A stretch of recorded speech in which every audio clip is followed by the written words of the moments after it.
All right, we're good. All right, perfect. And then we'll give everybody a chance to get in here before we start off proper.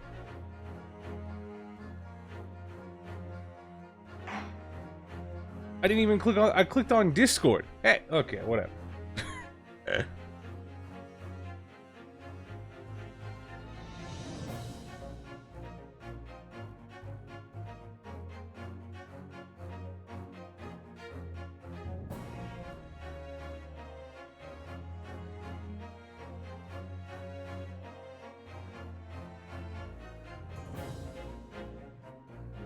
What's going on, SNR Skyward Juve?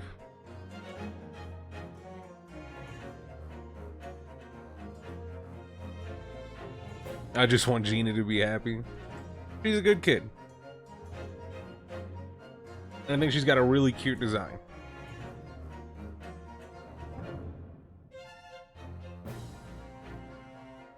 Also, only Ace Attorney character to control a police dog successfully, so there's that.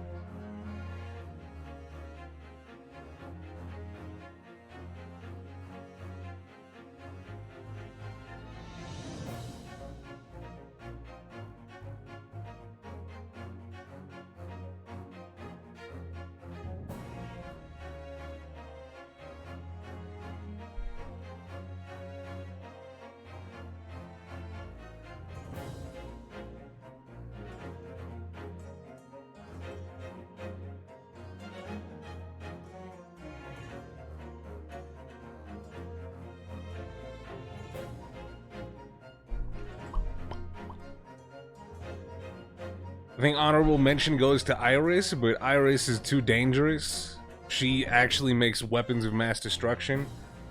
So I don't know how cute she can be, you know?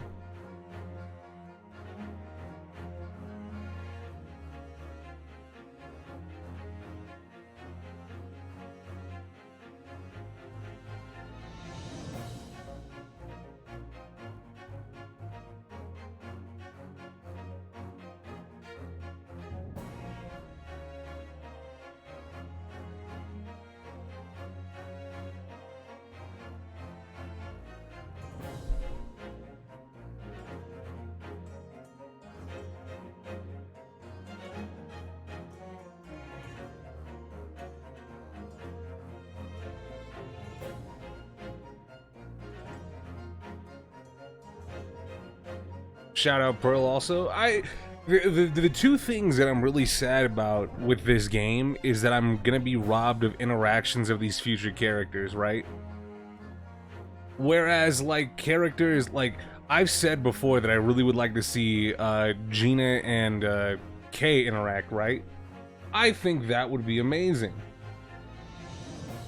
I also think that Iris and Pearl interacting would be amazing too. But we're not gonna get that. Like, in the future, if there is an Ace Attorney 7, Kay could show up, right? You know what I would actually like to see with the current timeline characters more than anything? I would love to see, Tyrell Bad and Gumshoe interact. I think that would be a fire interaction. Like, more so than they did in Investigations, right? Because the only interaction we really got between them in Investigations was, "You're fucking dumb." "Yeah, my bad, boss." I want to see them do buddy cop shit, right? That's what I want. Even because Tyrell Bad retired, right? That would suck. But at the same time, right? I still want that.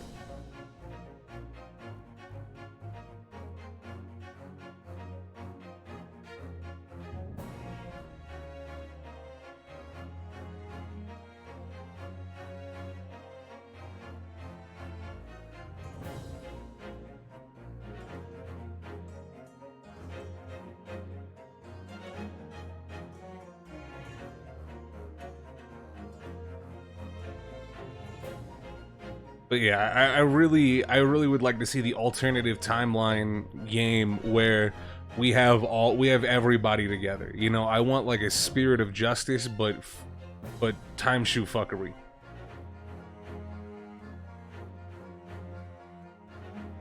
I wonder if Gumshoe would come back. I'd imagine Nayuta would want Emma to stay in Karain. Yeah, maybe. That makes sense, you know?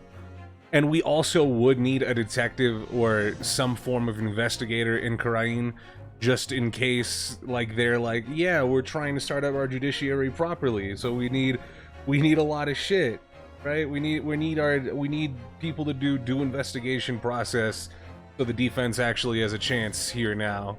So they would need someone like Emma, right? Although I would like to see the pairing of, because we didn't really get that, right? With Apollo, we only got Emma, because Gumshoe is Phoenix's investigator, right?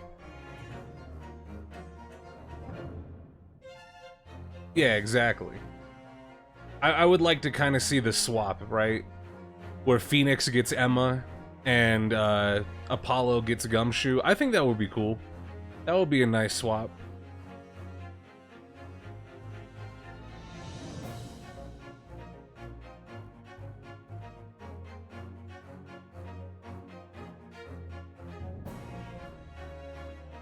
But yeah, I need the interaction of, I need cross timeline interaction of Gina and Kay Faraday. I need cross timeline interaction between Pearl, Iris, and Trucy. All three. If you have all three of those children in the same room, that is quite literally the world's strongest force of all time, right? Those three girls can murder entire nations and get away with it.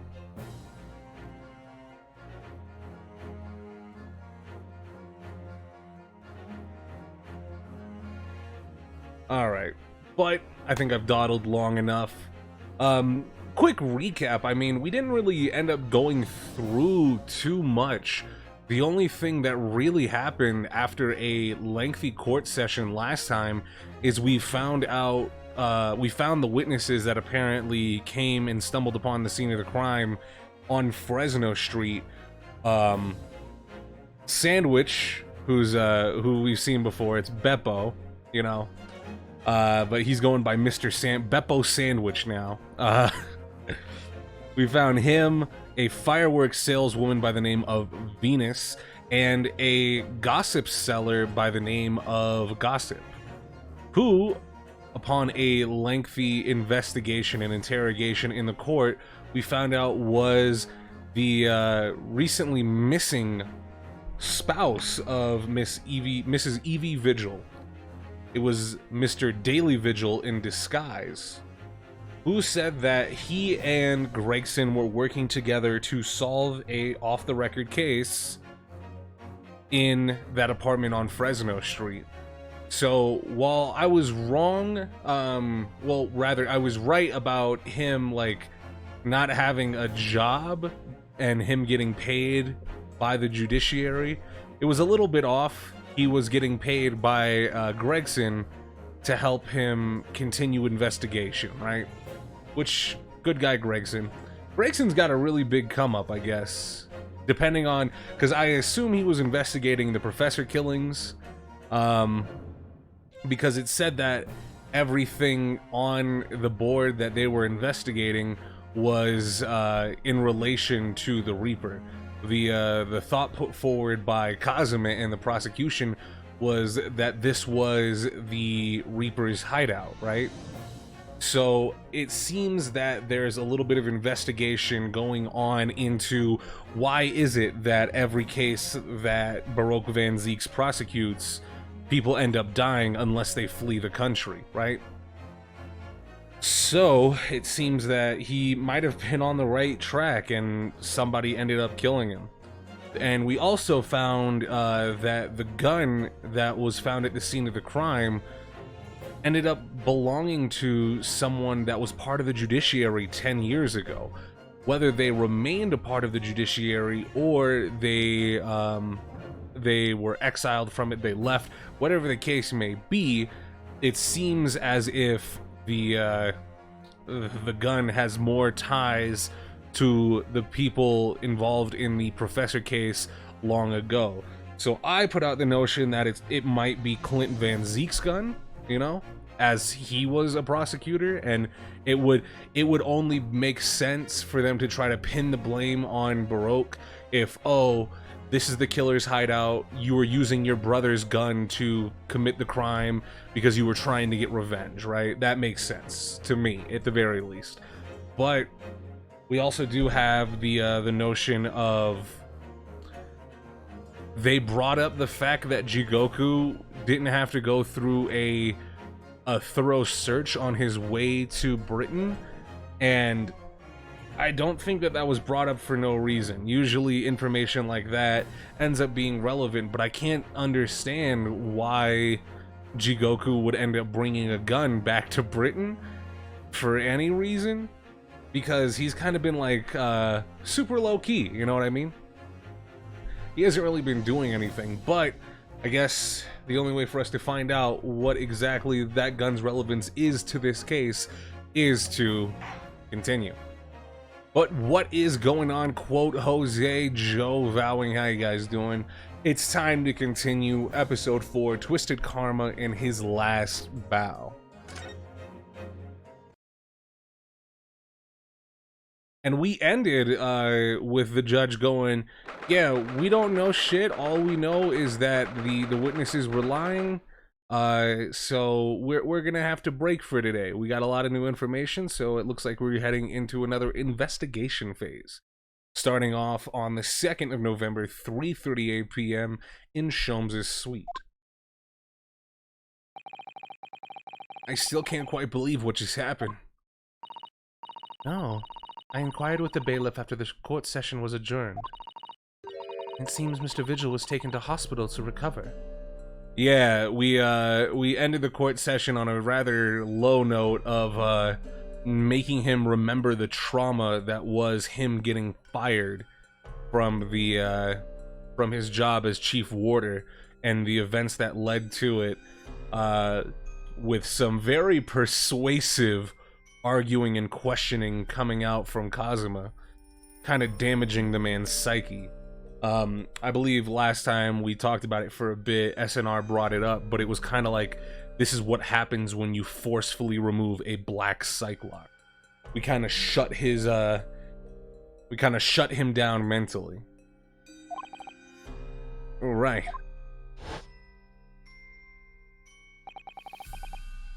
Ten years ago now, Mr. Vigil attempted to commit suicide by jumping out of the window at the prison governor's office. But ever since then, he's completely blocked the memory of those events from his mind. Nobody knew his secret. Not his family, not even the man himself. But I forced it out into the open. Was it wrong of me to do that? Did I overstep the mark, I wonder? Bruno! Hey, Iris. Oh, Iris. You were miles away. Anyway, I've brewed a fresh pot of soothing tea for you. Oh, thank you. You and Susie have had an exhausting day so far, haven't you? Oh. Thank you, Iris. How thoughtful of you. Do you happen to know where Mr. Sholmes is? When we came out of the courtroom back to the defendant's antechamber, he disappeared. Oh, no, I don't know. He just suddenly sprang to his feet and left. All he said was, I must leave. That sounds very Sholmes. Wonder if he's pursuing the mystery of Inspector Gregson's death. Well, you know what Hurley's always saying, don't you? There are mysteries in this world that should perhaps never be solved. So the thought that we have right now, or rather that I have right now, I don't know if you guys are following this, if you haven't played the game before. If you have played the game before, fuck you, you already know, right?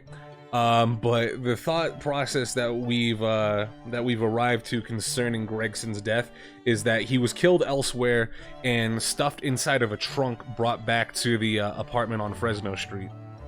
And that was kind of the implication that the court was given.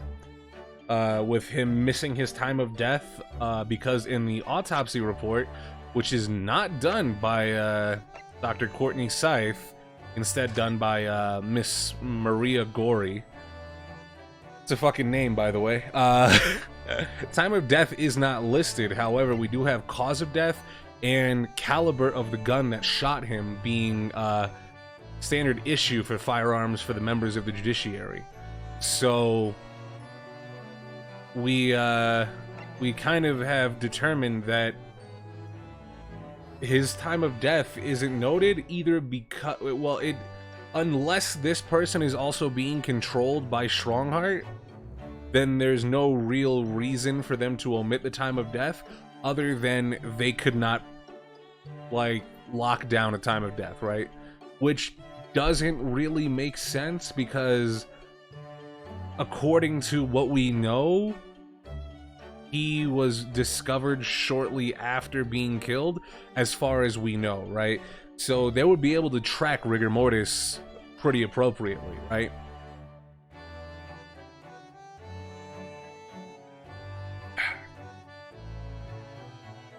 So we just don't know why time of death is omitted here. This could be Strongheart sending us a fucked up version of the autopsy report. I'm leaning very heavily on Strongheart is the de facto bad guy, because I don't think there's quite literally any other reasoning for that. For the construction of a solution comes only at the expense of the destruction of something else. What does that mean? He knows very well that when you open someone else's old wounds, you often open your own too. But he just can't take his own advice and leave well alone. Solving mysteries is too important to him. Oh, did us fucking questioning Daily Vigil make him go, oh yeah, I remember. Who is Gina Lestrade? How dare you? She is a pickpocket turned detective inspector. And she's adorable. That's so true. That's what I like about Hurley, after all. I suppose that's a lot of great detective, and that's the lot of a great detective in some ways. So then, let's have tea, and then I'll give you a hand. Oh, do you have time, Iris? What, is she busy? Like, is she? We've never seen this girl go to school. She's got all the time in the world. Yeah, I finished this month's manuscript at last, with barely a day to spare before the deadline. Oh, I'm so looking forward to it. A brand new story to read in the adventures of Sherlock Sholmes. You know, I always hide Hurley's violin in the days before I have a deadline. You do? Poor Mr. Sholmes. She's a doctor? That's true. Yeah, I guess that's true. She's already graduated. The age of fucking 10. She's cool? Bro, just gonna throw that out there. If you haven't seen Gina in motion, don't talk to me about she's cool, right? She's great. Gina Lestrade is great. I'm sure that's very wise, Iris. How sensible of you.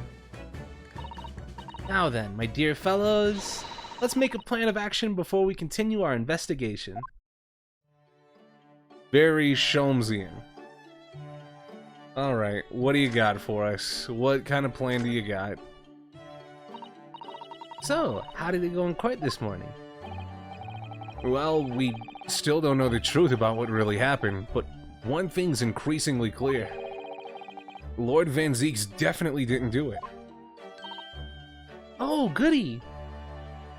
Did you think he did? What's going on, SM? How you doing? Yes, that's right. We managed to uncover several new facts as well. Oh, really? And there was another development too. Kazuma. Yes, it's quite clear now that Kazuma is not himself. The way he's acting, it's almost as if he's possessed. Or brainwashed. Because I think it's pretty easy to brainwash, well, I mean, he doesn't have amnesia anymore, but he had amnesia. It might be easy to brainwash somebody that has amnesia. No. I mean, the end of the proceedings earlier, he was like a bloodhound the way he was chasing down Mr. Vigil's forgotten past. He's not normally so mercilessly persistent.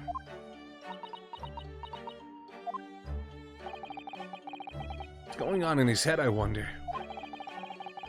Really need to sit down with Kazuma and try to understand what he's going through. The Reaper's innocence. If Gregson was really murdered the day before his body was discovered, then Lord Van Zieks has to be innocent, you see. What? The day before? Well, that should be easy enough to work out, just by examining the corpse, surely. I am so glad you're a doctor. See, this is the thing that I really appreciate in this game especially, that I didn't really make note of too heavily in older Ace Attorneys, is whenever I have a point of contention, either Susato or Iris points it out, which I'm very happy about, right? Like, oh, well, what about this thing? And then 2 lines later, Susato's like, hey, what about this thing? And I'm like, oh, you know? And now just talking about fucking examining Gregson's body and looking for signs of rigor, like Iris goes, yeah, no, you'd be able to figure out the time of death by looking at the body, right? If he was killed the day before. Thank you, Iris. Yes, you would expect so. But curiously, no time of death was included in the autopsy report. That is curious.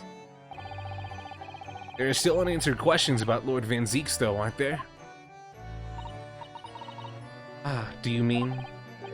I mean, what he was doing there on Fresno Street on that day in the first place.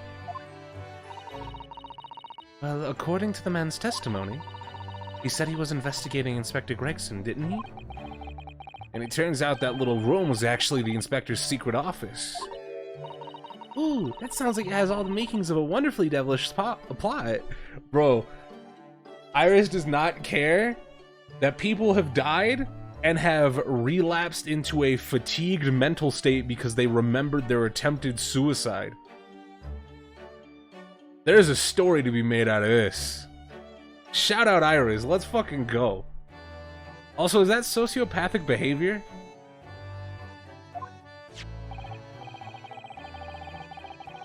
But then, why was that notice board in there covered in all those particular papers? Why would they go to court without figuring out the time of death? Welcome to Ace Attorney, specifically welcome to Ace Attorney before the time of Ace Attorney. Papers about cases with a link to the Reaper. I'm starting to get a bad feeling about all this. Oh dear, it sounds more like something horribly devilish. We must start by looking into Inspector Gregson's movements of late. Alright. What was Greggy doing? Never imagined that I might have to be investigating an inspector's movements. Well, according to the entry in his diary, he was carrying out an incognito investigation of the Red-Headed League the day before his death. Oh, you mean he was doing the same as Hurley? Well, Mr. Sholmes was trying to apply, whereas the inspector was supposed to be investigating. You wish it had been the other way around. Why? Anyway, as it turns out, the inspector who went to investigate the Red-Headed League that day wasn't actually Gregson at all. It was Mr. Vigil, in possession of Gregson's identification. You know what that sounds like to me? Establishing an alibi. But for... Oh! Okay, I get it. So, Gregson is looking into the Reaper case, or the Reaper cases, right? Like how everybody, or why everybody seems to be dying after Baroque Van Zieks prosecutes against them. And he wants the police force to be like, yeah, no, what were you doing that day? Oh, I got an alibi. I was investigating the Red-Headed League. Yeah, you can go ask these people. They saw my ID. I see. So that way, if Strongheart caught wind of it, he'd have a fucking... Yo, let's go Gregson. What a guy. Oh my. Yes, you're absolutely right, Iris. But why would Gregson need an alibi? It would appear that the inspector had something to do that he wished to keep secret. I don't believe it. I always thought he was just a harmless lover of fish and chips. Perhaps they were seasoned with something a little more potent than salt and vinegar. I think perhaps we should try to move away from food analogies. Well, anyway, if Lord Van Zeeks felt the need to investigate Gregson... Yes, I agree. We must try to find out what he knows. Well, how's Mr. Vigil doing? Vigil, you say? Isn't that the name of the lady who came to visit Hurley yesterday? That's right. To ask Mr. Sholmes if he would help her find her missing husband. Only Mr. Sholmes completely passed the buck to us. Actually, didn't you say that Mr. Vigil had been taken to the hospital? Do you know which one? St. Sinners? Or did he go to, fucking Bart's? Ah, it's St. Sinners. Perfect.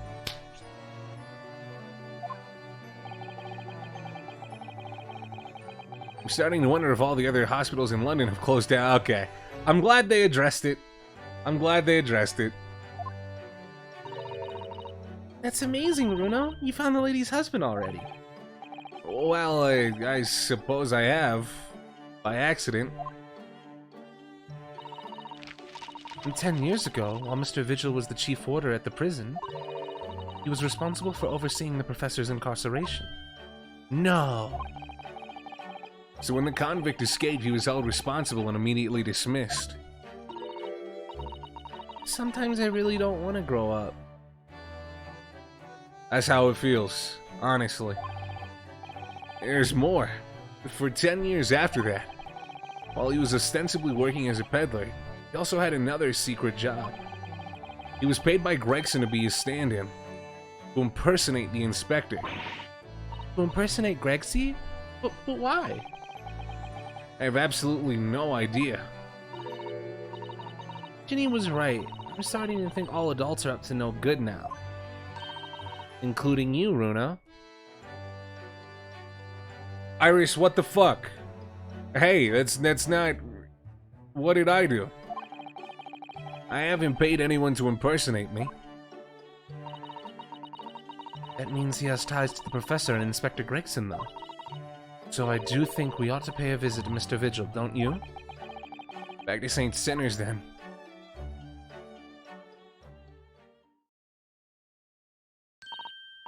Well, I think it's clear what we need to do, isn't it? Let us investigate, my dear fellows!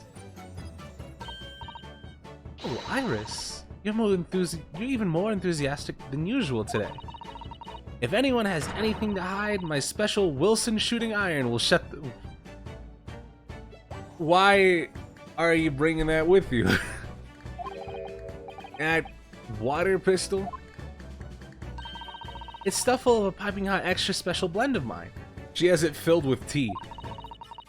I'm quite sure it will be very effective. Better be careful not to hide anything. Well, it feels a little strange that Mr. Sholmes is nowhere to be seen, but let's go and see what we can find out. Yes. Well, first things first. Oh, well, I was trying to go to the legal Never mind. Looks like we're supposed to be here. 2nd of November, British Supreme Court, Lord Chief Justice's office. No arguments, Prosecutor Osogi. We will continue with the trial exactly as I instructed. Is that clear? Perfectly. It's Cosima. Defying Lord Strongheart by the sound of it. He never did know when to back down. Please don't look at us. On your way now, Sogi. My lord.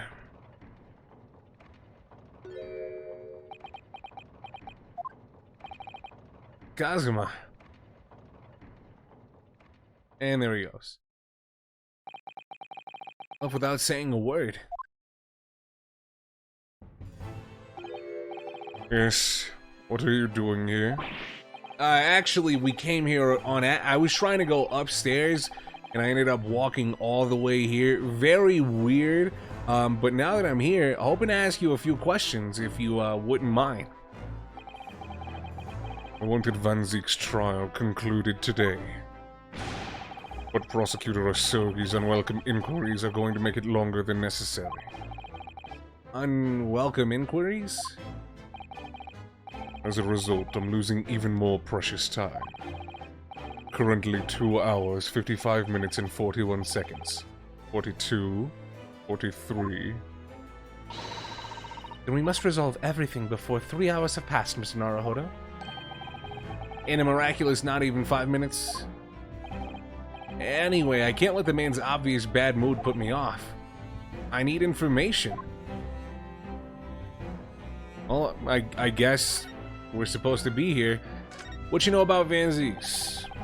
Does Prosecutor Asogi believe that Lord Van Zieks is the Reaper? I wouldn't know.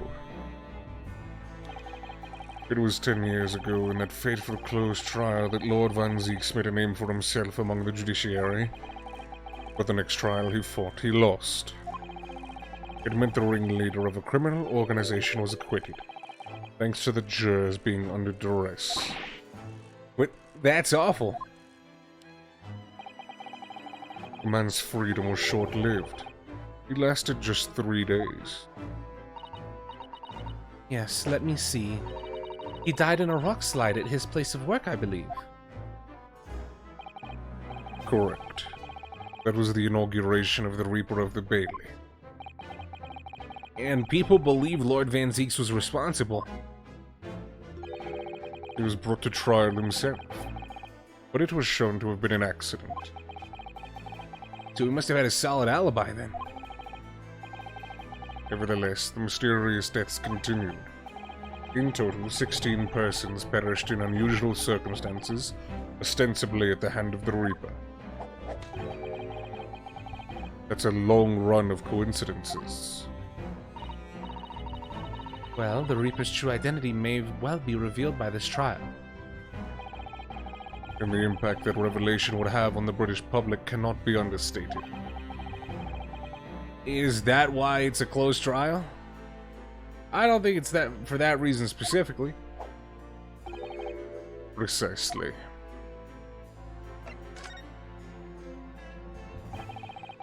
This country hasn't seen a closed trial for 10 years. So the last one was the professors? The trial of Genshin Asogi. I don't know why his last name tripped me up, even though I've been reading it like the exact same 17 times in a row. Correct. Actually, we heard that originally you were going to prosecute that trial yourself, Lord Strongheart.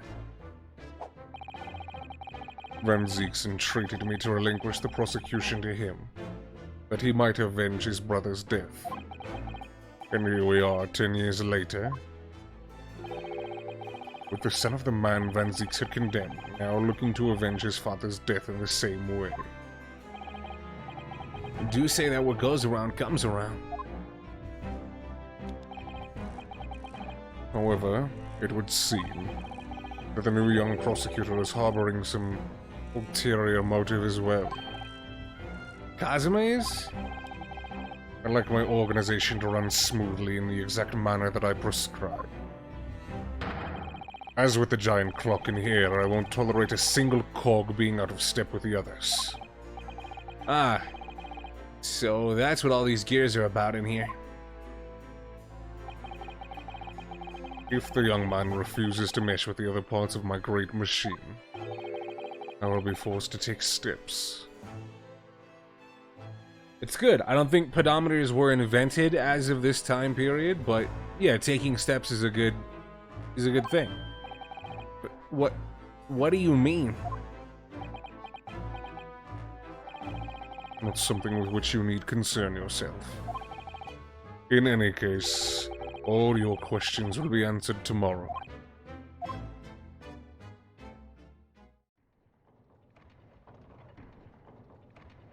Are you late? No, I shall have to ask you to excuse me. As of this moment, I've been delayed from attending my next meeting by precisely 3 hours. Oh my, that is a long time. And I hold you entirely responsible. Even though we miraculously managed to fit everything into not even 5 minutes? I wonder if you might agree to us, talking with Prosecutor Isogi. Discussions between the defense and prosecution outside the courtroom are generally frowned upon. However, I will make an exception in this case. Now go. You can find him in his office. Oh! Thank you. Let's go see him at once, Mr. Naruhodo. Kazuma is my best friend in the world, but I'm really not at all sure I know how to talk to him at the moment. Alright, well, we are gonna need some stuff, but let's go talk to Mr. Vigil. He's only just been admitted. Are they gonna kick me out? He has an office? I assume he's taking over the prosecutor's office. Saint Sinners looks exactly the same as fucking Bart's. Who would have guessed?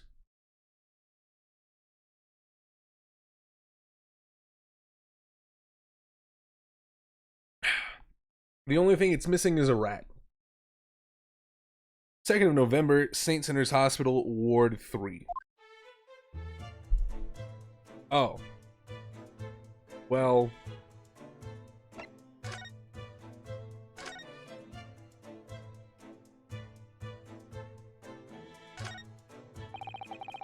These must be the patient's treatment notes.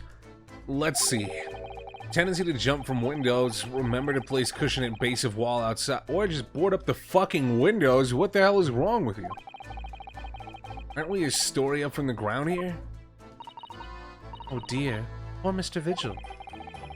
Can't help feeling that there's a better solution to the problem than a cushion, though. And something you'd lost isn't always a happy experience, it turns out. Pursuing the truth can be a very dark business sometimes, can't it? Yes, I'm afraid it can. Ah, patient treatment notes. What do these say, I wonder? Endlessly obliging. I suppose that's referring to the patient in this bed. Would think so. And until Mr. Vigil is a little more stable, it's probably just as well that he has a kindly person in his neighboring bed. The endlessly part is a little worrying, though, isn't it? I mean, what if Mr. Vigil suddenly declared that he'd like to take a trip out of the window? Would this endlessly obliging patient simply open it for him and say, "Be my guest"? Let's check with the doctor later. Well...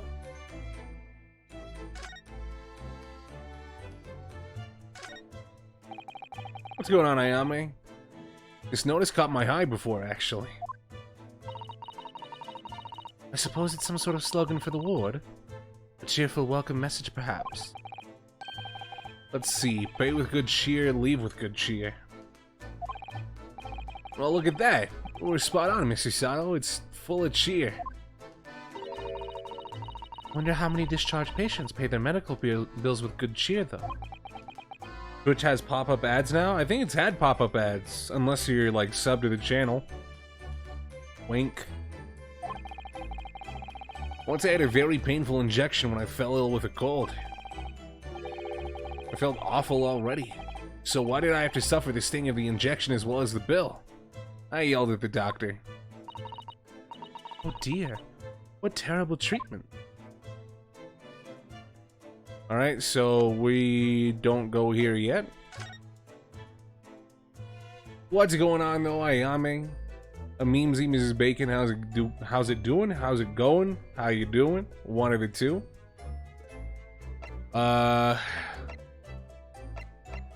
We also said that Kazuma isn't, or Ryunosuke said that Kazuma probably doesn't want to talk to us. Well, never mind then. 2nd of November, Prosecutor's Office. Ah. So, this is the office of Prosecutor Asogi now, is it? Kazuma is doing so well for himself. Even though he's always forced to kneel on the floor Japanese style in that dark corner. It's his habit to sit seiza wherever he's working. Well, it looks like our journey here was wasted. The prosecutor appears to be out. Perhaps we should discuss things with another prosecutor we know first. Well, let's go talk to fucking Van Zeeks.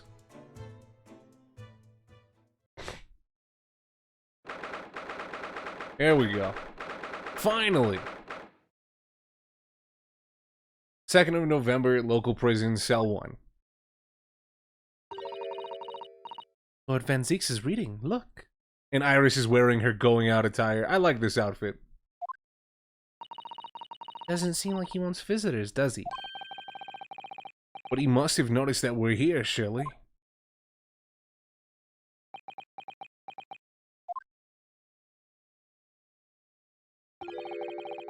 What do you Nipponese want? That's no way to greet the lawyer who's trying his hardest to prove your innocence, is it?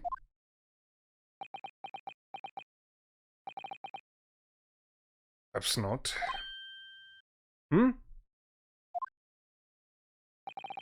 I apologize.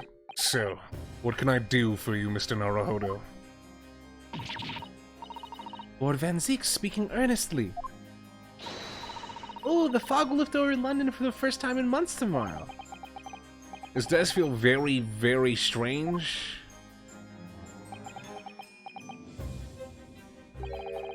I must say, I was impressed. Oh, well, thank you. But by you, by your fellow Nipponese.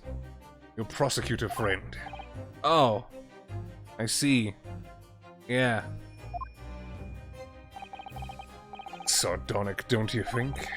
For a man such as me, so loathing of the Nipponese to be entirely at the mercy of the two of you. I suppose it's a retribution for having played the part of the Reaper all these years. Played the part? Well, fucking... You once told me that you gladly allowed people to believe that you were the Reaper, because it helped reduce the amount of serious crime that took place in London. Keeping quiet and playing the part benefits the cause, a cause I am myself am committed to pursuing. Then why would I choose to say anything? Someone modded Sholmes in the spirit of justice over Rafa's model so he does the divination seance dance. That's fucking hilarious. But the henchman of a criminal killed by the Reaper attacked you the other day. And that was just the most recent of many attempts on your life, wasn't it? Someone is clearly profiting from your silence about all of this. Someone is using you.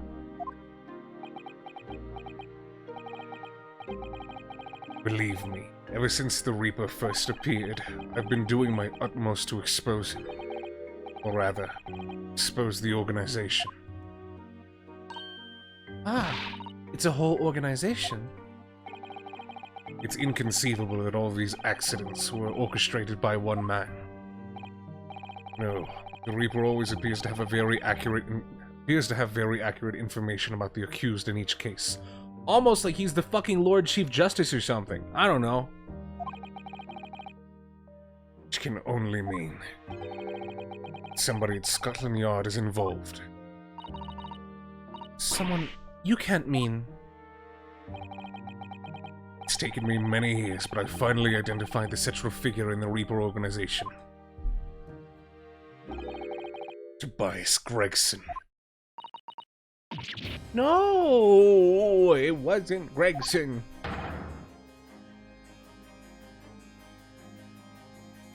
Gregson? The Reaper? I think you're on the wrong path here, bud.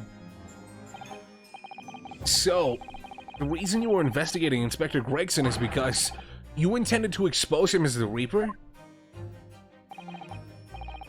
As I said, the Reaper of the Bailey is no single person. It's a highly secret organization with close ties to Scotland Yard. But there's no doubt that Gregson was a key member of that organization. I don't believe it. Are you saying that that he was behind all those awful criminals meeting there? Gregson didn't do the dirty work himself. He was the tactician. His job was to covertly investigate the marks and plot their assassinations. In order to do that without arousing suspicion, he regularly needed a firm alibi. Which is where Mr. Vigil came in, posing as the inspector. Vigil knows nothing of the Reaper. But the room he rents on Fresno Street was almost certainly the headquarters of the operation. Gregson would have met the assassin there for briefings. So we don't actually know who carried out the killings then. Actually, I do have a name. You... what? Well, if you can name the man, you have the true identity of the Reaper already then. Or, if I can name the woman. Surely not Scythe, right? Oh. She's a young woman by the name of Shin. Also, Assassin, motherfucker, are you serious?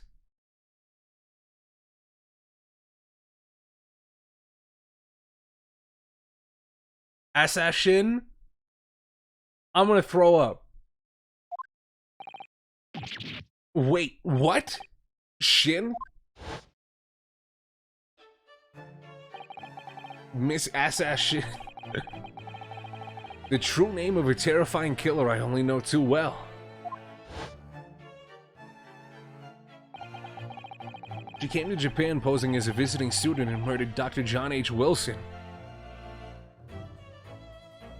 Okay, and I guess this would explain why everybody sans McGilded that we've been prosecuting against, that Van Zeeks has been prosecuting against hasn't been killed. Because the assassin fucking died. Dog, shout out Writing Mini Memo. That guy is great. National fucking hero Writing Mini Memo. That guy saved the entirety of Britain. Let's fucking go. True hero Writing Mini Memo. Then, just when it seemed that diplomatic protection would help her escape Japan and conviction, the mysterious woman was herself murdered in a small summer beach hut. Show the hero! Show the fucking hero! Whatever happened to that swan chick? A Beamsy. Oh, the swan's chicks. Never mind, I was about to say, are you not looking at the screen? Swan's dead. And that woman was actually the Reaper of the Bailey?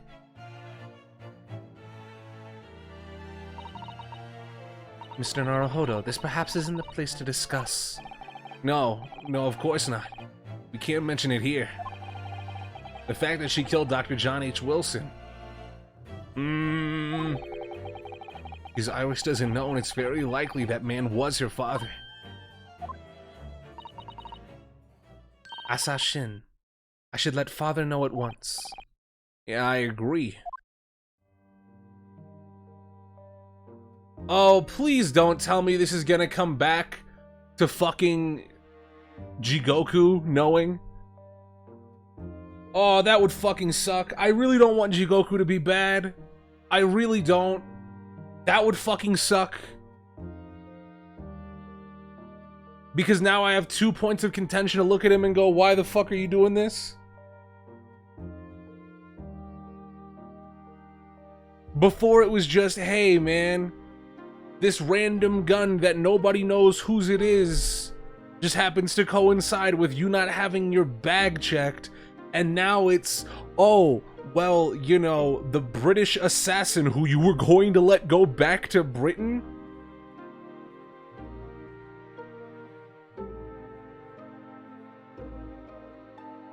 Please don't let because his design is so cool, right? I fuck with the beard. Also, he fucking hip-checked right in the mini memo. He fucking tossed him to the ground.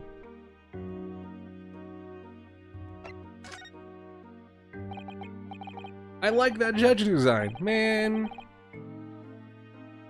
I really hope he's not evil. I really hope that I'm just getting paranoid, right? And my fucking bullshit sensors are being bullshit. Like, he's gotta be good, right? He's a judge. When have we seen a bad judge before? Even Judge Courtney wasn't bad. She was just confused and stupid.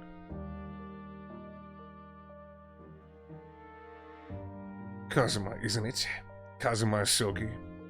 You say he's a friend of yours. My best friend. He's the whole reason I got to come to Britain. It was all on his merits. I have nothing but respect for him. Yes, I understand that only the very best students are selected for such opportunities. Now I had a fine demonstration of how sharp he is in the proceedings earlier today. He missed nothing. In fact, his flawless performance very much reminded me of his father. Genshin Isogi, the professor. It's true that the aristocracy at the time was the root of numerous grave societal problems. They were abusing their power, playing with the common man as pawns in politics, in economics, in war. In many ways, Isogi was carving out a canker from society that we British couldn't deal with ourselves. I see. And that's precisely why it makes no sense. Clint Van Zieks was a noble and upstanding man. He wasn't corrupt. Why did that damned Nipponese have to go and take my brother's life? In spite of having once saved mine. Oh? He saved your life? How did that happen?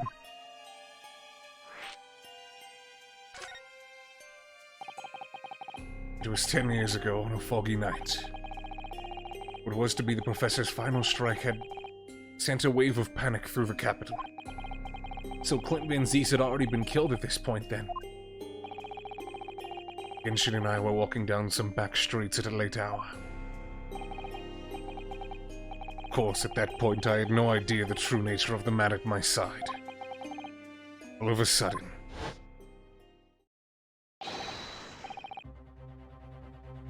Who pulled up on you? Oh! Yo! Yo! Look at Kazuma's dad! Look at him go! Alright, so... Baroque has always dressed kinda like this. It's just really the coat. Bro, but look at this guy! This guy's a total fucking Chad, right? I see the headband in the previous generation was just a hair tie. Oh, that's great.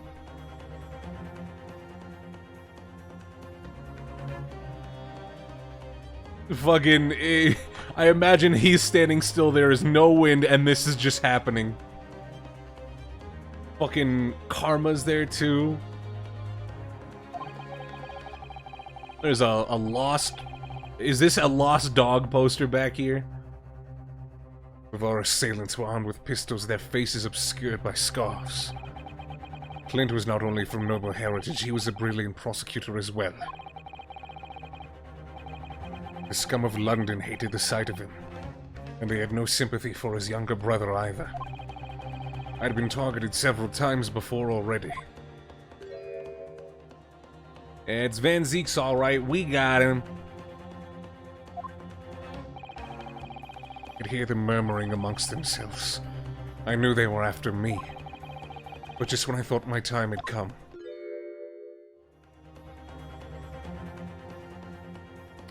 Wait. If I let them kill you, Clint would never forgive me. Yeah, okay. So what I was saying was right. Fucking... Clint and Genshin were cool. They were bullying together. So somebody else fucking killed Clint and blamed it on Genshin. I'm really gonna go with Strongheart here. It was Isogi's voice. Just a whisper in my ear. Did he block the bullet? That. Don't remember exactly what happened. The next thing I knew, there was a silence all around. Genshin lay on the cobbled street. Blood was seeping from his left hand. He shielded me. I was really hoping he would use karma to block the bullet. That would have been fucking crazy. 2 days later, they arrested him. On suspicion of being London's most notorious mass murderer ever. The Professor. How awful for you. All at once, I lost the brother I revered and the foreign friend I held in such high regard. I'm so sorry, Lord Van Zieks.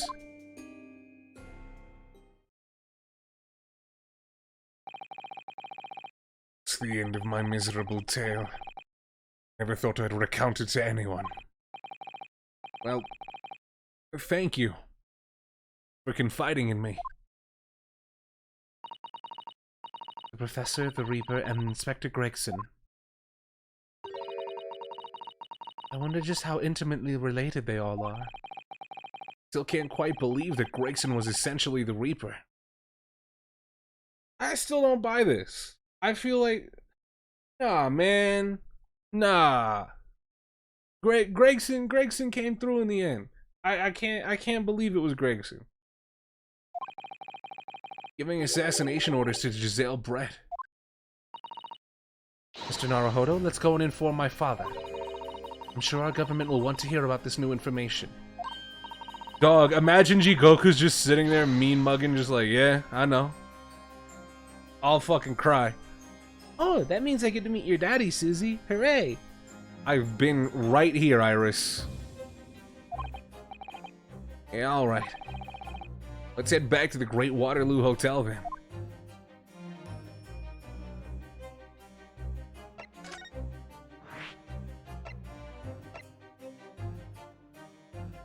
Do you know I don't believe we visited this place for some time?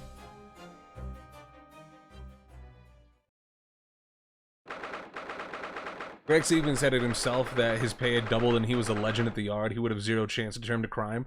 Yeah, and the thing that's weird to me is that he was saying like he doesn't want to get on Iris's bad side because it would cause public opinion of him to go down. If you have fucking Herlock Sholmes behind you and any fucking weird like interrogation ends up turning into, oh well, I've found out that I found out that Gregson might be connected to the Reaper. It's, oh no, you're now a bad guy in the next adventures of Herlock Sholmes, right? That's like, that just seems like it's too simple, right? The 2nd of November, Great Waterloo Hotel foyer. Thought it yesterday and I think it again. Oh, that's not Ryunosuke. Thought it yesterday and think it again today. This place is so princely. It's a wild guess, but I have a feeling you'll think the same thing tomorrow, too. My tea has a finer fragrance than whatever they're serving in the tea room here, though, wouldn't you say? Ah, look who we have here. This is an unexpected pleasure. Hey, Mikotoba. He was coming down here to read the paper on the couch again and do nothing. Ah, father. Ooh, is this your daddy, Susie? How lovely. Charming young lady. And you are? Oh, really? So you're the author of The Adventures of Herlock Sholmes, are you? That's me, Iris Wilson, at your service, sir. Susie's been a wonderful friend to me over the last year, you know. Well, Miss Wilson, I must say I read your work regularly with much interest. You're a fan too? Dog, is your whole fucking family fans? Like, is Susato's grandma back home like, oh, I wonder what the next home story will be? You're not gonna gloss over what you said in response to Iris' statement about meeting Susato's dad? No, she said specifically daddy, which is Ryunosuke. Anyways...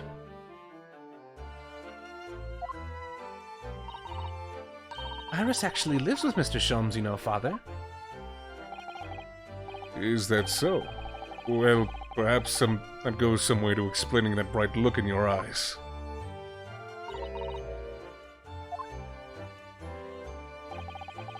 You wouldn't be smiling so airily if you knew just how bright she is, believe me. Now then, young Naruhodo, it was a pleasure seeing you in action earlier. As an invitee of the symposium, I was allowed to observe from the gallery, after I twisted some arms. And I must say, it was a truly exemplary performance. Oh, well, thank you very much. Well, I'm very sure you admitted by Kazuma on the end there. Come on, Rinos, you're doing a good job too. Why are you guys putting triple dots, right? Has Susato fucking performed a takedown on anybody else by herself? I think the answer is a strong no. I think her and Ryunosuke have a special bond going on there.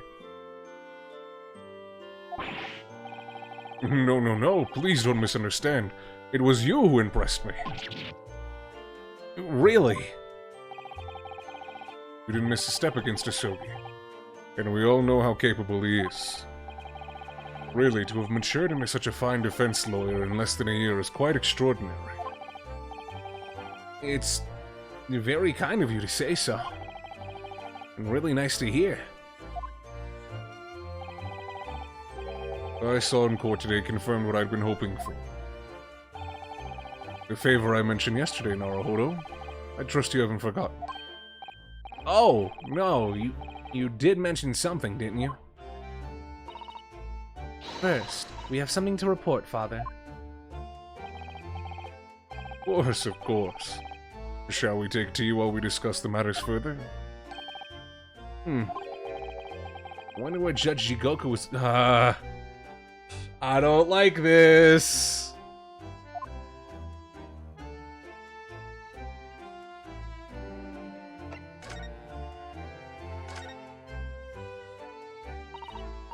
Father, do you know about the so-called Reaper of the Bailey? I've heard rumors. Some members of the judiciary explained it all to me yesterday. Of course, when I was a visiting student here in London, the Reaper was yet to emerge. Right, he didn't appear until after that case when the visiting students had already returned home. Lord Van Zieks, who was in the dock today, that was Baroque, the younger brother of Clint Van Zieks. That's right, and he's known throughout London as the Reaper, as you've heard. But the truth is, it wasn't him behind all of those mysterious deaths. It was somebody else. I see. So what you're saying is there's been a professional killer at work here. Exactly. Someone by the name of Asashin, in fact. I beg your pardon? Did you say Asashin? You mean that Giselle Brett woman who was responsible for killing my great friend? Oh no, a friend of yours. Oh no, is it gonna come out here? Oh, that would be fucked. Professor Mikitoba, I think perhaps we shouldn't discuss this right now. Because the friend of the professor was talking about is Dr. John H. Wilson. That's not something we want Iris to find out about. Not like this, anyway. So nobody wants to read my face? Why the fuck are we bringing it up?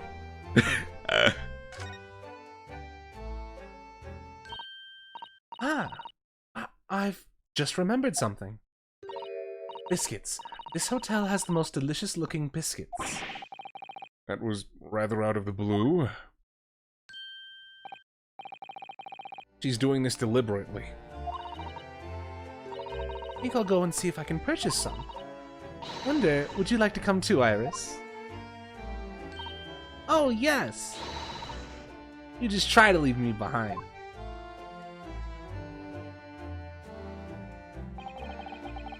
So that young girl is called Iris Wilson, is she? And that's right. And she's the author of all those adventure stories starring the great detective Sholmes. But the name of the credited author isn't Iris, is it? It's Dr. John H. Wilson. Yeah, I know. It's the name of her father, you see. Her father? Isn't that a fucking simple hop, skip, and jump? Dr. John H. Wilson. I was deeply indebted to the man for all the kindness he showed me during my time in London. That's why I was keen to reciprocate and invite him to the Imperial Yume University 4 years ago.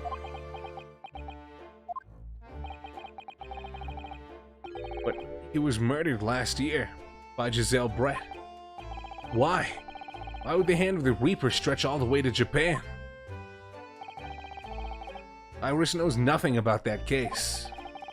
But it seems very likely that the victim, Dr. Wilson, was her father. Well, I can't say that we ever spoke about his family. So I don't know if he had a daughter or not. But I think I can say with some certainty that he was never the great detective's partner. What?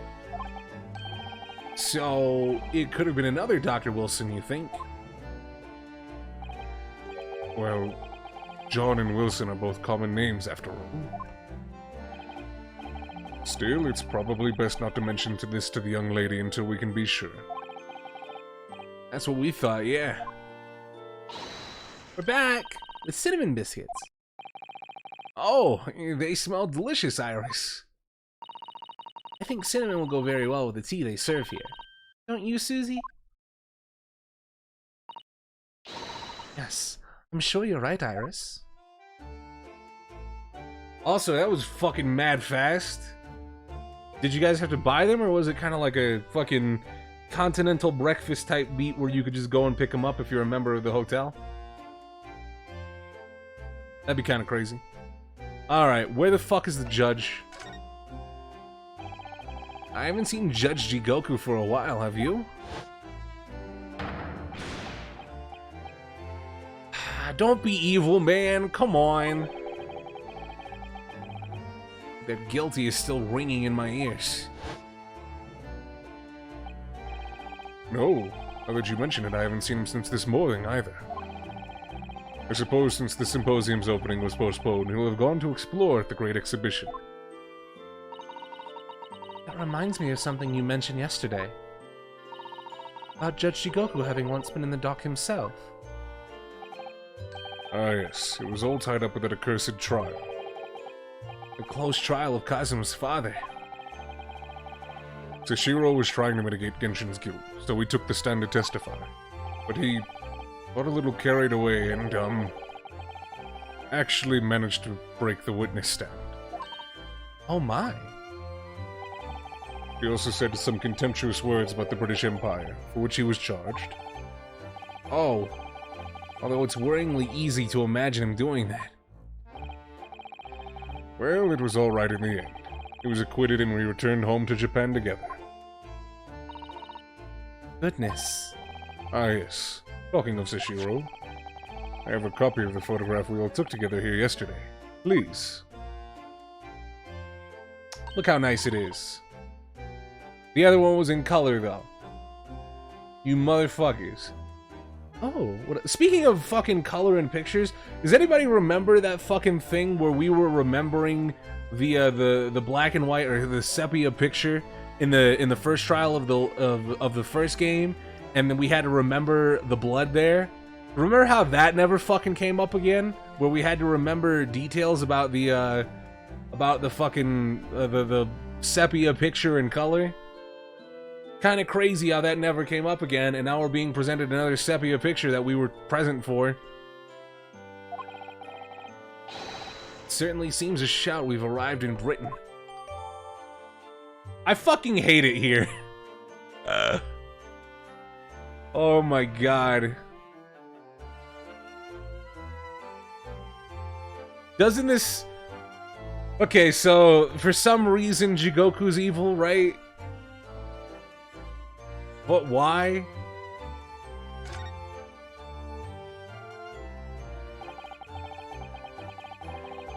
None of us had any idea what was coming when we took that, did we? No. No, that's so true. Okay. So, alright. I legitimately got nothing, right? Other than, like, when he was charged, fucking Strongheart... Well, no, because Strongheart had no power back then. He was just a fucking prosecutor. He wasn't Chief Justice. So, I was going to say he would have been pardoned by Jigoku, or pardoned by Strongheart for a particular reason, but even with that, I don't even have, like, solid proof, right? Because it's like, how would have Strongheart done anything, right? Because he was just a little baby bitch. He was just a big bitch back then, right? Maybe. But for now, I have nothing. So, you mentioned a favor that you'd like to ask me. Well, this fateful trial that you're fighting, one way or another, it will be over before long. And when it is, I'd like you to accompany me back to Japan. Okay? You want me to do... What? Father, what's the meaning of this? Now, Susato, you should understand. You've seen how our courts work firsthand. Japan's judicial system is in its infancy, especially when it comes to defense. Oh, you mean... The Supreme Court of Judicature is in desperate need of a good defense lawyer. As soon as possible. Really quite urgently, in fact. But I've not even been in London a year. I've read all of Susato's reports. I'm well aware of your extraordinary talents. And having seen you in action with my own eyes earlier today, there is no question. You, Naruhodo, are precisely the man our country needs. So is the last case taking place in Japan then? That'd be fucking dope. So, you leaving then, Runo? Don't worry, you and Shelms are coming with us. Don't worry. You guys are gonna come on a trip. Shelms is gonna be like, yeah, we're gonna take a trip. And you're gonna come along. But then, what am I supposed to do, Father? You came here to serve as Isogi's judicial assistant. Oh, yeah, she's supposed to be Kazuma's assistant. Our government is still in the process of deciding how to best deal with his situation, though. Yeah, have we alerted Japan, as a quick question, that Kazuma really isn't actually dead? Like, this seems like something we should have brought up previously. Because I'm pretty sure the entirety of Japan was under the impression that that nigga was dead. Oh boy.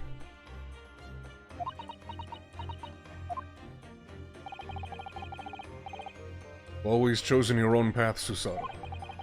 And I trust your judgment. In this matter also. Father? Please, the pair of you, don't look so downcast. It's merely a suggestion, you understand? A hope, if I'm honest. But I won't force you. All I ask is that you consider it, and come to a decision by the time this trial concludes. Alright. You won't leave, will you, Runo? I'm putting Iris in my suitcase. She's coming with us, no matter what. Even if Shom says no, right? She's coming with us. Nope, she's coming with us. The thought hadn't even crossed my mind. Up until now, I've been trying to do what I believe to be Kazuma's will. But it turns out that he's still alive, so... where does that leave me?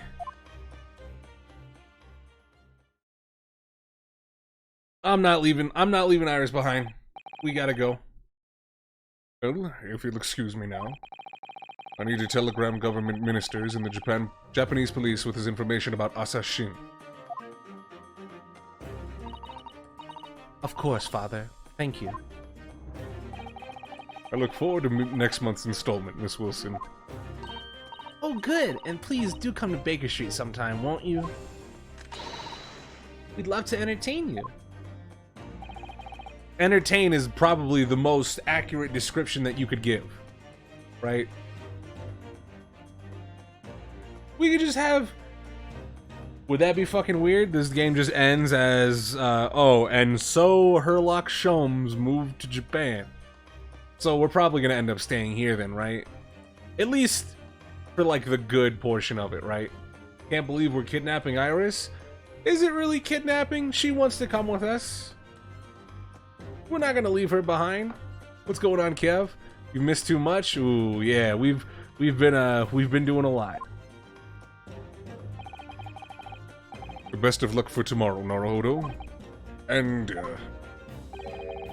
give my suggestion your full consideration, won't you? Yeah, I will. Going back home. Come to think of it, we haven't gotten any information about Ryunosuke's parents, right? Or his family, like, at all. I guess in that way he's kind of similar to Phoenix, right? No, pun not intended. But he and Phoenix are the only defense attorneys where you don't actually learn about their family. Thinking about it, right? Because with Athena, that's like that's the entire plot of Dual Destinies. With Apollo, that's the entire plot of AJ, right? And for Spirit of Justice. Dog, Apollo really got that sauce, bro. That must suck. You just found out your best friend is alive and now you've been told to consider going back to Japan. Yeah, like, hey, your friend's alive, right? Alright, cool. You want to come back home? Fuck him. You want to come back home? I'm sure he'd love the chance to meet with him and talk to him about all of this. Yeah, no doubt. Sashin. Of course, it's so obvious. Ah, of course. How could I have neglected to consider the possibility before now? Mr. Sholmes. Really? Where have you been?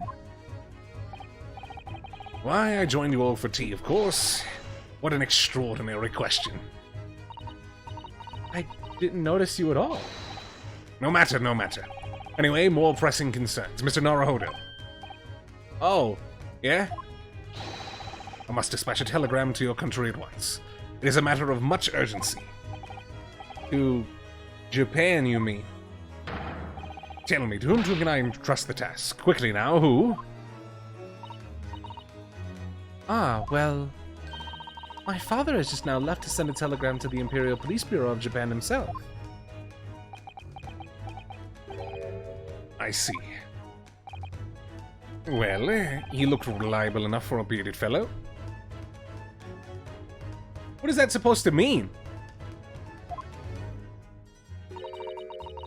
I don't think what father sports could be considered a beard, Mr. Sholmes. Yeah, also it's a mustache. Wait a minute. Sholmes, what the fuck? There's not a moment to lose. Kindly ask your trusty unshaven father to see that this is sent. I will, but what is it? No questions at this time, if you please, Mr. Sato. All we can do is pray. That for once, my deduction is awry. Doesn't that imply your deductions are normally correct, Mr. Sholmes? Which isn't exactly... Now then. You may be surprised to learn that I am a very busy man. I certainly have no time to hide behind settees and eavesdrop on other people's conversations. So that's what joining us for tea meant. I leave the sending of this in your hands then, my dear fellows. Wait a minute, Mr. Sholmes! He just sort of ran off, didn't he? Quite a pace. And he left the unpaid bill for his tea behind, too.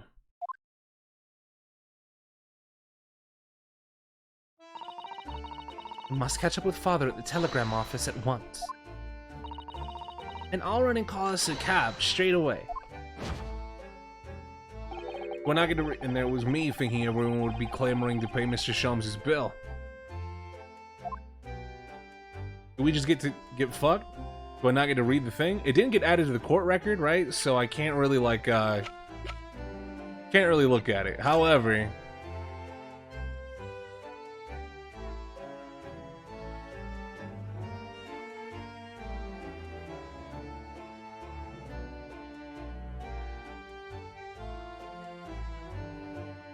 It's just funny. We didn't get a chance to tell Sholmes that we were kidnapping Iris? Yeah. Also, he heard all of it. He heard all of that when we started sitting down, right? That magnifying glass really is worthless. Like, what is the fucking point of this, right? Like, it doesn't do anything. I could see how maybe, right? Like, this would be a useful feature on the 3DS, right? But this does nothing.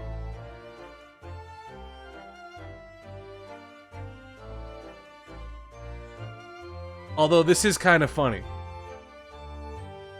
But it just does nothing, right? Like, it just doesn't... Maybe that flame arrow in case 2-3, maybe.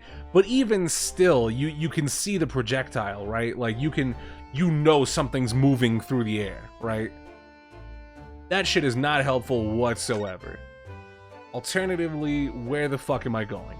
Can I go talk to Kazuma now that I'm alone?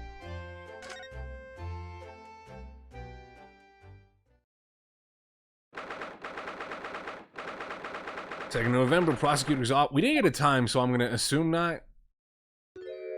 I'll go fuck myself. Kazuma.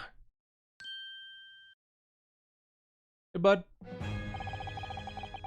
I thought it wouldn't be long before you paid me a visit, Ryunosuke. I was right about what I said, wasn't I? Sorry? And you have all the makings of a great defense lawyer. Don't be so smug, you dickhead. Well, I always believe that you fulfill your dream of advocating in the British courts. Just never imagined for 1 second that it would be as a prosecutor. Wait, didn't you I thought she left. I'm gonna be honest. I thought that when Susato and Susie left, that was a trigger for you are now alone. That's my fault. Well... Seeing you stand in a foreign courtroom, so gallantly realizing your dream, Kazuma. I'm truly happy for you.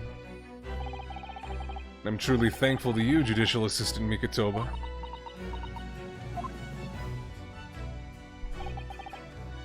Ryunosuke, you're hitting that, aren't you?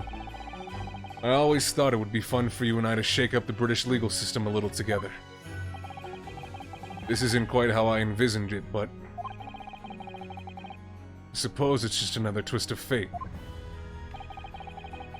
I've learned a lot of things during my time in London. About how Susato's father himself was a visiting student here once, along with Judge Jigoku. And... about what happened with your father. Then you'll have no difficulty understanding why I had no choice. Why I had to find a way to get to Britain as a visiting student myself. But what about the amnesia? I want to hear it from you, Kazuma. As you wish, Ryunosuke Naruhodo.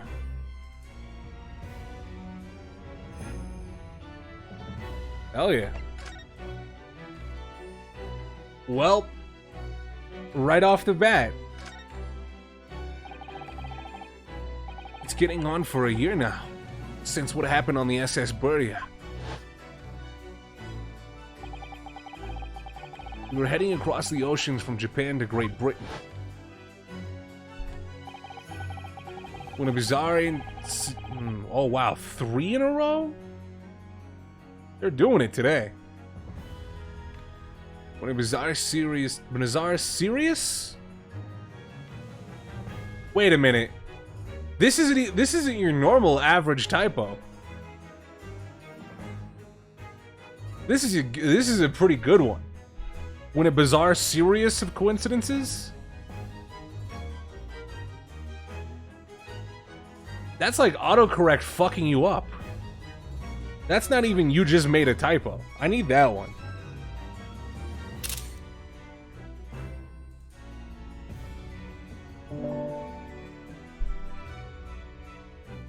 Alright. I thought I'd lost my best friend forever.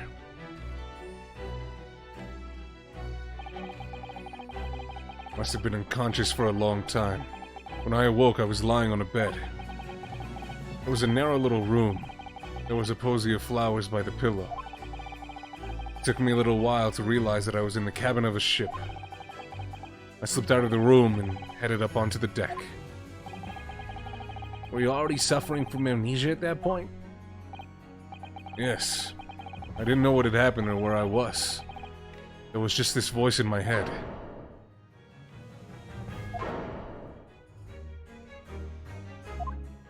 Pretty fucking ominous. I miss his bandana, now it's a shitty ascot. I really hope that some point during this trial, or maybe the next trial, he fucking takes it off and ties his headband back. That would be fucking great. It was a calling I couldn't ignore. It compelled me relentlessly. Out on a deck, I saw I was on a huge steamship and we were docked in a large port. Must have been Hong Kong. Yeah, it must have been. Presumably just before they were due to carry your body off the ship. I had no idea of the situation, but I did have the feeling that this was in some way my last chance. So I concealed myself among the disembarking passengers and went ashore. Then I disappeared into the crowded streets of that foreign port city, so I could plan my onward journey to Great Britain. I still love Kazuma's theme. I like this new one. This new one's pretty good.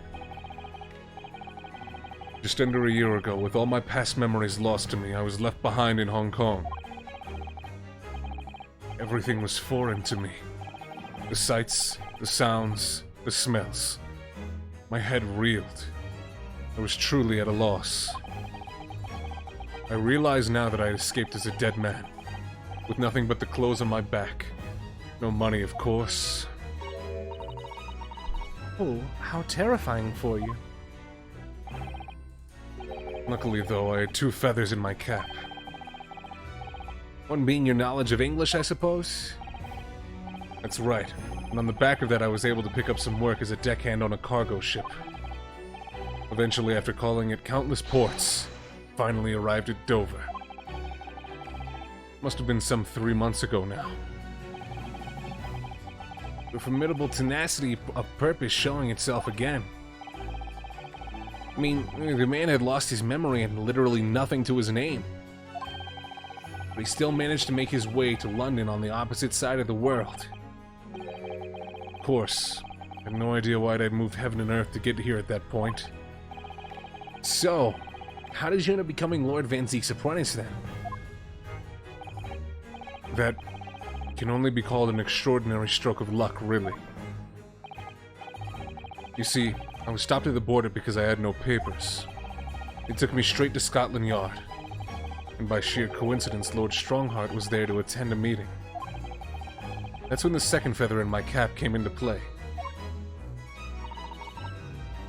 Would that have been your knowledge of law? Yes, exactly. Lord Strongheart was curious about an Easterner with intimate knowledge of British law. He took me back to him with the Supreme Court and assigned me to the prosecutor's office. And then, 9 days ago, you finally got your memory back after the trial involving Drebber. Yes, I did. Did I miss much? Exclamation mark? What happened, J Smooth?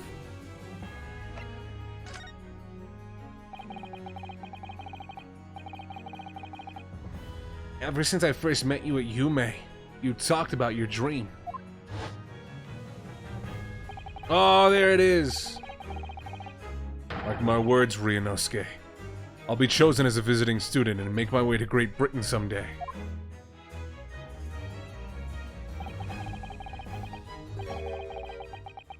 Did you know the entire time about what happened to your father here? 16 years ago.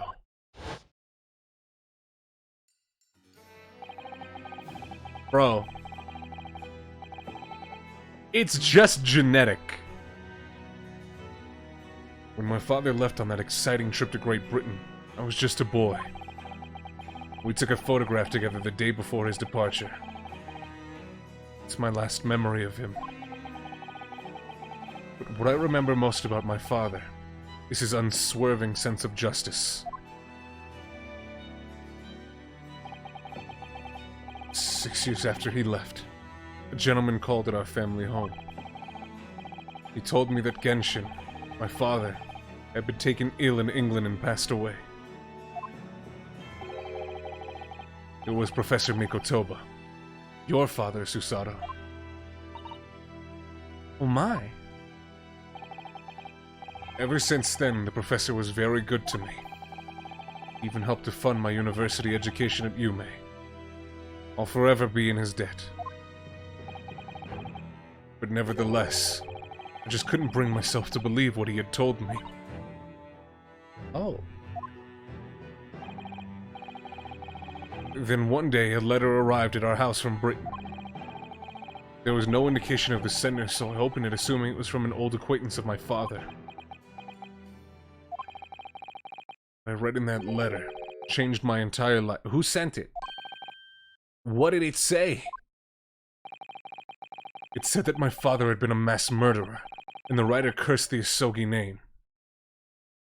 Fucking damn it, Van Zeeks. Sending hate mail anonymously across the world. Shout out to Joe. Okay, so here's the thing, Joe. I know you are prone to not looking at your message when you type it because you just be typing fast and you don't care about what happened. Or care about what you're typing, really. Just as long as you get the message across. But specifically for commands in the chat, they do have to be typed correctly. What's going on, Spaghetti K? How you doing? What's going on, you two? Oh no. As a result of that letter, I found out what had been hidden from me all those years. Wait, so let's think, right? Because... there you go. That's how the command is supposed to look. But... that's an old-ass command. That was a Danganronpa command. But, now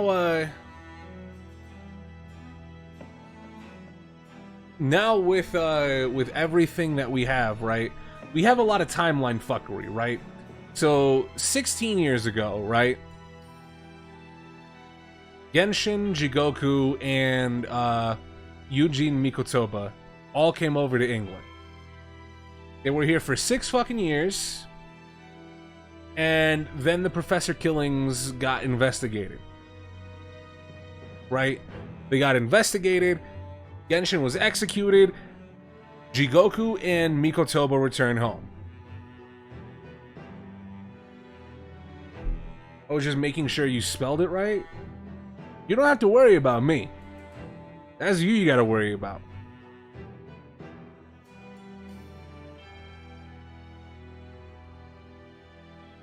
After that, after those 10 years, right?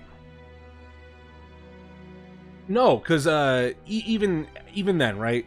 The Reaper of the Baileys starts going around killing people, right?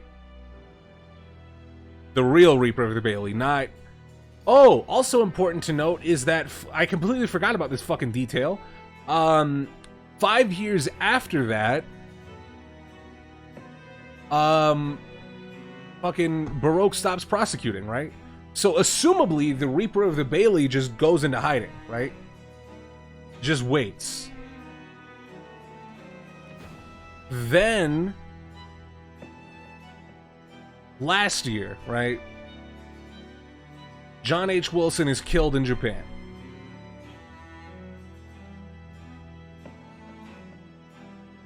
Well, not 3 months, right? Like a month later, right? Kazuma is presumed dead, dropped off in Hong Kong. We arrive in Britain, we start prosecuting, right? We reveal what's going on with Magnus McGilded and the leaking of state secrets, and we clear that up, and then approximately 6 months after that, Kazuma arrives in Britain, right? And then he starts working under... Wait, hold on. Also, what's kind of weird is that if Baroque was only prosecuting cases that we were working in, then why the fuck would Strongheart assign Kazuma to Baroque as an assistant, right? Because it wasn't like he was doing shit. It wasn't like he was just like, oh, well, I got all these cases here, I need somebody. Like, he could have easily just fucking, like, just kept him under lock and key, right? Okay. But either way. And then within these last 3 months, Kazuma works under Van Zeeks. The Great Exhibition starts happening. We pull Courtney Syph, expose her wrongdoings, what Enoch Drebber was up to, and what the fuck was his name? What Daily Vigil was up to, right? The chief warder for the Barclay prison. He did say he was knowledgeable of the court system, which is true, right? But if you only assign him to Van Zeeks because he's knowledgeable of the court system, Van Zeeks wasn't prosecuting at the time. He was taken, assumably, right? He wasn't doing shit, right? Because we lost our license, we really don't know what exactly Van Zeeks was doing. Assumably, he wasn't prosecuting, right? Because we would have heard of more Reaper of the Bailey cases, right? He did a trial in between Asman. Oh, that's right. He prosecuted Odie Asman, and he ended up getting away, right? It's weird, though, that... And he ended up dying, too, so... Understandably so, right? But that wasn't even a working of the Reaper of the... Okay, it's fucking weird, because that was... Odie Asman being killed wasn't a work of the Reaper of the Bailey. Magnus McGilded being killed wasn't a work of the Reaper of the Bailey. And that's because Asashin was in... Well... For Magnus McGilded, she was in Japan, and then for Odie Asman, she was just fucking dead. So, yeah, aside from the Odie Asman case, fucking, Van Zeeks really wasn't doing work, right? And the Odie Asman case, as far as we know, took place last month. So for 2 months, Kazuma was just sitting here being a fucking wine bottle fetcher. Right? That's fucking hilarious. To me, personally.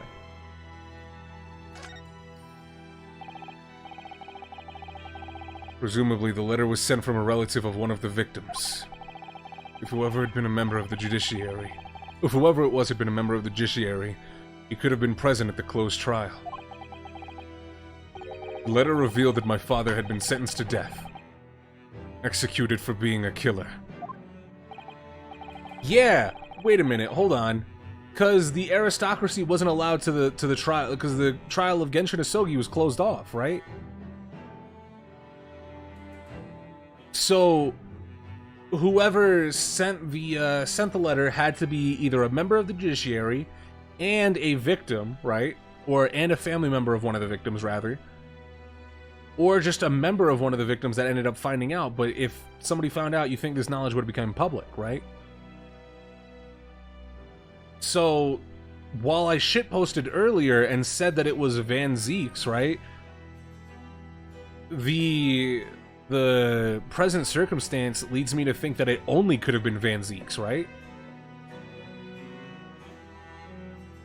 Unless that fucking WrestleMania sign point that I did of Jigoku being evil and just giving him this letter was fucked up, right? Unless Jigoku did it, right? Because we know that Mikotoba and Jigoku were in the trial as well. I'm so sorry you had to find out that way. I imagine the British government did its very best to silence whoever sent that letter. But someone who knew the truth and couldn't bear the resentment was always going to be a problem. But still, it could have been written by anyone. Even Jigoku. Why would you believe such a thing? There was a newspaper cutting included with the letter. It was the first I've ever heard of the professor and his terrible killing spree. Well, what did my father have to say about the letter? Couldn't bring myself to show it to him. What? Why not? Because he deliberately concealed the truth from me by telling me my father was taken by a fatal illness. Okay, so I guess that would end up ruling out Mikotoba, right? Because why would he lie to him and then give him the letter, right? That doesn't make sense. Couldn't have been easy for him. And he'd done it out of consideration for my feelings. So instead, showed the letter to Judge Jigoku. To the other visiting student. He faltered for the briefest of moments, but then he just laughed the letter off. So it was Jigoku. Okay, sick. But in that moment, I saw it on his face. He was undeniably shocked, shaken momentarily before recovering his poise. The fucking shakenness was probably like, how the fuck did you find out I sent— oh wait, no, he doesn't know that I sent this. Idiot. A year later, my bereaved mother succumbed to the strain of grief, and she too passed away. That's when I made up my mind that one day, without fail, I would cross the seas to Britain and seek the truth for myself. The truth about my father, Genshin Asogi. And I wouldn't let anyone stand in my way. Azuma. Alright. We learned today in court turned things completely on their head. It was an impressive piece of lawyering, Ryunosuke Naruhodo. Can you stop calling me by my full name? Lord Van Zeeks isn't the Reaper, you know? I almost don't want to believe it myself, but it turns out that Inspector Gregson himself, the victim was... It's clear that the Inspector was behind the Reaper's activity all along. What? You mean you knew? The real question is who's been giving orders to the Inspector. Okay, so I guess they're actually going for the he actually was the tactician. I kind of thought that was a fake like lead, right? Yes. Baroque Van Zeeks is the real Reaper. But it doesn't make sense. Before you leave, show him the autopsy report? Will do. But it just doesn't make sense to me, right? It doesn't make sense that if Baroque is the Reaper, why he would have to have fucking... Or if Gregson was the tactician for the Reaper, why he would need a fucking corkboard of all the newspaper clippings like it's a fucking highlight reel, right? That's an orgy of evidence, right? That you don't want, right? It only makes sense if he's investigating those crimes, right? It doesn't make sense if he's perpetrating them.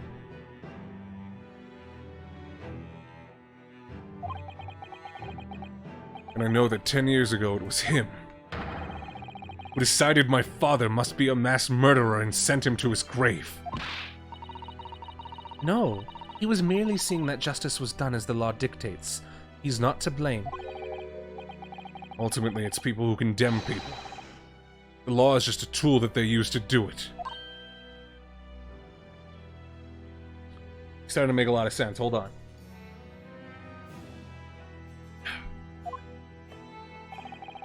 When a man condemns another, he must take responsibility for his actions.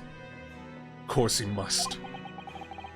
But I know for certain that my father would never have taken another man's life. Well, looks like we're only gaining traction. Kazuma. The contrary, my father's life was taken by the Reaper. Also, you gotta stop fucking picking that sword up like you about to do something with it, because honestly, I haven't done shit, and you're kind of being very aggressive. You know? It's just a big fuck you, right?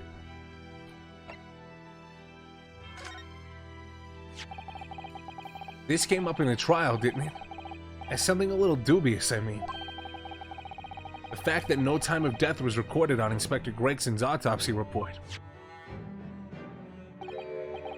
Yes, there were some unexpected turns in the courtroom earlier. The suggestion you came up with certainly took everyone by surprise. The idea that the victim died the previous day at some other location is quite something. Well, considering when the pocket watch had stopped and the scorch marks on the candle, it's certainly a distinct possibility. The evidence and the scene both point to it. To be honest, it bothered me too. So I paid a visit to the autopsy room earlier. The coroner responsible wasn't there, but I got a name. It's Dr. Go- Oh, so you read the autopsy report, you dumb son of a- I fucking hate you. If it wouldn't trouble you, Kazuma, we'd very much like to speak with the coroner too. Of course. The last thing I want is for anything to be brushed under the carpet. Scotland Yard's autopsy laboratory is behind Lowgate Cemetery. By Barclay Prison, you mean? You know it, do you? We've been there before. Well, I mean, the autopsy. We went there to visit Dr. Scythe once during the previous case. Actually, I keep forgetting that the case 2 of this game was a flashback case. I was about to say we did that in case 2, but then no, that was fucking what the fuck was his name? Soseki's second case, right? We visited that.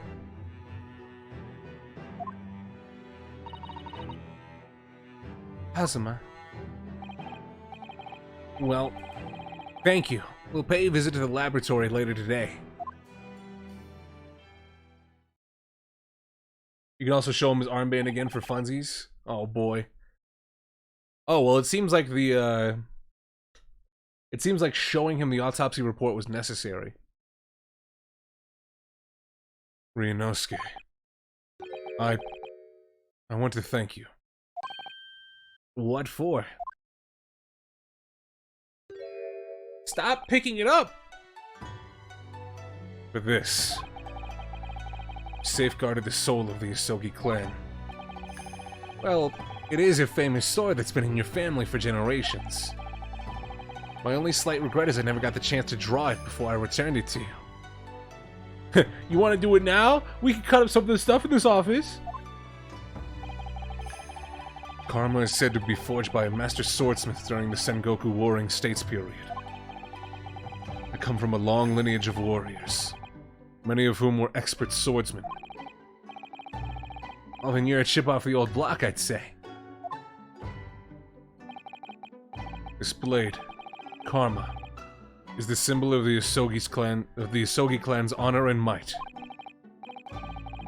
Apparently, one of my father's apprentices even took the blade for a certain— Oh! Oh! There we go! There's the Von Karma. They trained under Genshin Isogi. There it is. Well, there's the tie. That's super cool. Really? Karma. It does sound formidable, that's for sure. Oh, you have no fucking idea, buddy. 16 years ago, when my father was a visiting student here in London, he had this sword forever at his side. Which is why it means so much to me that I have it by my side again now, too. And that is all thanks to you. It was an honor. Could you imagine fucking Phoenix popping out of a little time gate and going, "You have no idea what fucking trouble that sword has caused." That sword is a fucking menace. Or rather, the person that took up the name.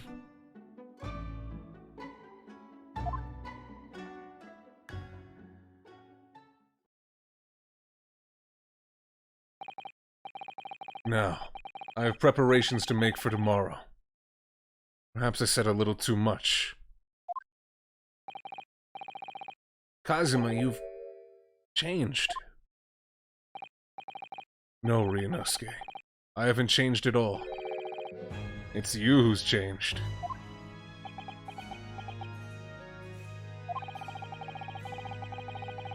I can completely understand your resentment of Lord Van Zieks given what happened. But the fact is, those events in this case are, well, unrelated. Is that what you want to say?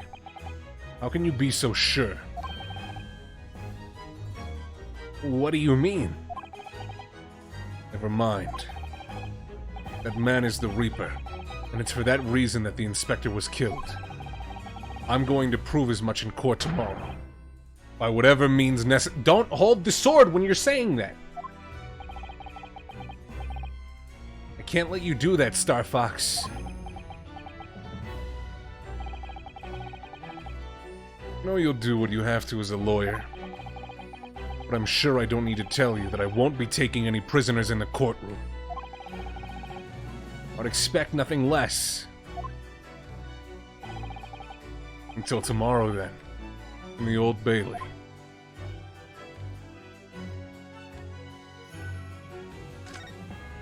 You remember this? Remember this? Kazuma, this is your armband. Actually, I think it's yours now. Sorry? You're the defense lawyer. You have a talent for it. I've always known that you would. And now you've chosen to take that path in life. As your friend, I couldn't be happier for you. Or more proud. And you've taken a Ace Attorney Investigations prosecutor's path. Kazuma. So you keep hold of that. Besides, I'm a prosecutor now. That armband would have no meaning for me. Well, if you're sure. Thank you, my friend. That's a nice little end. Alright, let's go talk to the fucking forensics lab. It's just the same fucking place. No. It's her fucking daughter?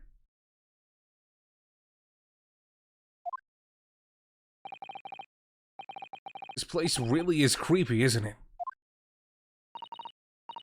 Well, being a dead room, it's probably full of the spirits of the dissected. But actually, there's a pleasing scent of roses in the air. Well, being a dead room, the coroner probably needs a bold scent like that to mask the odor of death. Iris? Do you think we could change the subject? Fuck! God damn it! So you left it out on orders. You little shit. What was that?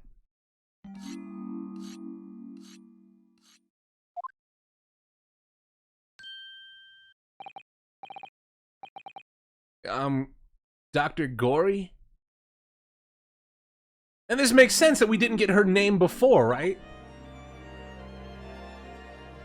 She showed up and we didn't get her name. She was just talking to her mama and left, right? Like, I think specifically when Scythe was talking, how is your fucking mom's last name Scythe and your last name is Gory? What the fuck happened?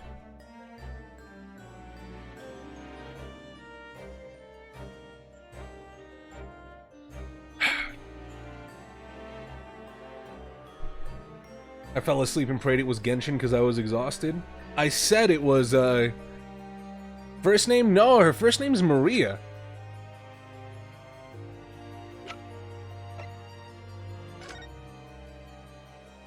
Yeah, it's Maria Gory.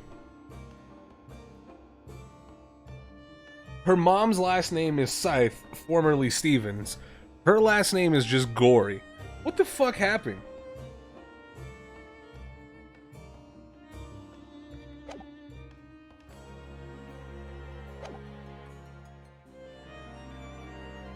What? That noise before. Her father's last name is probably Gory. So then why is Stevens, or why is Courtney's last name Scythe then, right? Yeah, right? Like, she married and got the name Scythe. So how is her daughter... That bitch was sleeping around.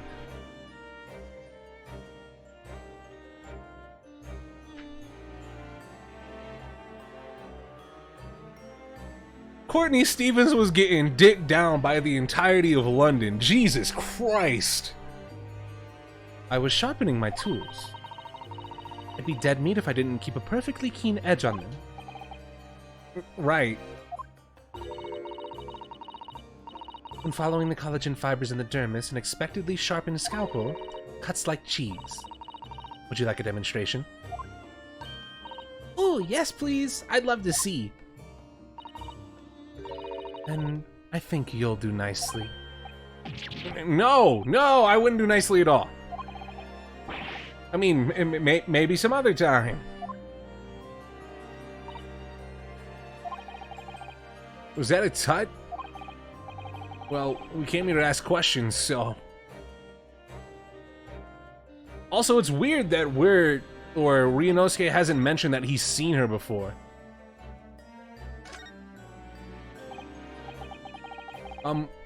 Oh, well... God damn it. Every single time. We have actually met before. I'm a lawyer, if you remember. Yeah, because she was talking about how she never cut up a Japanese person before. Like... You're not dead yet. What? So Mama said I wasn't to cut you open. She's so strict about things like that. Well, good. Dr. Sykes has some scruples, at least. Oh dear, it looks like she's not interested in talking to us.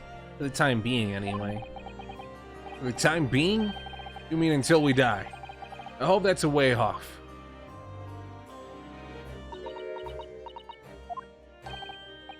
Sorry, but I wasn't planning on dying anytime soon. Stop sucking your teeth! I know your mom's in prison right now, but I will beat your ass for her. Surely there's some less drastic way of making her listen.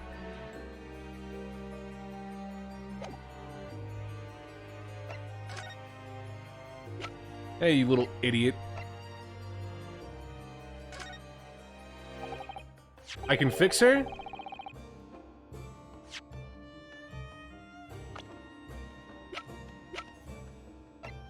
Okay. Had to double check.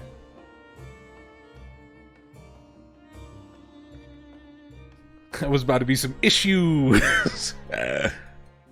Dr. Gory, We actually came here to ask you about this. It was very good. Good? Sorry? His skin didn't snag on my blade once, and very little mess. His joints dislocated easily, and his muscle tissue was a pleasure to work with. Susato is 16. Or 16, close to 17, I think, right? Because we've been in Britain almost a full year, right? Her birthday is like December. So when she got... Wait, hold on. I was gonna say I can look it up on the wiki, because sometimes on the Ace Attorney wiki, like, they say, like, this is this person's expected, like, birthday, right? Given when their age changes, right? But definitely not now, right? Not until I've finished the game can I look shit up, right? But, because, like, for Apollo, right? Apollo's determined birthday is anywhere from July to December, right? They've narrowed it down to the last half of the year. So I would expect that Susato's expected birthday is in like December, seeing as we've gone through February to November 2nd, right? And her birthday hasn't happened, right? So either late November or December is her birthday. The fact that Gina's older than Susato is crazy by at least 2 years, too, right? Also, is this is our first way of seeing her or this is our first time to be able to see her without her mask, which is kind of funny. Thank you for adding her to the court record very quickly. We can skip those details. But there is one thing about the report that's caught my attention. We don't seem to have recorded a time of death.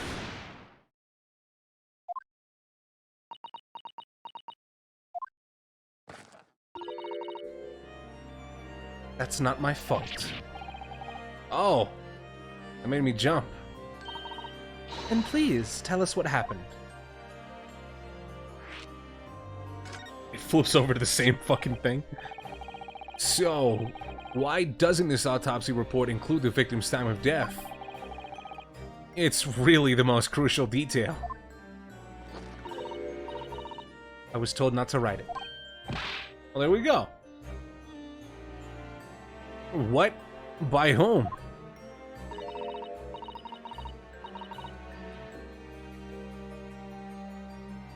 I'm on to you, you son of a bitch. I'm fucking on to you. Mail Strongheart, the Lord Chief Justice. He came here. Lord Strong... He said that from the witness statements about the gunshot and other evidence, it was obvious. The man clearly died at 5 p.m. 1st of November when the gunshot was heard. But that's not the time of death you wrote on the report. You didn't write anything.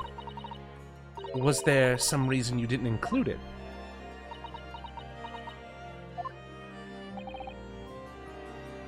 Don't tell me he's got your mama hostage. Dr. Gory.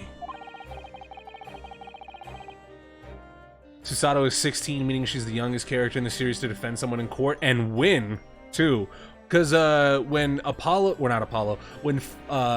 Edgeworth showed up in the flashback case in Game 3, right? He was 17, right? Because I was about to say he's the youngest person, or rather, Susato is the youngest person in court in general, right? To take up a legal stance, right? Not including people like Iris or Pearl, right? Who are just kind of there. And even Maya to an extent.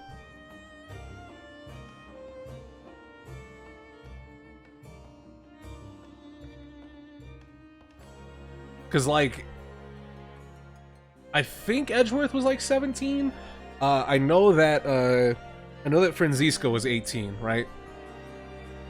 When she shows up in Justice for All. Iris was our assistant, though? Yeah, but she wasn't legally defending anybody. She was in court.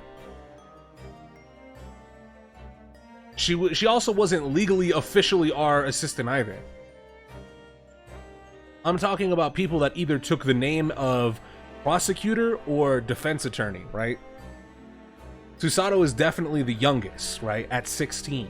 But I think she narrowly beats out Edgeworth, who took the stand as prosecutor in Trials and Tribulations during the flashback case for Terry Falls, right? If you're hiding something under Lord Strongheart's instructions, then sooner or later you're going to go the same way as your mother. Give it here, then. Are we? No. It's now our time. Chat room, I don't think you understand. Now we have the updated autopsy report.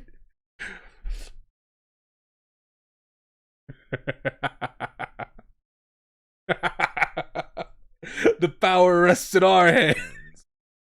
She's scribbling so furiously. There. You've written... What? What's she written? Tell us. Indeterminate. Man! It's updated, though.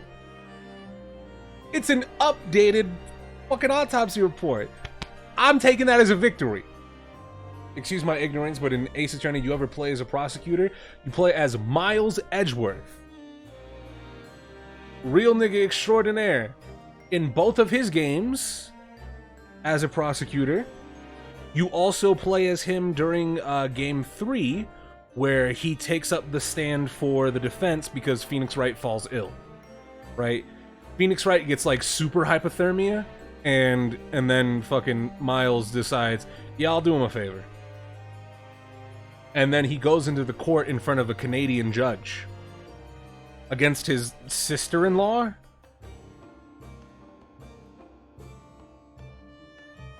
Stepsister? It's very weird, the relationship between Franziska and Miles. I like how Phoenix was just sick, no broken bones. Bro, his body fucking shit is crazy. Alright, now is it actually like prosecution or just a character swap? It's a character swap in Game 3. In Ace Attorney Investigations, it's a different style of game, but you are actually a prosecutor. You play as Miles Edgeworth as a prosecutor.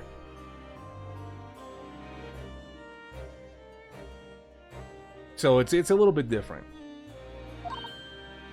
What?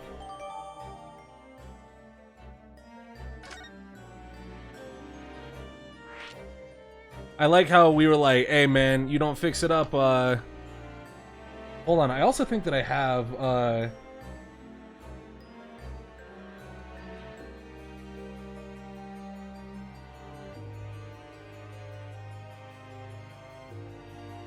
because we played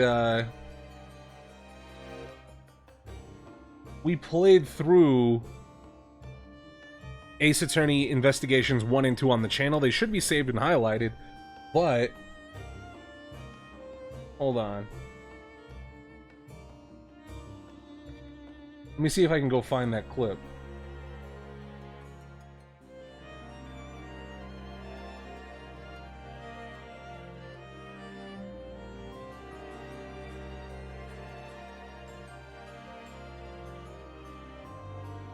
I really like... Hold on. I know I have it saved on my computer. So I guess I could just upload it real quick to, like, streamable.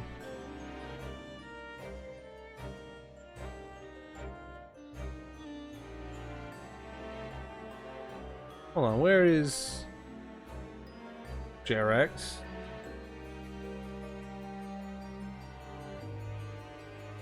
There we are. Give me 1 second, because I would like to find this, because it's one of my favorite shitposts that I've done.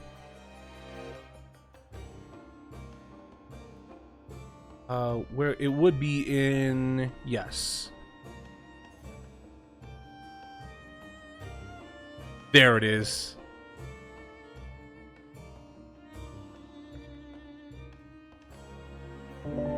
Perfect. All right, here we go. I need to watch this now, just for the sake of my.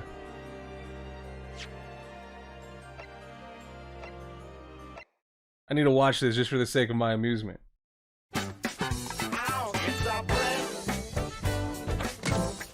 I love it. I fucking love that. Shout out Ace Attorney Investigations, man.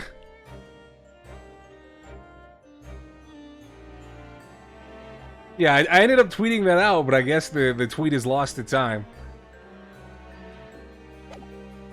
Anyway. Indeterminate, what do you mean by that? Why was the time of death indeterminate? When the specimen was brought in, it was still fresh. The time of death could easily have coincided with when the gunshot was heard.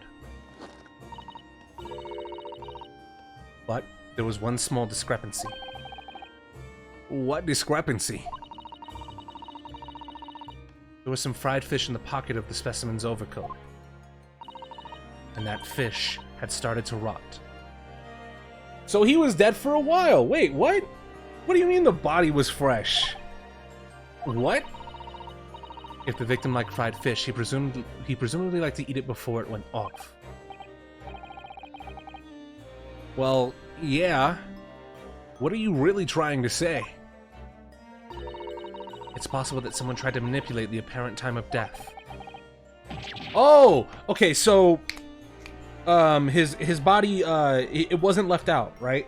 That's what it means.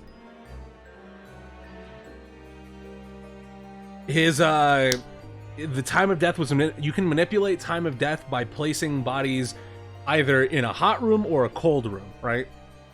Because you can make it seem like the if you place it in a cold room, time of death is tricked because the body is cold, it doesn't have a chance to deteriorate, rigor mortis can't set in properly, so he was probably placed in a fucking freezer somewhere. Theoretically, if you were to chill the body in ice, you could delay the onset of putrefaction. And if the overcoat wasn't on the body at the time, then only the fish would have started to rot. Bro, shout out Gregson! Indirectly fucking giving us clues about his death because he was hungry. But today's science is advanced enough to let you freeze a corpse, it seems. But surely, to chill a corpse like that would require an enormous electrical refrigerator. I don't imagine many households in London are equipped with such a device. Yeah, so where the fuck was he being kept? Oh, definitely not. But maybe in a factory, or some other special place. I don't recall seeing any factories or such like on Fresno Street, though. I wonder, if the inspector's body had been chilled somehow, what might the actual time of death have been? I couldn't say for sure. But at the most, it might have been a day earlier. Why is it always bodies in a damn fridge? Because it changes time of death to make it, literally like we see here, it makes it an indeterminate time of death. Bodies don't decay if they're being frozen. So if you cool the body down, decay and putrefaction doesn't take the same amount of time, it takes longer. This is why, like, morgues and, like, specific areas of hospitals are really cold. So bodies don't decay, right? Because it would be terrible if, you know, you were trying to keep a whole bunch of dead bodies around and they started rotting really fast, right? It's the same properties with food, right? As fucked up as it is to think about it, right?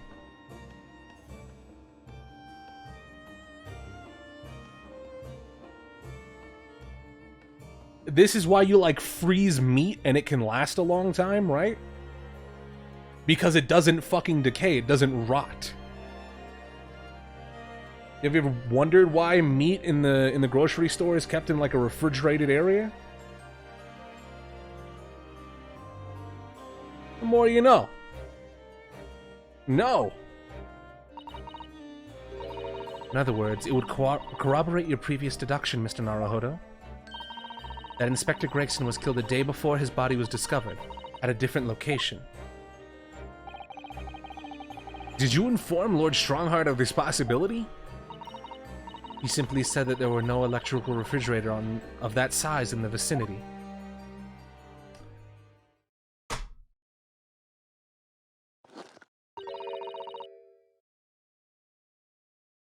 If you don't mind, then. Sorry?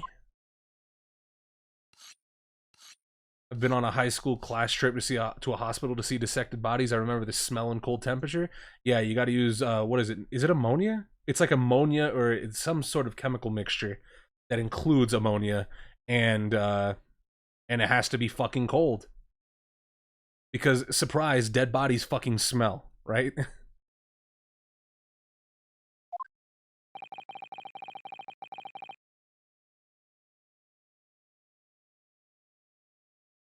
Gone back to sharpening your blades.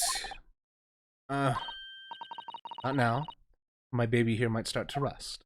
I think perhaps we'd better leave Dr. Gori alone. Maybe we could try again later if we manage to find some more clues.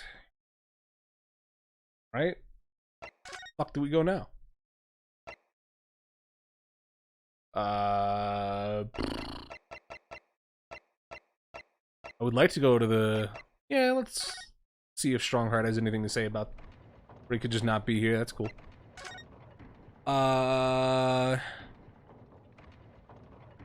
Don't have anything from Mikatoba. We need to go talk to Van Zeeks. I'm gonna assume no.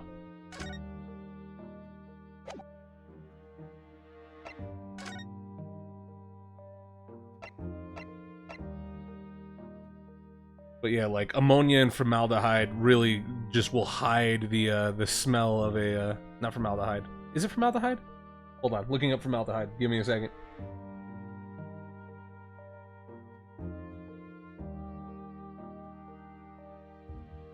Shout out to also me spelling it formaldehyde, by the way. Formaldehyde is a naturally occurring compound with the formula CH2O. The pure compound is a pungent-smelling, colorless gas that polymerizes spontaneously into paraformaldehyde. Hence, it is stored in an aqueous solution, the simplest of the aldehydes.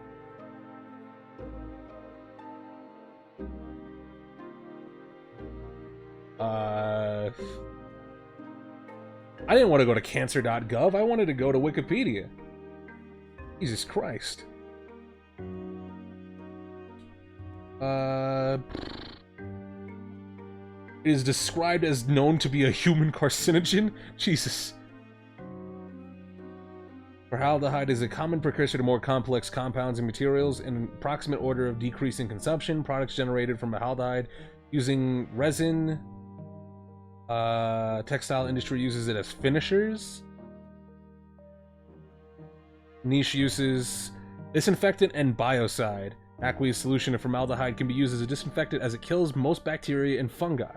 It is used as an additive in vaccine manufacturing to inactivate toxins and pathogens. Formaldehyde releasers are used in biocides as personal care, such products such as cosmetics.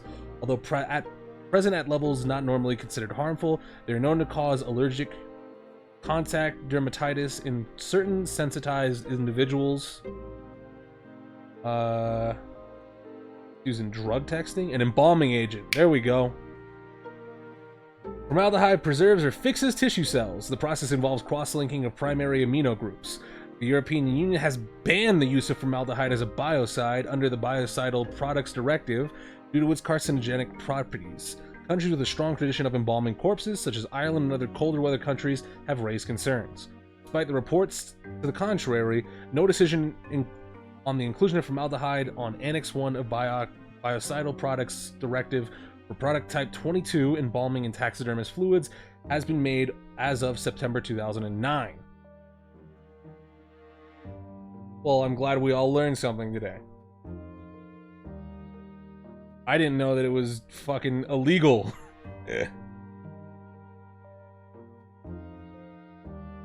In the EU. Alright, so we could go maybe check the hospital? Speaking of embalming fluids. There's something news here. St. Sanders Hospital, Ward 3. This is the ward where Mr. Vigil was brought, apparently. To be frank, I'm a little worried about seeing him again. Ah, good lawyer. Hello again. Are you feeling better now, Mr. Vigil? Yes, thank you. Well, somewhat better.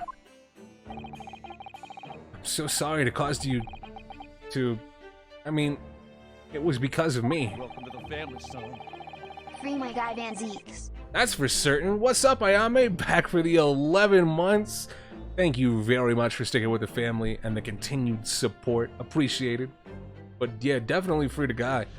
He ain't do shit. If I hadn't exposed your secret and forced you to remember things that you obviously tried to forget.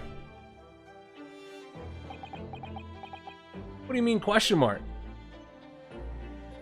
Van Zeeks ain't do nothing to nobody know how. The prosecutor was here until a few moments ago, too. You just missed him. Oh.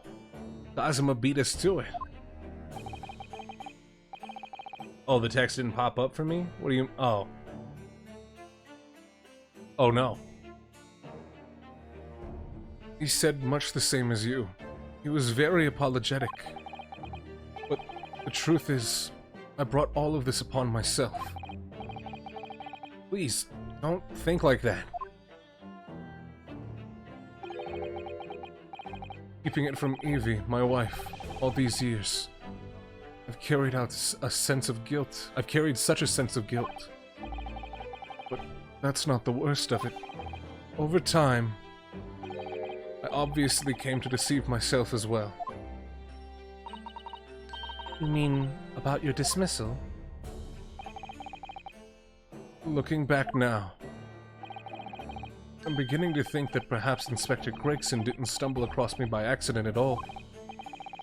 I mean, he compensated me so generously for acting as his stand-in.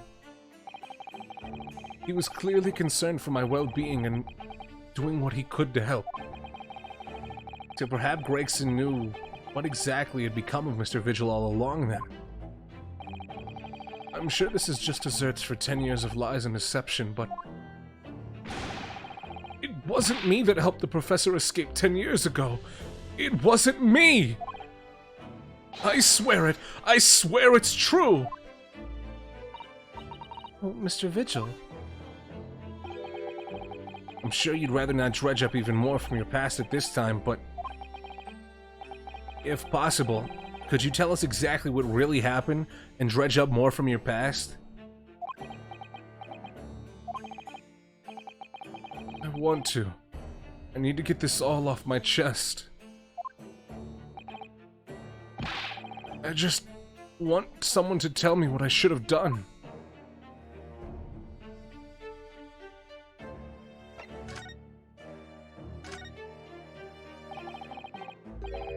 Inspector Gregson was obviously engaged in a special operation of some sort. He was investigating something that even Scotland Yard couldn't know about. Details of the Reaper's marks, yeah. It was when he had to carry out those investigations that I would take his identification and impersonate him. He'd pretend to be the inspector and carry out investigations on his behalf. See, the only issue that I have with this, right, and it's a super minor issue, is that Gregson is considered somewhat of a fucking, like, celebrity at this point for most people in London, right? Because of his prominence in the Adventures of Sherlock Holmes, right? So you would think people would know what he looked like, and if, you know, somebody got an earshot and heard, I'm Inspector Gregson, no the fuck you aren't, right? At least to me, right? That seems like it's a, I gotta suspend a little bit of my disbelief for that, but whatever. Oh no, never.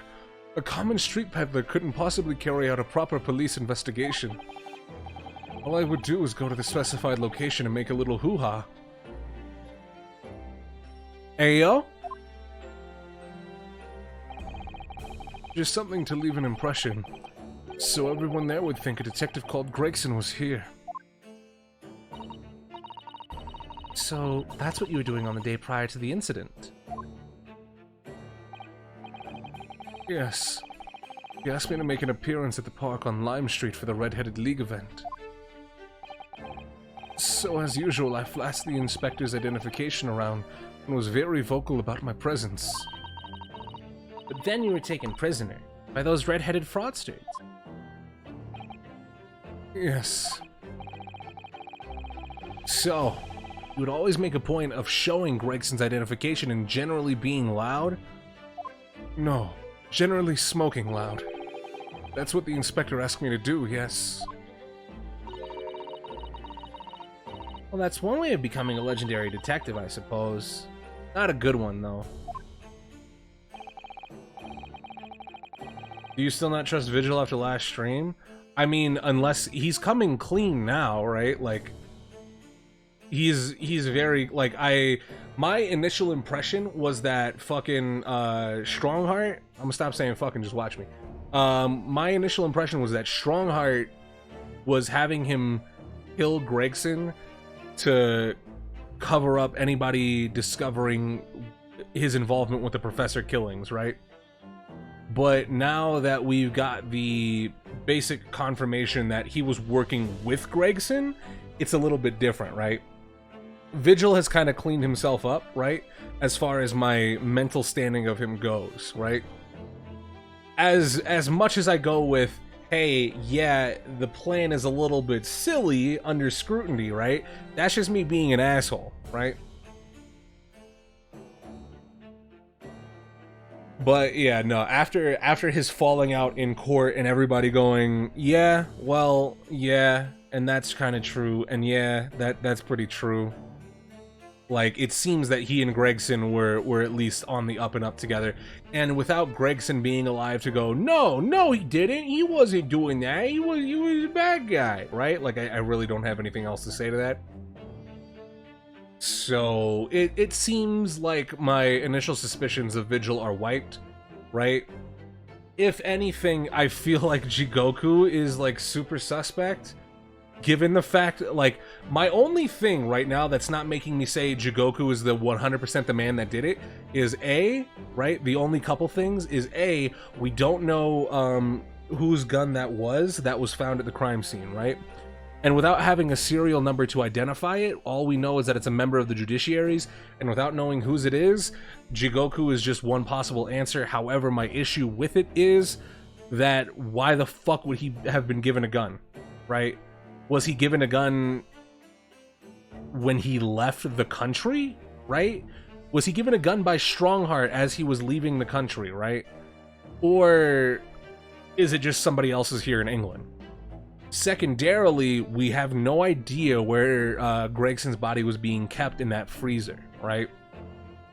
If we find a freezer and it's like, oh, well, there's a freezer across town in the countryside that Jigoku has never been to, right? Then it's like, oh, well, fuck, he couldn't have done it, right?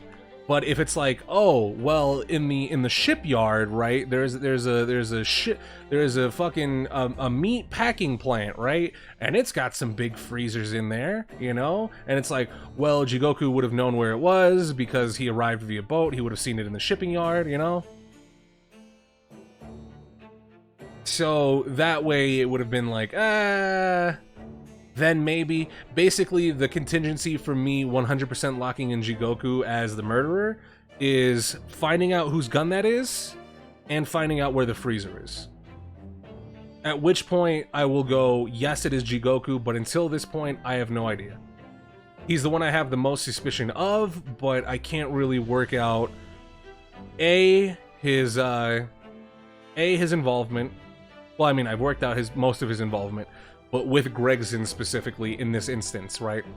I can't work out whose gun it is. I can't work out where the body was being stored, and with where the body's being stored.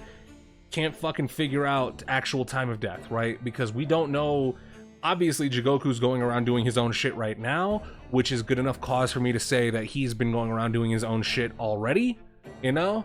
So, I'm leaning Jigoku, but I'm not locking it in. Not just yet, right?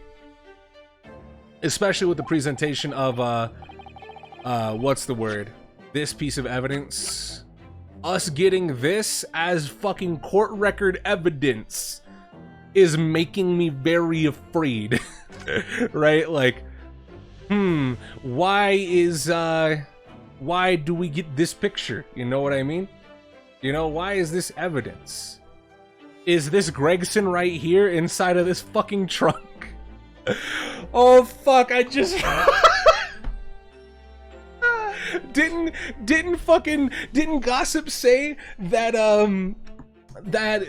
or rather didn't Vigil say that he saw Gregson carrying a trunk up into the apartment? Oh yeah, it's fucking Jigoku. Okay, great. So now we just need to figure out why. We just need to figure out why this son of a bitch is a son of a bitch, okay? It's fucking Jigoku. Holy shit. Why?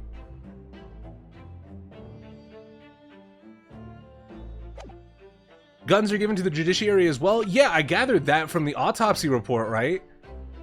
Because, reading the autopsy report, it said that the caliber of the weapon uses matches the standard issue of firearms for members of the judiciary, right? But I figured it was for fucking Britain judiciary, not for visiting Japanese judiciary, right? But this matches up all too fucking well, right? With him also saying that, oh yeah, because I'm a judge, I didn't have to get my bag searched, right? Nigga, fuck you. Yeah, this guy's guilty as shit. Okay, so it's Jigoku. Without returning the inspector's identification to you, however. We had arranged to meet in the Fresno Street room at 5 that day so I could report back to the inspector. But at the agreed time, that's when I heard the gunshot. The firework. Stop saying gunshot. Well, here we go. It was at midnight on the 17th of June, 10 years ago. That was the time scheduled for the execution. But the professor's execution never actually took place, did it? Or rather, the execution itself must have been used to affect the plan of escape.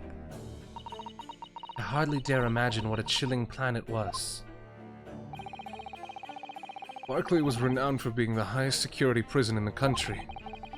Everything that went in or out of the place was searched multiple times. But there was one notable exception. Or rather, one notable loophole. Something that was never questioned.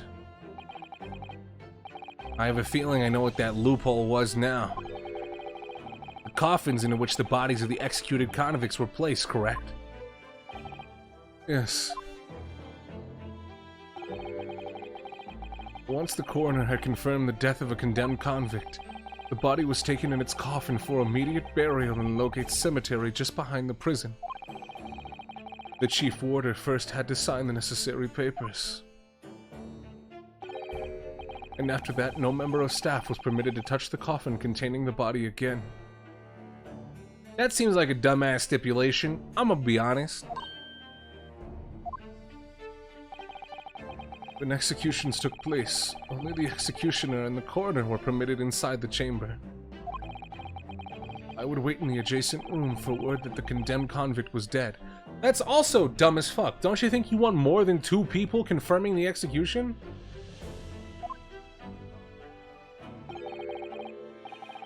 On that occasion, once I had confirmation, I went into the mortuary to find a lone coffin as usual. The procedure was that I would sign the paperwork having checked the coffin, then nail it shut. But for some reason that day, the coffin was already nailed shut. So you never got to see the fucking body. Dog, why did you sign off? No.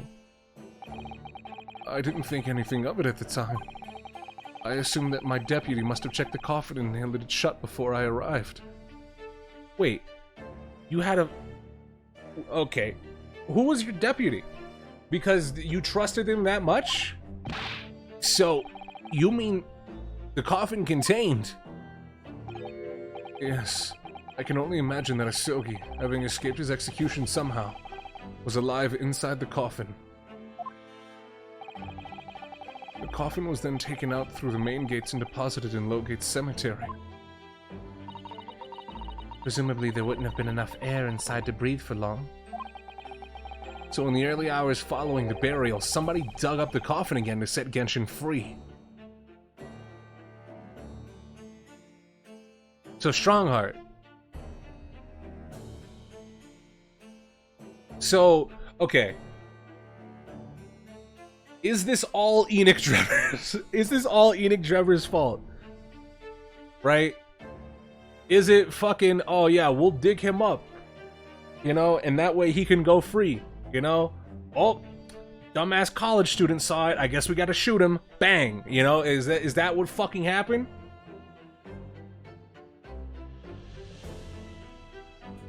Damn, Enoch Drever really is an asshole.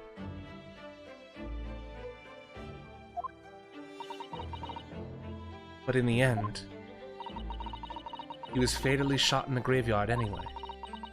What on earth really happened in Lowgate Cemetery that night, I wonder? Cause nigga like me, right, you know, I'm gonna assume that if I was in this position, right, and I'm like, I want this convict to go free for one reason or another, you know, and we dig him up out of the graveyard, right, and he starts to climb out of his coffin, and somebody witnesses it. I will fire a gun, right? But I'm not gonna hit the guy that I just spent all this time preparing this plan for. You know, it's gonna be like, I'll shoot close to him, and it's like, aha, I have killed you. And then maybe he gets the message and falls back. Either that or I just fucking kill Enoch Drever, you know? Like, and put him in the coffin.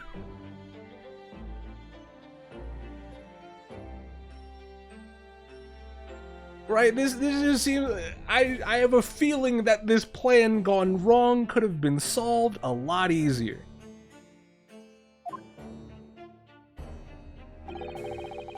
Sogi couldn't have possibly escaped that way without help from somebody working in the prison. And that somebody was not me.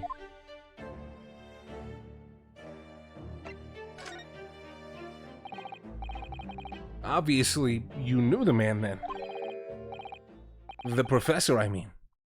Genshin Isogi.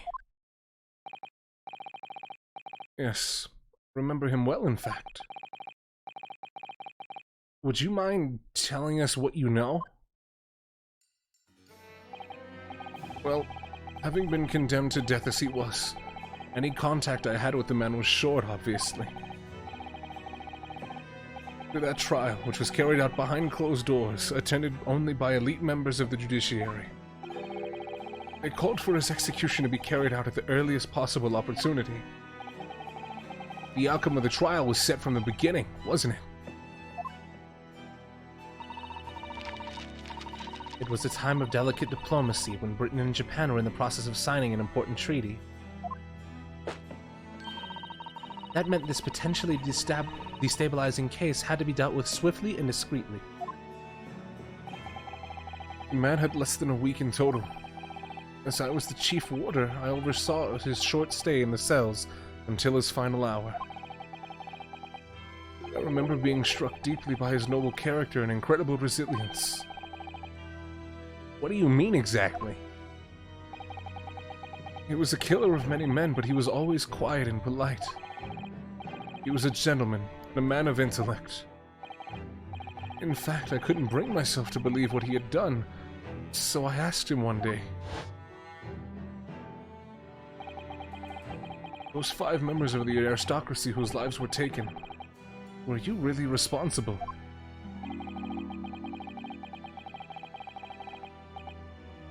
I'm guilty of the unforgivable crime of ending another human's life, yes.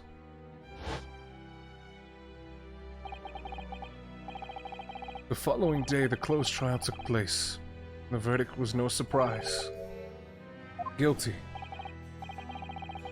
That night, when he was brought back to his cell, I saw something. Something unusual. Something unusual. What? Last will and testament. Genshin Asogi. Did you play it on... Did you fucking give it to anybody? Where the fuck did it go? What did it say? Where is it?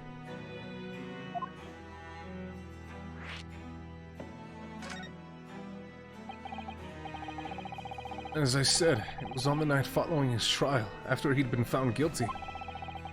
I was doing the rounds of the cells, and when I looked into Asogi's, I noticed that he seemed to have a sheet of paper in his hand.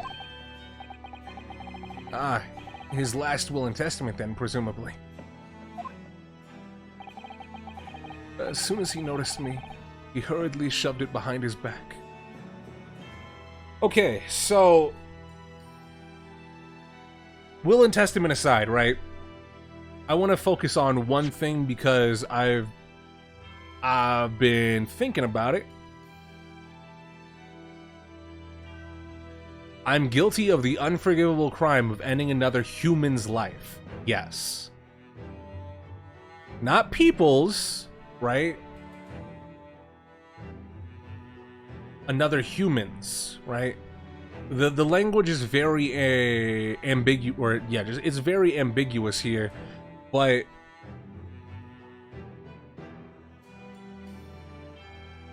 it's very possible that he only killed Clint. So I think that my initial like thought was right? But slightly different, because why the fuck would he admit this to a chief warder for literally no reason, right? Because he's not answering this fucking question, right? Were you really responsible? I'm guilty of the unforgivable crime of ending another human's life, yes? Motherfucker, answer, are you responsible for the 5 people that died? I'm guilty of killing someone, yes. It's not what I asked. Right? So I think that... But in that case, then, why the fuck was he saying that I can't let them harm, or like, I can't let these people hurt Baroque? Like, he was making something up to Clint? Right?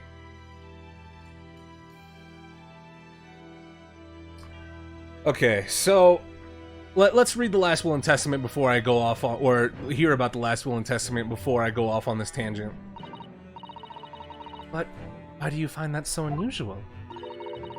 Isn't it normal for a man to pen a will when he knows his death is nigh? Yes, that's true, but there were special conditions to Asogi's incarceration, you see. What sort of conditions?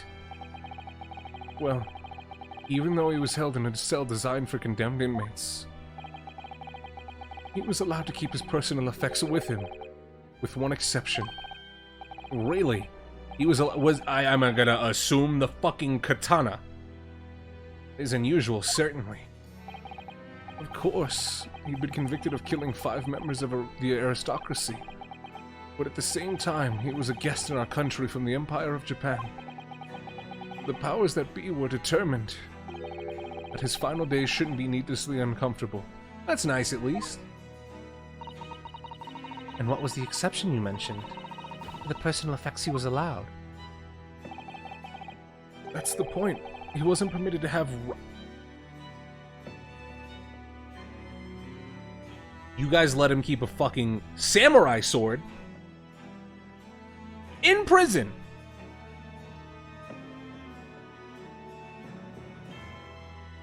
But he wasn't allowed to keep a fucking pen. Show your work. Explain this one to me. How the fuck do you manage that one? Specifically, no pens or paper. So, he was prevented from leaving any written record of what had happened to him. Yes, that was the long and short of it. I have no idea where he obtained that paper. Any writing materials would have been confiscated from him upon his carceration. Did he sneak? No, he couldn't have snuck paper into the prison up his ass. Doesn't make sense. As I said, he hid the paper behind his back and then pleaded with me. What did you just hide behind your back? Please, please turn a blind eye. This is my lifeline. What? No, it's against the rules. You're the only person who's seen. You just agree to keep quiet. X, we do not allow that type of terminology in here. You can say he's stupid, right? But clean it up, right?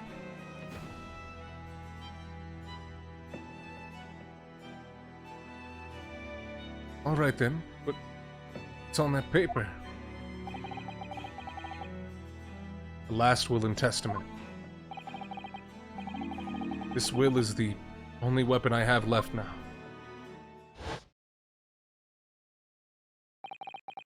My bad, no problem, man. Just do better. Can a will be a weapon? Decided to pretend I'd seen nothing, and I let him keep his will. But then later,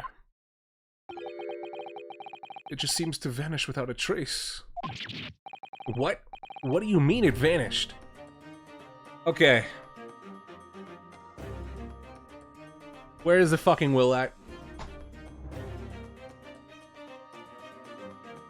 Because I can imagine two places where it could be, right?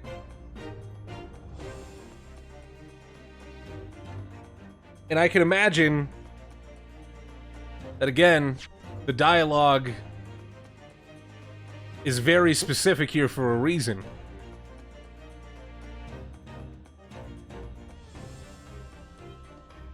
One, it's forever been hidden inside the sheath of karma.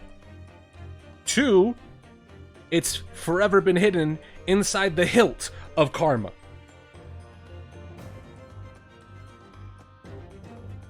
Those are the literal only two places that I can think of how he fucking hid a piece of paper and pen, right?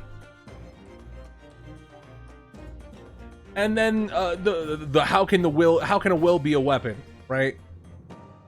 Weapon.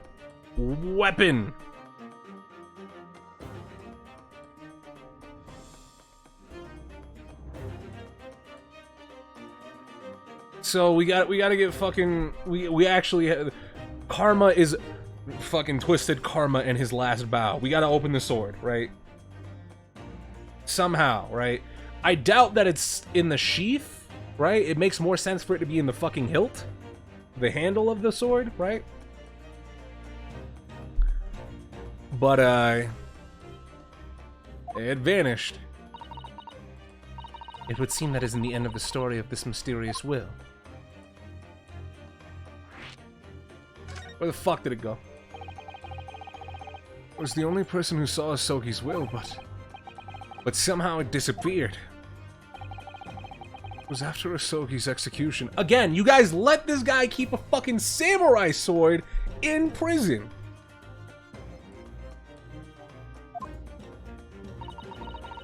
Which is actually an elaborate jailbreak. The warders gathered up Asogi's possessions that were in his cell. They were all to be sent back to his family home in Japan, you see. Or Kazuma. And you're saying that it wasn't anywhere to be found among his personal effects? The will, I mean. That's right. I didn't search through them myself. But Governor Kaiden was livid. He was screaming. Kanei have disappeared completely. That doesn't quite make sense, though, does it? In what way? How would he know about the will? Well, we understood that only Mr. Vigil is aware of the will's existence. In which case, how did the prison governor know to look for it? Oh yeah! You're right. I really don't know how he knew. But it certainly seemed as though he knew of the will's existence from the outset. Only he didn't refer to it as a will. What he said was... the Asogi papers. The Asogi papers? I really can't tell you anything of the subsequent events. Because, well, of what happened. Your dismissal, and the way you blocked it all from your memory. I'd forgotten all of this until today. I don't suppose it's relevant to the case, though. Well, anyway, thank you very much for sharing it with us, Mr. Vigil. We're very grateful.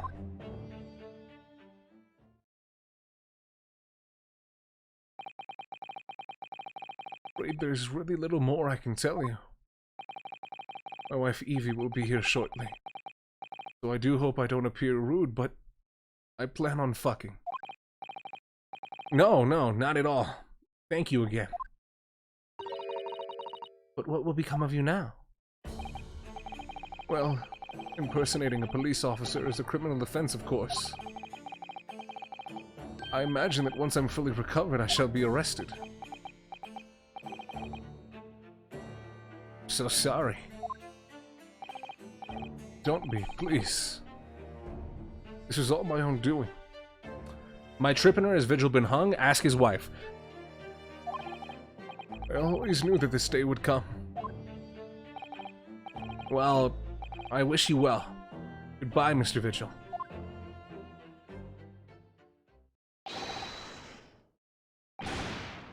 Before you go, there's just one thing. Yeah? What is it? These Soki papers. They're still out there, huh? Nobody ever found them. What do you guys mean?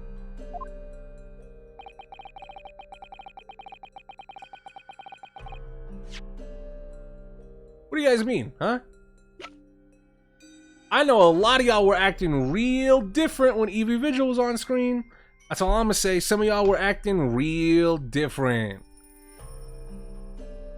Also, Cure, to answer your question more appropriately, he got accosted by Fabian De Russo and Peppino De Rossi, and he had a dog collar put around his neck that resulted in the same bruise that Rossi has, right? Kind of weird that it... Oh yeah, you can see it in this, but not in this. That's kind of weird. This is Mr. Vigil in disguise, right? Kind of weird that they haven't updated that. Hold on, Evie, kind of bad. That's what I'm saying. Everybody can't fucking... Everybody hears me say something. Oh, Chris, how could you say that? But you guys are saying the same fucking thing.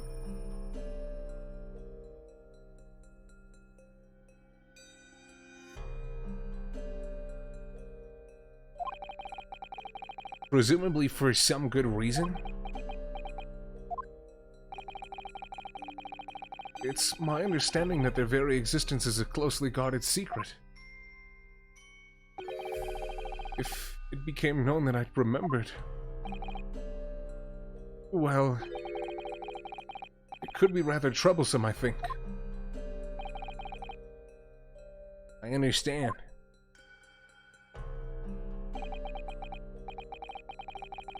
Some sort of will that Genshin Isogi penned just before his death, which the man himself claims was his last weapon. I wonder if there's some sort of Isogi clan weapon. Perhaps it had something to do with his plan to escape. If there's anyone who might know more about a document that Cosmo's father left behind.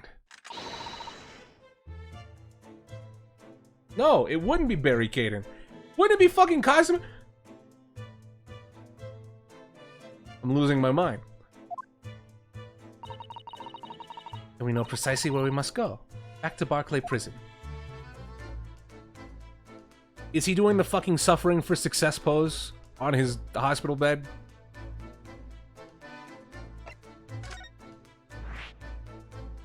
Well, time to go to prison.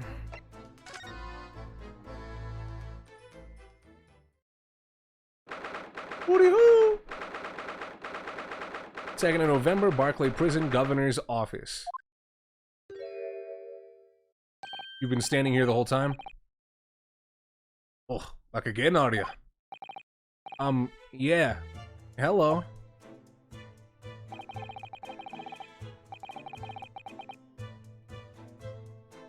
I've heard all about your investigations. I read the report just now. You found them, eh? Vigil. Yeah, luckily.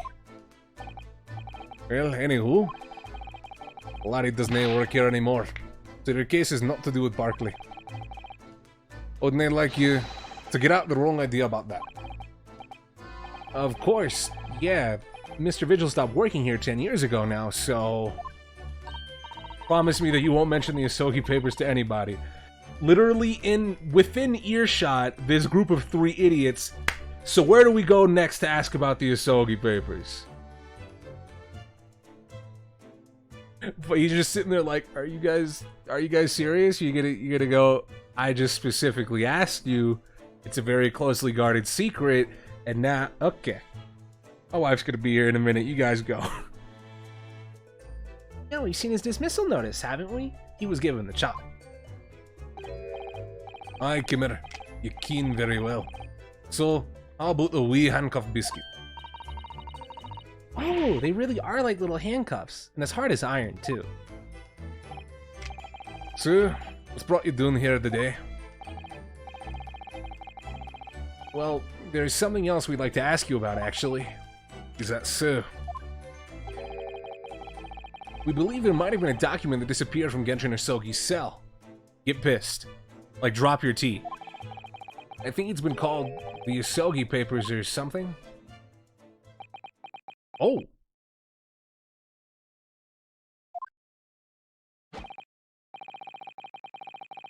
Did I not say? Gregson's death is not to do with things that might have happened at Barclay. Leave the past in the past, laddie. Let's not footer about with irrelevant details. His expressions changed completely. We're clearly onto something here. I would like to point out that if arriving in Britain, we had another prosecutor, maybe one named after a specific Greek god. What was in his hand? That was a comb. Do you not have hair? If Apollo Justice was here, Professor K is getting wrapped up in like 5 minutes.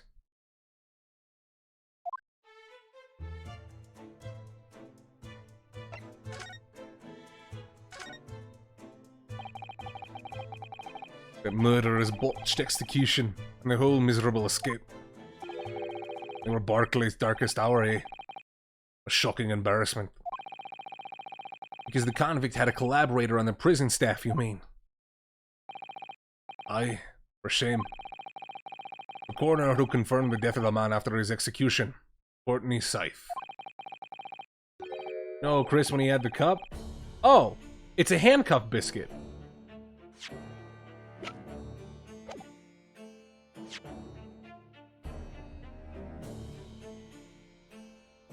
Can you not read?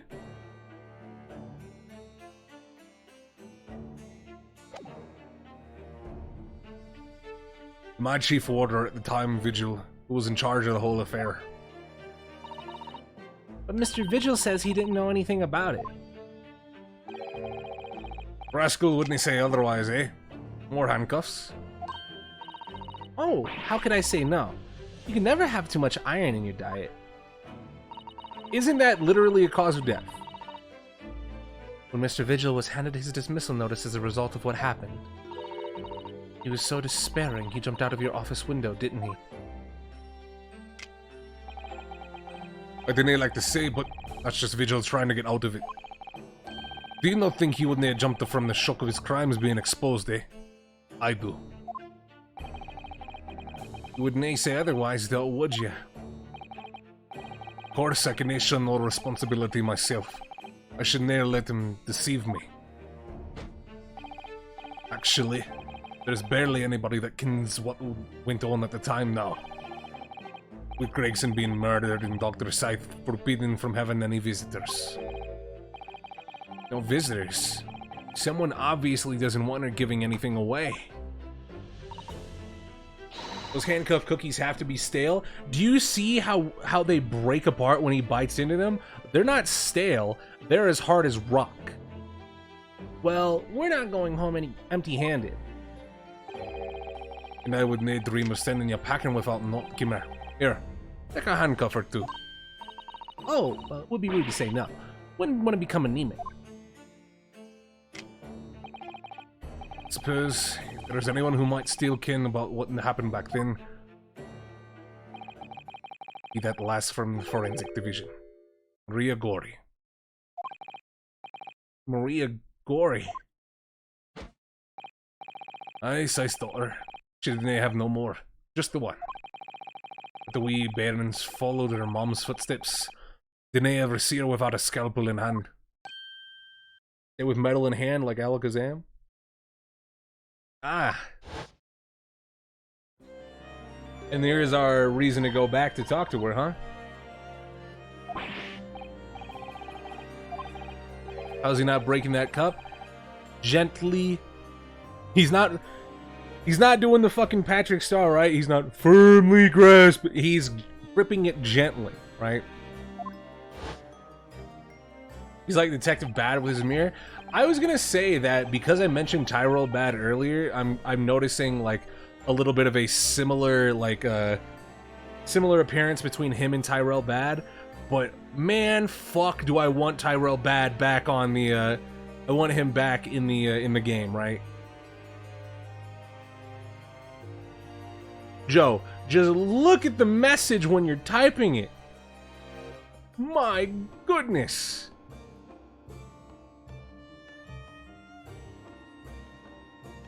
I believe in you, I really can. But his name is not Kmaten, not Kakaten, right? Just look, when you type it out, look at the message box, right? You know what you're trying to say, I know what you're trying to say. Going back to Genshin, he's dead! You can't go back to him. Dr. Scythe's daughter, Maria Gori. What we could do with talking to her.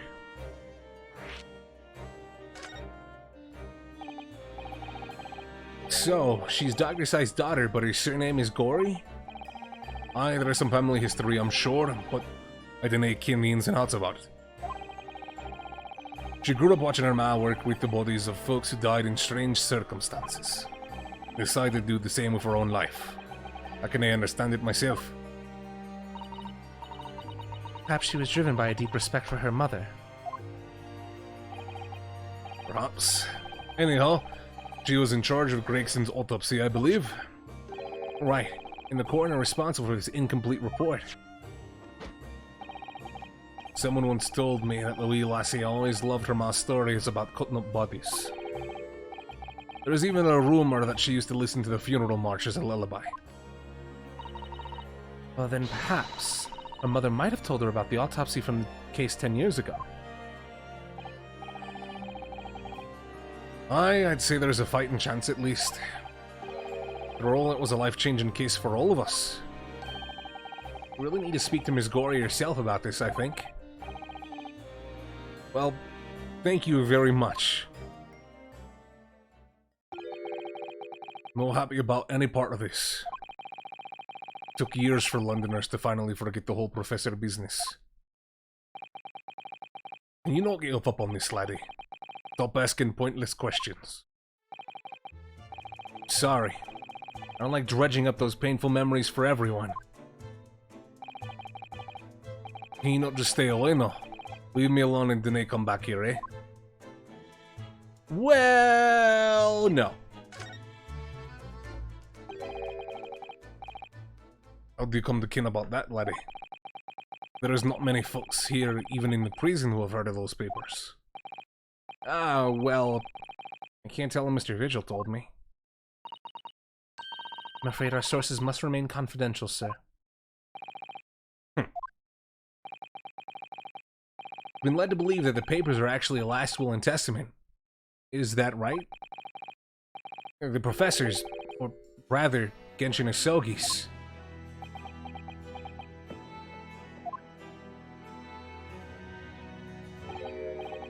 Aye, that's right. You're well informed, Jimmy. Jimmy?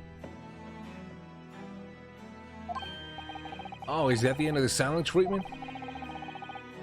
But then after the convict's execution, it mysteriously vanished from his cell, didn't it? Havers, no. You're all fat hat of cock there. I think you didn't quite get your facts straight. It was there in the cell, exactly where it should have been. Oh, not what we heard elsewhere. Let me just have a wee hook around in here. I'm sure I can. Do you just have a copy of everything? Aye, here we are. See? The last will and testament of Genshin Asogi, written with a calligraphy brush. Of course, I can't read a word of those Japanese squiggles. But in mind it says he leaves all his worldly possessions to his son back in his homeland. Yes, that's correct. That is the gist of it. So these are the Asogi papers. Aye, of course they are.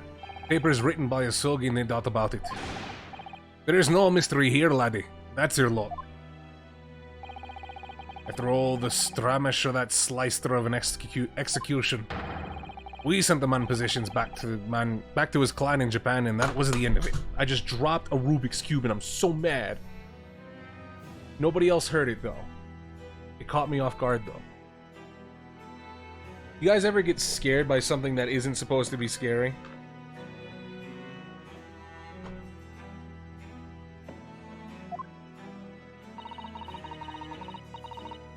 I think we ought to make a record of this, Mr. Naruhodo, just in case.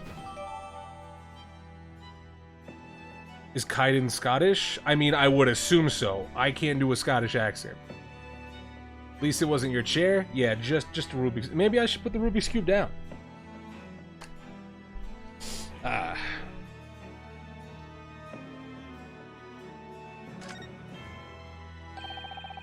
One thing before you go on your way, Mr. Naruhodo.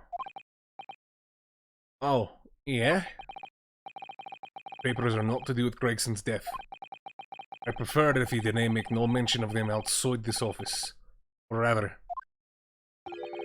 I would not just prefer it. Consider it in order from the highest levels of government. I understand.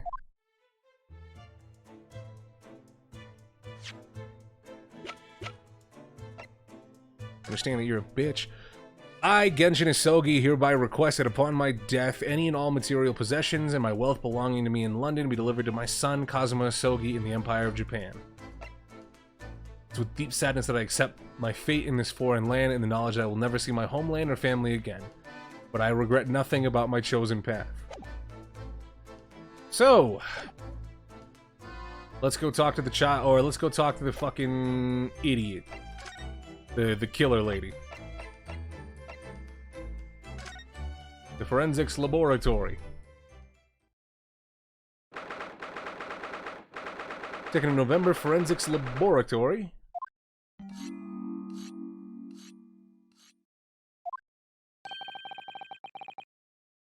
Someone's sharpening again. Not the shut the fuck up, you eat bastards. No, no. You're still not dead. Anyway, I don't have anything more to tell you about that specimen. Actually, we're not here to ask you about Inspector Gregson. We were hoping to talk about your mother, Dr. Scythe. It's something the governor of Barclay Prison mentioned. He said that she was responsible for confirming the death of the professor after his execution.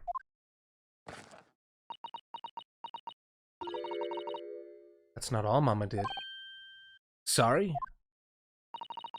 My mama carried out the autopsy of Clint Van Zeek's... Okay, didn't ask about that one. But thank you. So I'm just gonna go out on a limb and assume that he was not killed in the same way that the other professor killings happened, right? Not in the same way, right? I'm gonna assume that he wasn't like, it didn't look like he was killed by a dog, right? I'm gonna go out on a limb and assume that. The brother of Lord Van Zeeks, the professor's final victim. Like, what are we going with? What are we going with? Like, instead of having his neck, like, bit, it looked like he had his, no, because slitting his throat wouldn't make much sense. That's pretty, like, rude, right? Like, a stab through the heart, right? Something simple, right? Oh, that's what I'm gonna lean on, right? Like, single stab, like, he didn't get roughed up, like, his body was, he was very peacefully laid to rest, right? But the detective in charge of the investigation insisted, and it was miraculously authorized. That detective being Inspector Gregson, of course. Quite an accomplishment for one man. That autopsy provided the vital clue needed to arrest the killer. And Mama was there for that historic event. What does all this mean? You know, that amazing autopsy happened right here in this very room. The professor and Clint Van Zeeks. They both spent their final moments before their burial on that dissection table there. So this lab, Mama's lab, was instrumental in some of the country's most important events. She really is proud of her mother.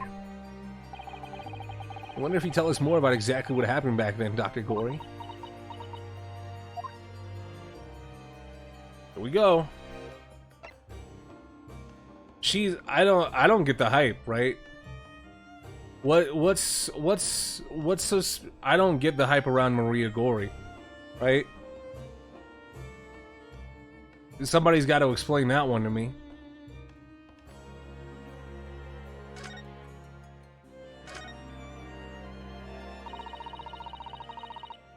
I'd fuck her mom before her. Right?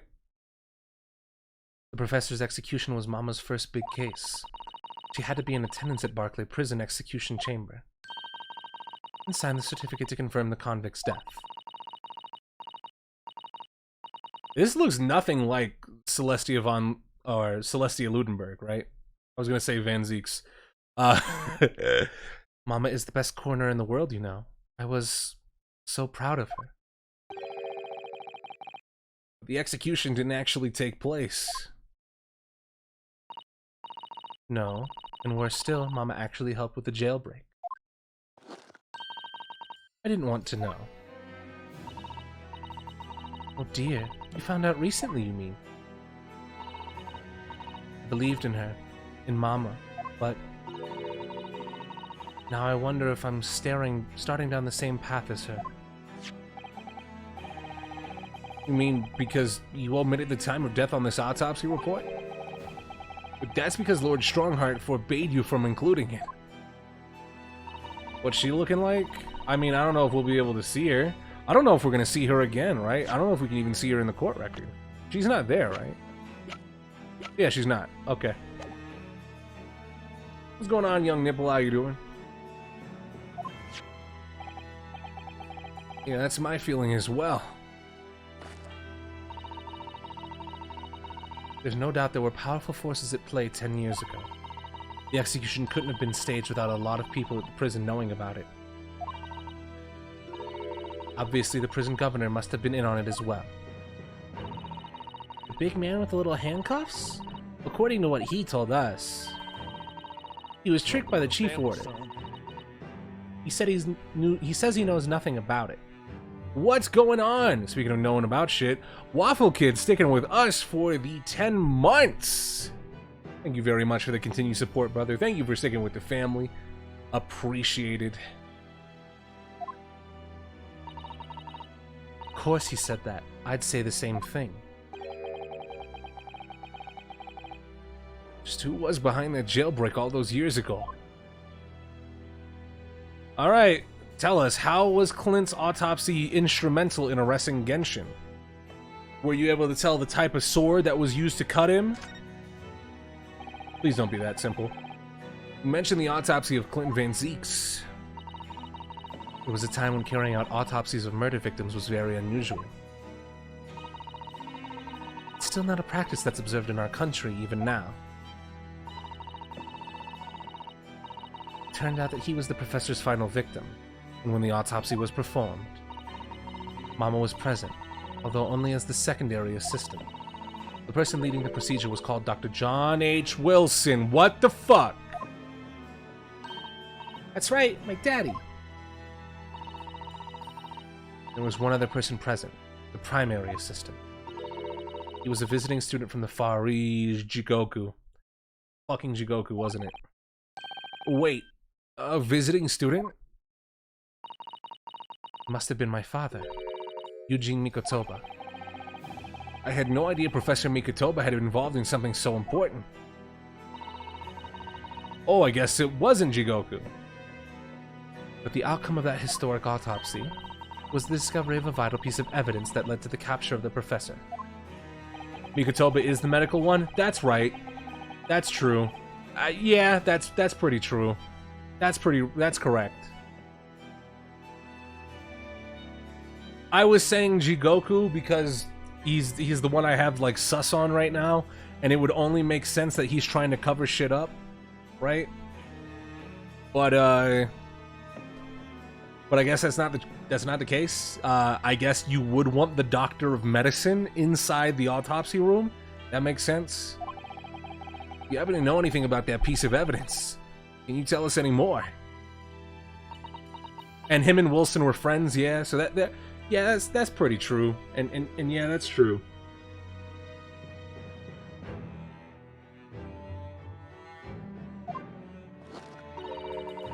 Would you like to see the records for yourself? What? Would that be all right?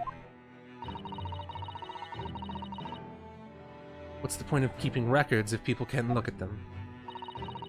They're filed under V at the back of those cupboards, with the records from the last decade. So you filed him under Van Zeeks? That's interesting. I guess that would be technically their last name. Van Zeeks. That's strange. What, Mr. Naruhodo? They aren't here. There's nothing under Van Zeeks.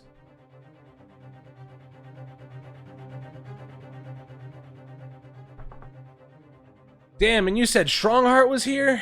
There must be. Perhaps somebody took them away. No one's allowed to take documents related to the professor case out of this room. But you're right, they're gone.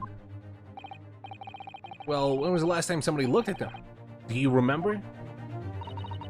Oh yes, I remember now. It was 2 years ago. What? A consulting detective came one day saying that he'd like to see the records. No. You don't mean... Sherlock Sholmes... Oh!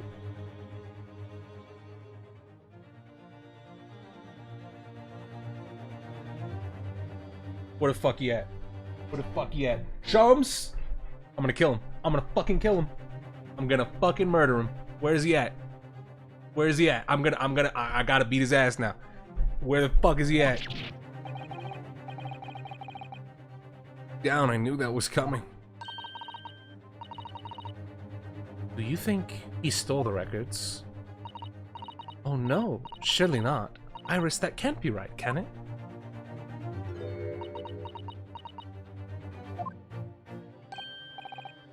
Iris?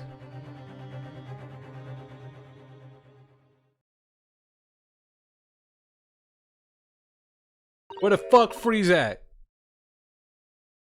Bruno? I hope you don't mind, but... What is it, Iris? I just remembered something very important I have to do. I'm going to have to leave you now. Oh, this is very sudden, Iris.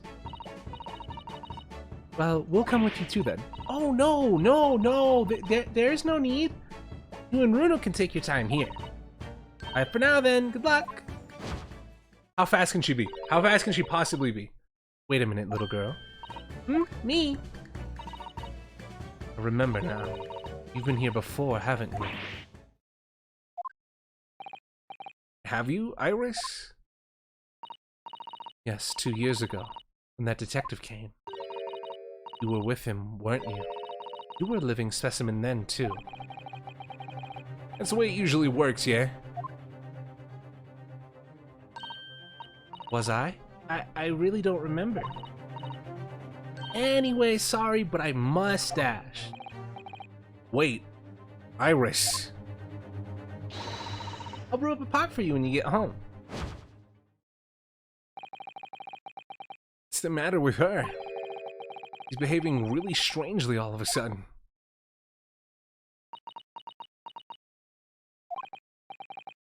Well, in that case, we won't keep you any longer either.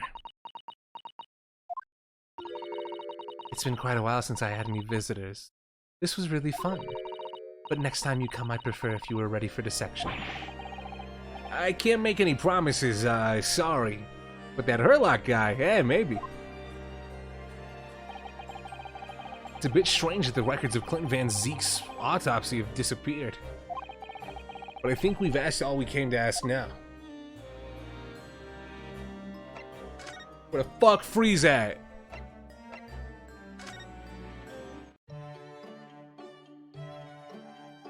Motherfucker.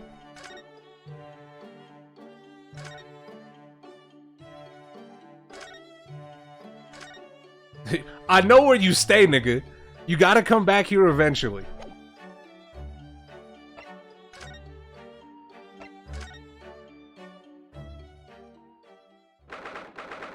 I don't think this matters, it's just that we haven't been here before.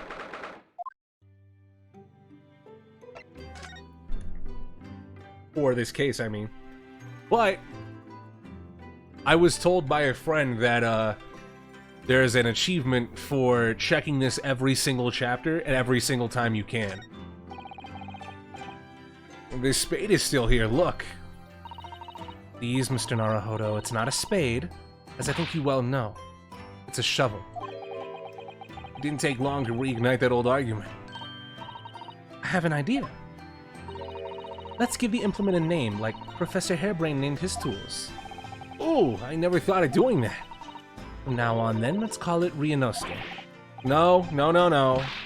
It's clearly much more of a Susato. The old argument has taken a new and unexpected turn, it seems. Also, this music playing is kind of weird. Kind of weird to have this upbeat music. Where he's probably investigating, right?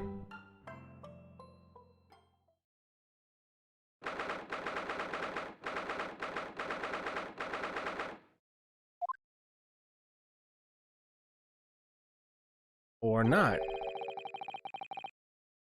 We haven't seen Gina in a while either.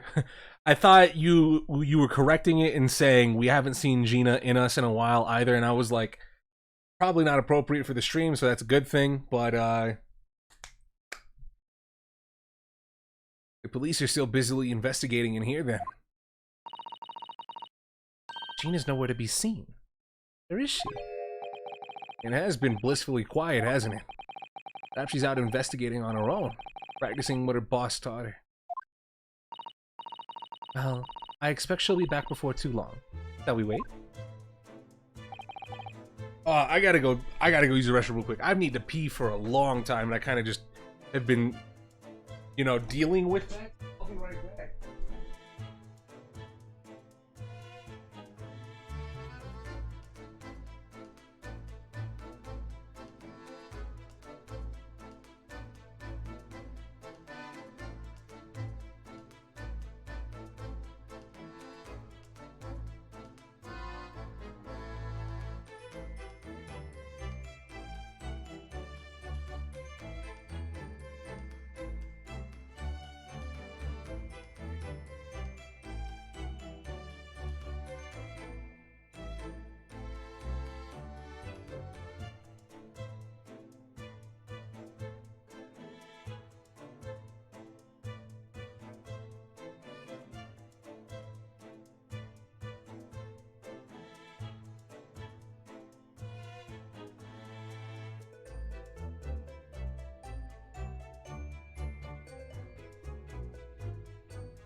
All right. Now we're back. Kuro, what? Kuro, if you can't watch the stream and you want to like watch the VOD, that's perfectly fine. I'm back now though. My God.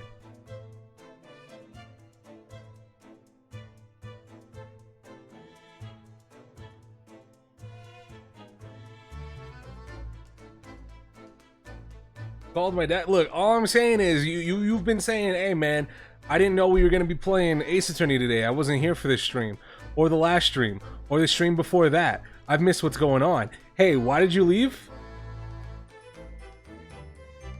Look, if you don't want to be here, I won't feel hurt. I just would appreciate the realness. Damn, man. Actually,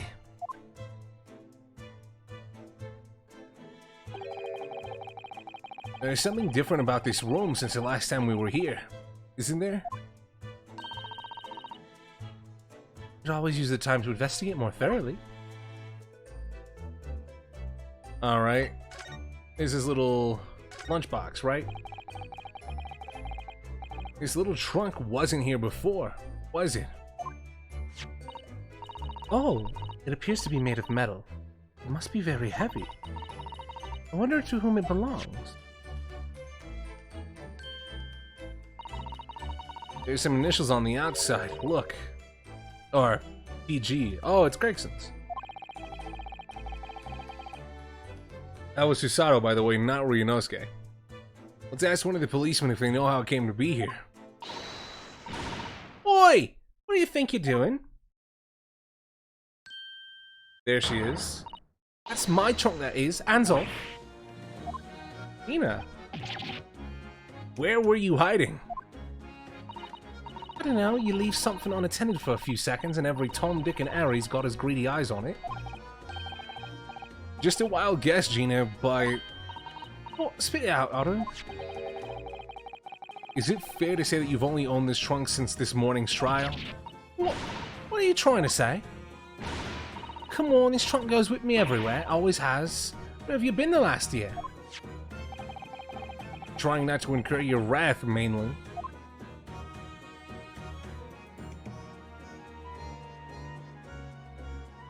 Well, hello, Gina. Hear them talking at the yard now. They should be ashamed of themselves.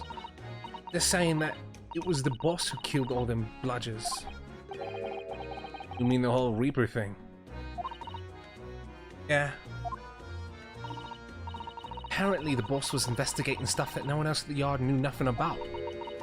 Have to do with all them criminals what got off scot-free. Yeah, the ones prosecuted by Lord Van Zeeks who used bribery and corruption to end or to evade conviction. I thought they were about to say end conviction. I was about to say, what? No, we definitely locked somebody up, right? I mean, obviously, it was that blooming Reaper giving the orders, weren't it? But why would people be suspecting Inspector Gregson of being involved in the killings? There was a notebook in his office. Oh no, this doesn't sound good. It had details about all the crimes that have been pegged as the Reaper's work. What? There's a third game? No, only the two. Kuro.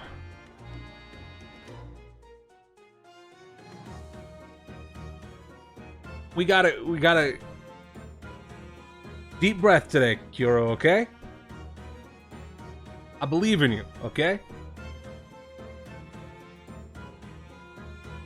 But you are shooting a solid 0 for 8 in the chat today.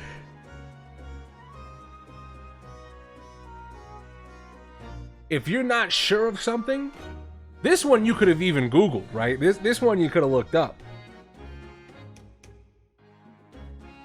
But I have been saying that this is the second game, right? This is the sequel, right? There's only two, right? I said it at the beginning of the first game. Said it at the beginning of this game. This is the second of the, right? There's just two games in this collection.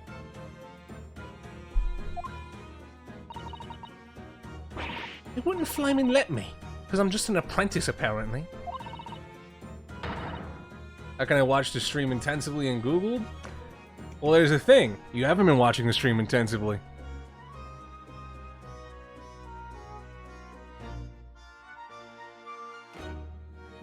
And ladies and gentlemen, that's the ball game. But it was me who found it, and he was my boss. That's right. I was pretty miffed about it, so I sneaked a peek at what he said anyway. Oh, that's our Gina.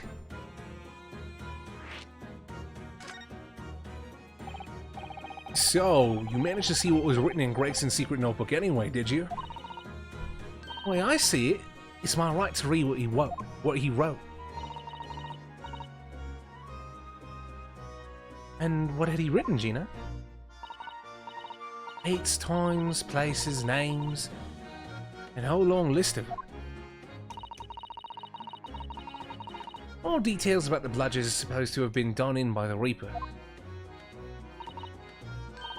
But there could be an explanation for that.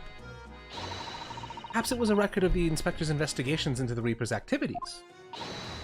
Exactly, that's what I said. It's the first thing you'd think, right? As it happens, it was full of names I recognized, though, anyway. The Reaper's targets were almost exclusively known leaders of London's criminal underworld. Well, yeah, but there was one name right at the end that was a bit odd. Odd? Odd? At the end of the list, you mean? I'm pretty sure the date against it was 31st October. Oh, the day before the Inspector was found dead. So, what was the odd name? Not like a name I've ever seen before. It was something like, No, it's no good, I can't remember it. I don't think it was an English name, put it that way. Please don't say it was Seishiro. Oh dear, what a pity. There was something else too. I don't know if it matters, but the same name kept coming up over and over. Shin, it was. I don't suppose it means anything, but... Well, it's the big show. No, it looks like Gregson was so close, man. Did you say Shin? What? Does it mean something? What if Van Zeeks knew the name too? Mentioned her as well. Woman who actually did the deeds. And now we find out her name appeared in Gregson's secret notebook.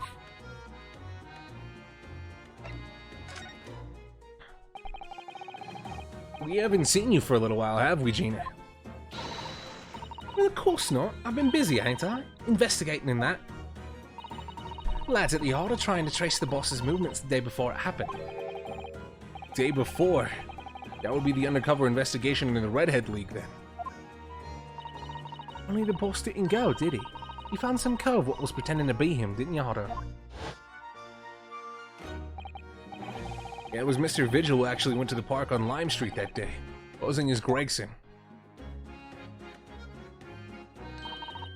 Anyway, you ain't the only one turning stuff up. I've got my own ways of getting results. Toby! When me and my partner here get together, there's nothing we can't track down. Oh, little Toby. He's such a faithful friend. So, have you tracked anything down then? What do you think, eh? Of course we have. Can't tell you though, police business innit? Anyway, the point is, if you lot ever need any help, you know who to turn to, right? Me and the Hellhound here. Right, because he looks oh so hellish, honestly. That was the dog that was responsible for the fucking... Toby is the murderer from... Toby is the murder weapon from the fucking Professor cases.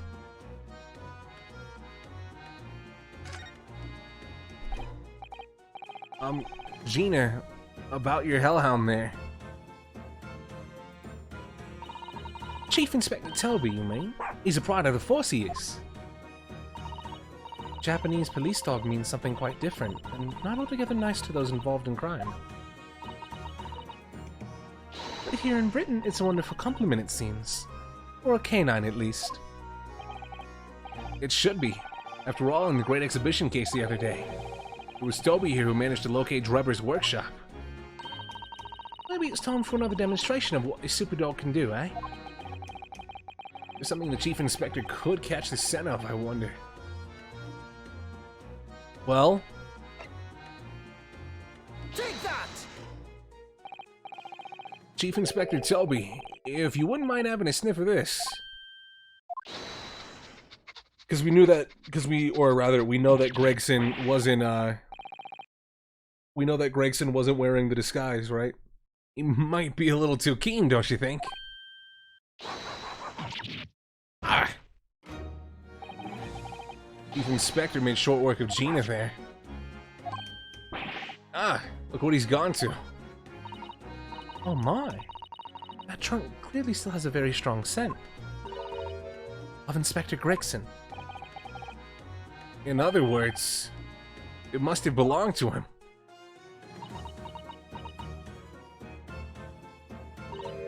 Oh, alright, it's a fair cop, I suppose.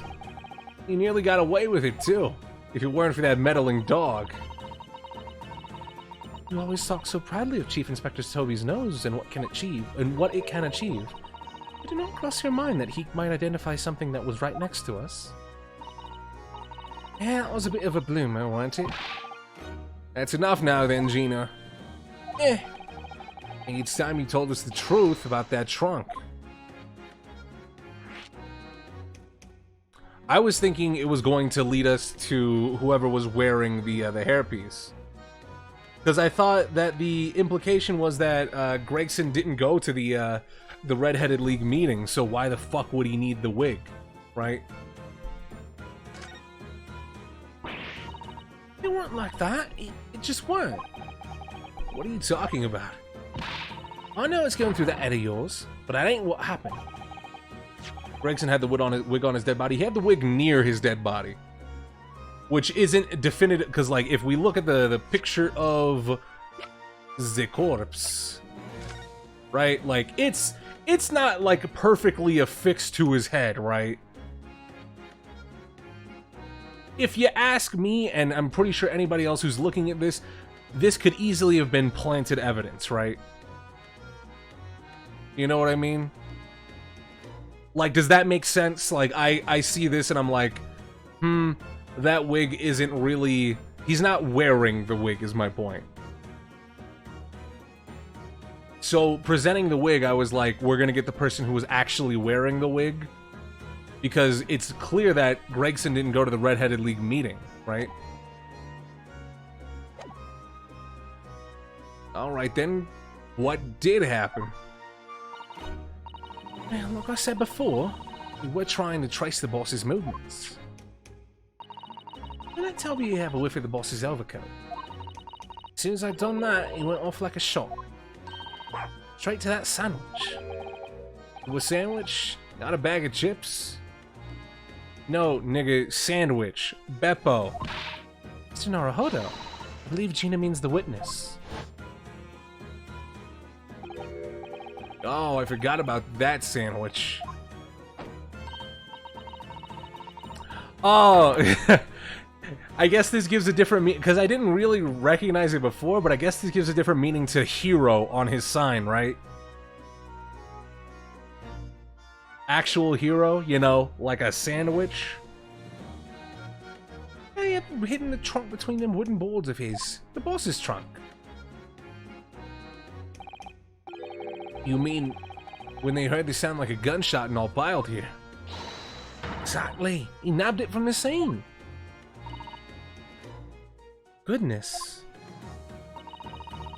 I mean, the Chief Inspector gave that sandwich a good grilling, and you know what he said? I thought it might fetch a good price. The chap wouldn't be needing it anymore, so... But that's all I did. Nothing more, nothing less. But you Adam and Eve the cheek of it, stealing the boss's stuff to flog. So Miss Venus wasn't the only one to meddle with the scene of the crime then. Damn it, Beppo! I trusted him, even after he was lying about collecting fares during his job as a fucking omnibus driver. I still believed in Beppo. And now he betrays my trust like this, how could he? So anyway, that's how it happened. And it's a pretty decent trunk, so I figured I might as well make use of it. Is there something wrong with that, eh? Well... maybe you and Mr. Sandwich should try to find the answer to that question together.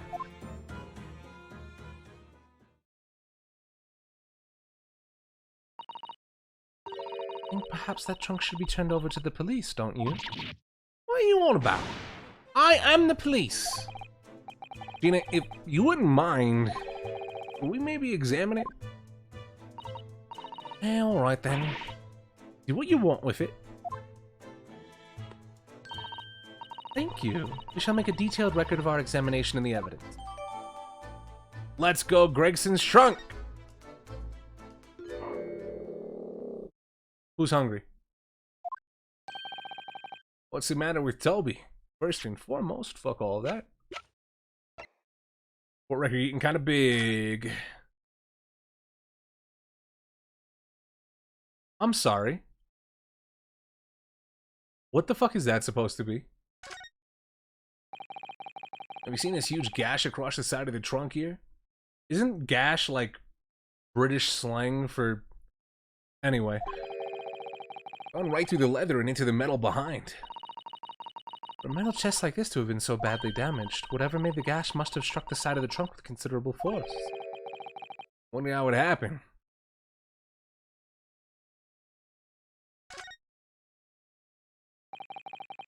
Let's have a look inside. Ooh. Look, there's something inside. Of course, it's a fucking trunk, guy. What? Do you expect nothing to be in here? Ooh, let's see. It appears to be a passport, authorizing him to travel overseas. Was Inspector Gregson about to go on a trip abroad then? Perhaps the date of departure might tell us something. That was... Oh. Is it today? Oh. He was about to leave. Wasn't he he was going to Paris though, right? So this makes sense. What? Really? Yeah. What? Why is he acting like that's a big revelation? We knew that.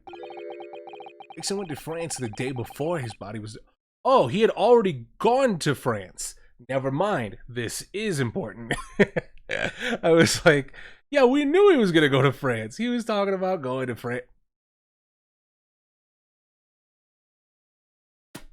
I can look at that piece of metal again. You see that? There's something stuck in the side of the trunk here. It's glinting. Looks like a fragment of metal of some sort. But it's wedged in so tightly I can't remove it.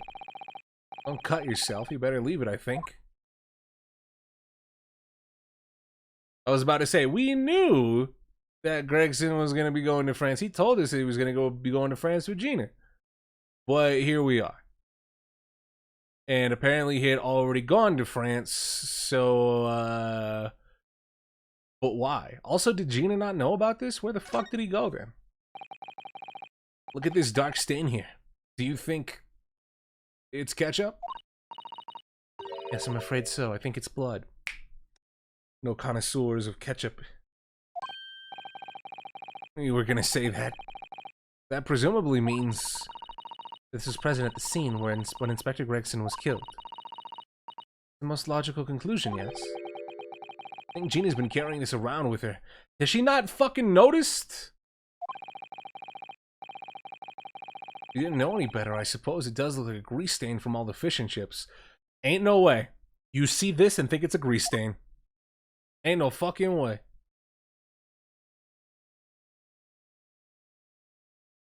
Also, I believe that this is it.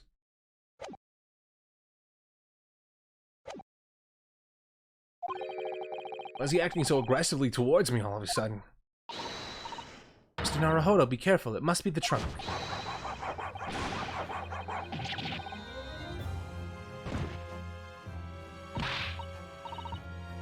Toby, oi! What are you doing? You're gonna lick his face off? Mr. Naruhodo! Gina, quickly, hail a carriage.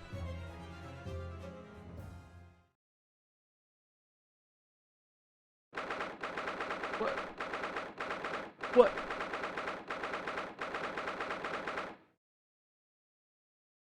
What happened?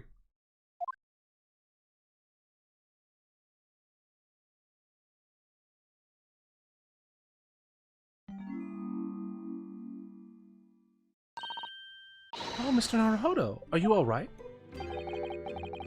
Miss Susato.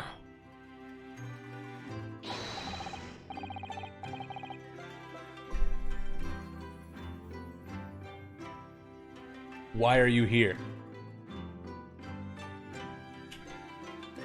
No, Sholmes. Why are you here?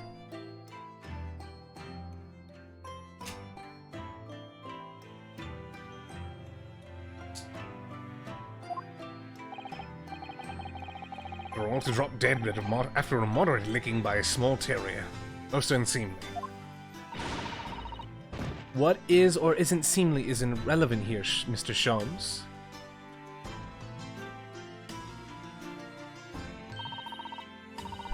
So glad there's no lasting damage. How are you feeling? It was a fucking puppy! I'm fine, thank you. Did you bring me back here? Oh, what's this on my head? A bandage? Sadly, we had no ice, so it's a compress of sugar water. Sugar water. Don't worry, Mr. Naruhodo. It's a first aid treatment that my father taught me. Yeah, because apparently, I think it's what, the sugar makes the freezing point of water lower, kind of like with salt, right? So you can create a cold compress of it very quickly. Oh, thank you. So, let's just take tea when you're feeling up to it. But of course, no sugar in the patient's cup. But my head is throbbing sweetly enough, don't worry. How do you know this? Because she just said it, it's a first aid technique. It's something you should know. You should not put that on skin, by the way. Yeah, because it can damage your skin. You should wrap it in something, and because it gets colder. You know, it gets much colder. You should always wrap it in something and make sure that it's never coming in direct contact with the skin. Because maybe you've heard about the like the thing where like the challenge where people would put salt on the back of their hand and putting an ice cube on top of it. Same principality, right? That was like a fucking weird challenge. That was like one of the first that and the cinnamon challenge were like the two challenges I remember from like high school. The salt and ice challenge and the cinnamon challenge. But yeah, that's essentially the same thing, right? But that's why you don't want to put it on the skin. Because it'll fuck your skin up. Whenever you feel ready, then. Hey, bud.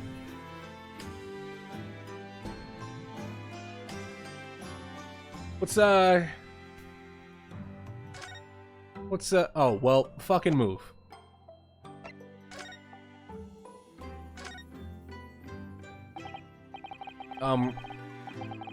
Thank you for your concern, Mr. Sholmes. My dear fellow, think nothing of it. I must say I was quite startled when I heard that you'd been attacked by a dog. For a moment I feared that the infamous murderer of so many had come back from the dead. You mean the professor? Fortunately, I see your prized throat is unscathed. Saving this for reasons. Now everybody mind your fucking business. Stiff turned up collar of yours obviously afforded some welcome protection. Was I that close to death?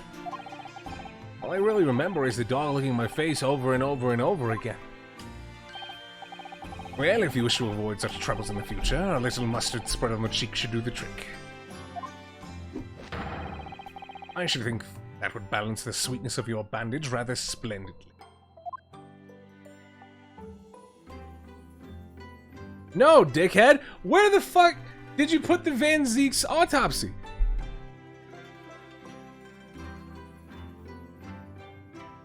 Man, fuck you. I'm going downstairs.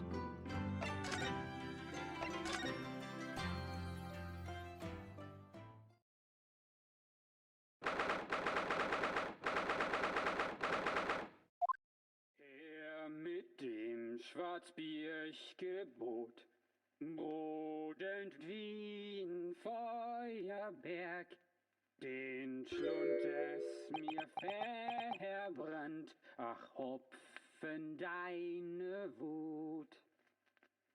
Herr mit dem Knacker ich befahl, hat wie ein Diamant, den Zahn entzwei es brach, o über deine Wut. This is in the game. Herr dem seid holdlich gelob, und auf den ersten Streich alle I just want to listen to the German for a little bit.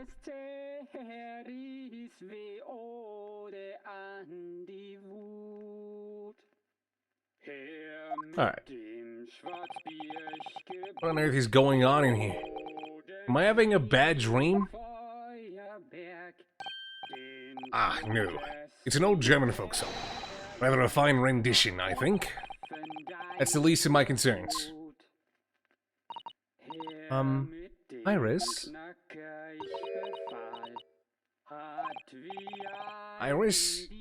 What's the matter?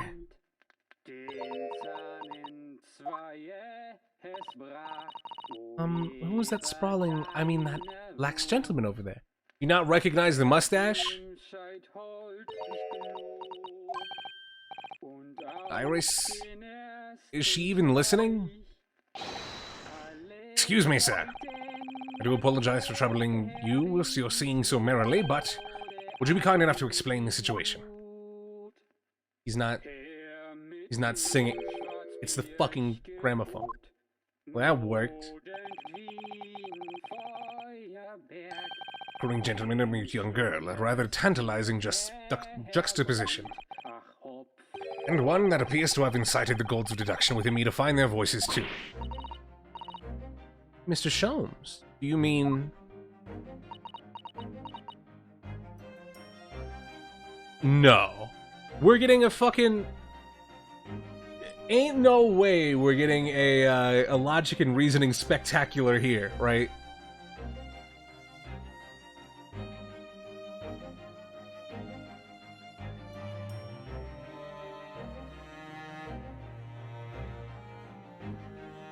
There is just no way, right?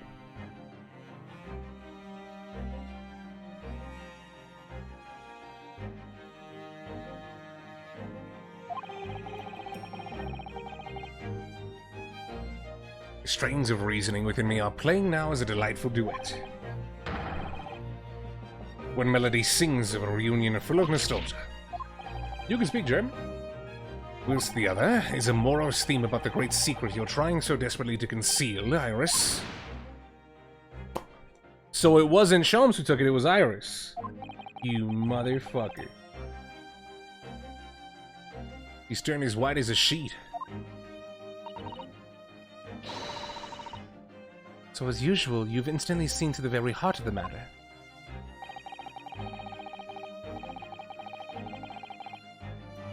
And by the time of my own brief performance is over, I feel sure this gentleman's song will reach its finale. So then, to music land, where all this is sweetness and delicacy and harmony. Pray do enjoy Sherlock Holmes's latest logic and reasoning spectacular. And one without his hat and coat. Yeah, that does make sense. Very, very nice.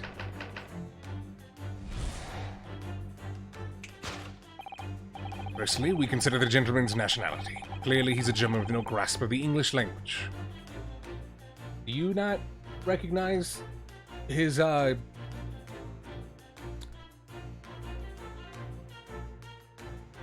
you not...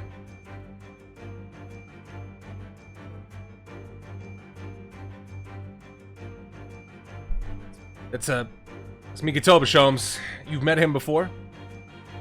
Like this morning.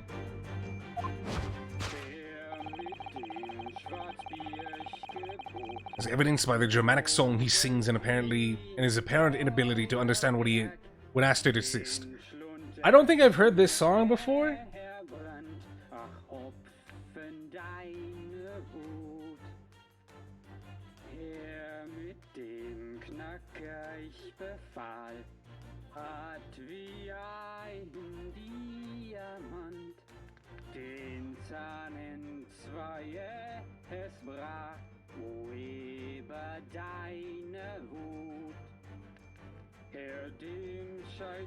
I know some of words I don't fucking understand, but once I heard fucking like something hard like a diamond.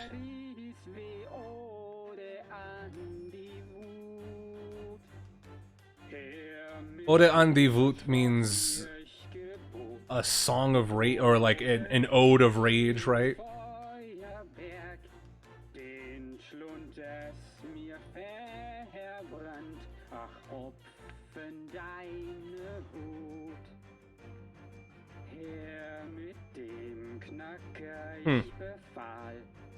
Anyways, I do not recognize this song at all, but... So, why is the man here at all, and apparently in such high spirits? The answer, of course, Iris, is clearly known to you. Indeed, we need only follow the gaze of those bright young eyes to unravel that particular part of this mystery. The reason for the man's mildly irritating warbling is revealed by the herbal tea.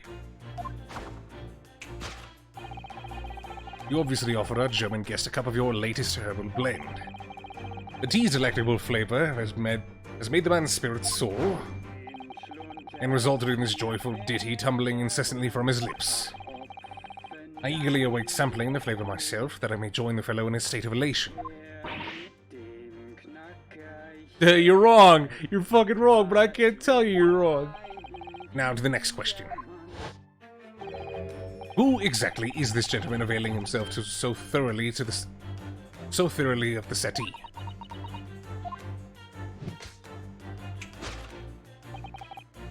As it happens, a number of years ago now, a certain gentleman of German origin engaged my service in solving a particularly delicate case. He required the retrieval of letters once sent to an acquaintance, but that might have proved problematic. In order to conceal his noble identity, he also arrived at my office in a mask. The gentleman's name was Wilhelm Gottschalk Sigismund von Ormstein. Wasn't that the fucking little kid from the Great Exhibition? The little German boy? Not German? I don't remember what he was.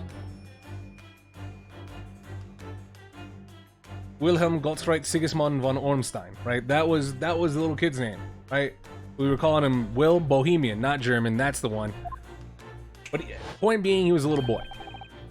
The King of Germany. If my memory serves, the mask worn by this gentleman is identical.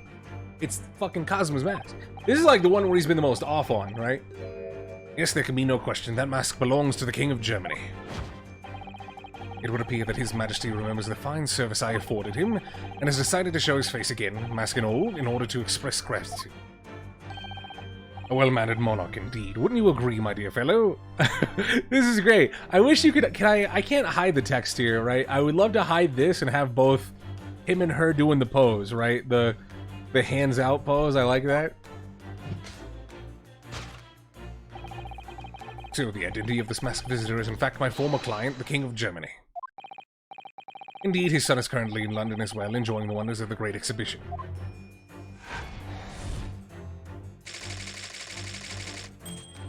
No.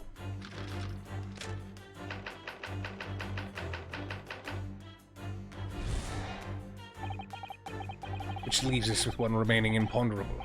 Yes, you, young Iris. But your apparently inexplicable silence is unable to hide the truth. Yes, the reason for your muteness is concealed inside that knapsack. A 5-pound note, I believe. I must say, as your compatriot, I'm deeply saddened. It would appear that you've allowed yourself to be bribed into silence by His Royal Highness. With $5, it's gonna take more than if I'm being bribed into silence by the king of anywhere. It's gonna take a lot more than $5. You feel me? Warning yourself from spending money in exchange for keeping quiet about the king's secret. Now the final piece of the puzzle. What is this secret you strive to hide with your silence, Iris? Ah yes, we need only follow that brief involuntary twitch of your eyes to find the answer. You're attempting to abscond with that coffee cup. Jones. My favorite coffee cup, in fact. Now, I feel like this is specifically to get her to talk, right? He isn't trying to deduce anything. He's trying to get her to go, no, you're wrong. This is a fucking case file. Oh, wait a minute. Right? I feel like that's the case here. It appears that His High-Spirited Highness broke it in the midst of his hijinks. Dinner with Jay-Z or 500k from the King of Germany. Dude, the memes that have been going out about that fucking question are hilarious, right? Like, the one where somebody fucking drew it up and it's like, or somebody posted like, this guy just leaving and it's like, Jay-Z finished with his meal after I've asked him the 4th time what the meaning of life is. And the one where it's like, Jay-Z leaving after I ask what the Z means. Which leads us to the sad truth. My favorite coffee cup has been broken by the King of Germany, and Iris, you try to conceal it from me. I shall have a bill sent via governmental channels to the German royal family for its replacement.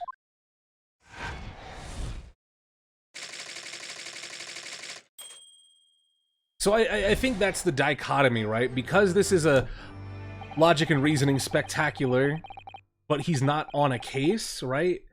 It's very clearly serving of it. I like that. You know, I appreciate that. I'm gonna go out on a limb and say I'm a big fan of that.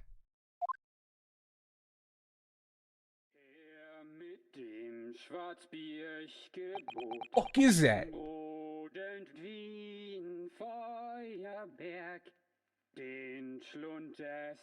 Angry like a volcano? It burned my throat. Herr mit dem Knacker, ich befahl, hat wie ein Diamant. Bring me a sausage hard like a diamond. It broke my tooth in two. Oh pig, your rage.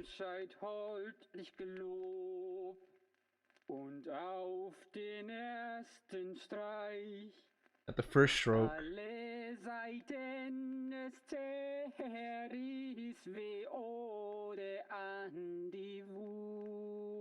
Its strings all broke. Yes, a song of rage. Yeah, okay. Anyways, this is a random I don't think this song is real, right?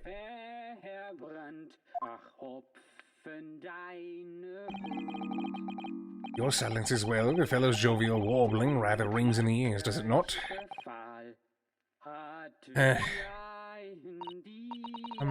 Mr. Sholmes, I must say something does rather trouble me.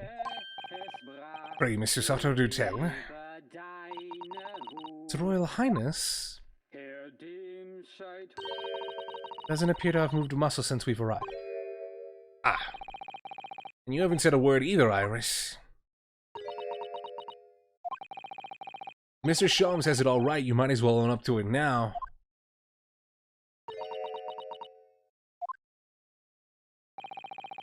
Reasoning isn't entirely without substance, I must admit.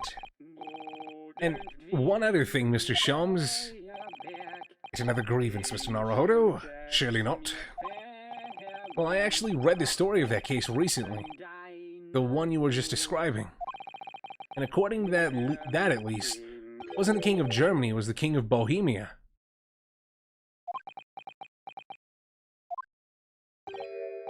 Goodness, was it? Yeah, that's quite true. Master Gotz, the prince testified to that in court.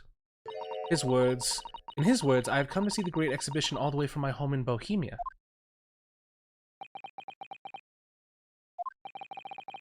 I ask you to keep that minor error to yourselves. It could easily become quite a scandal.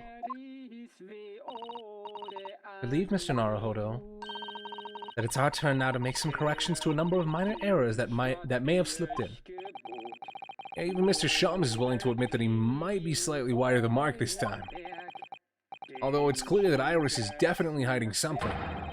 We need to find out the truth behind this mysterious scene. One truth is incontrovertible. Favorite coffee cup is no more. So, shall we embark again on a joint presentation of Herlock Sholmes' Logic and Reasoning Spectacular? Bring you a sausage as... That's what the song said. It said, bring me a sausage as hard as a diamond. And it broke my tooth in two.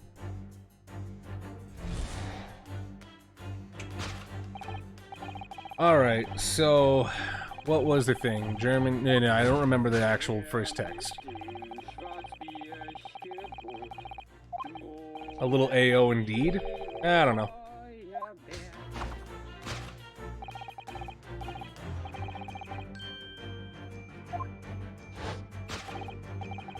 You only follow the gaze of those bright young eyes to unravel a particular part of this mystery. The reason for the man's mildly irritating warbling is revealed by the herbal tea. Ah, no, you fucking idiot. So what? It's some mix of herbs that gives you the urge to sing? Goodness, I should like to try some. I'd like to hear you singing, but this man, just how long does he intend to keep up with that tune, do you suppose? As I said, he's been stuck still the entire time, and if you look closely, his lips aren't moving either. Ah.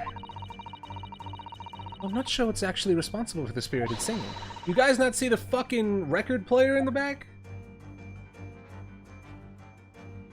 I couldn't turn this way. I was like trying to go this way and I couldn't. But anyways, the gramophone.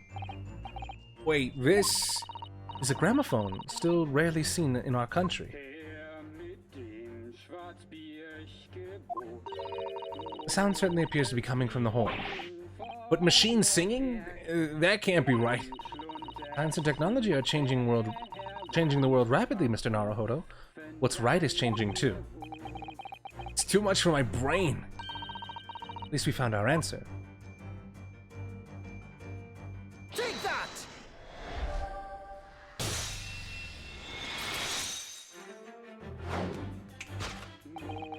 The reason for this man's mildly irritating warbling is revealed by the gramophone. Indeed, for no well-bred gentleman would break into an obscure folk song when making a social call. I love how confident he gets that, like, yeah, of course, yeah, fucking no, of course he would, yeah. In other words, this gentleman isn't singing at all. In fact, it would appear that the fellow is unconscious.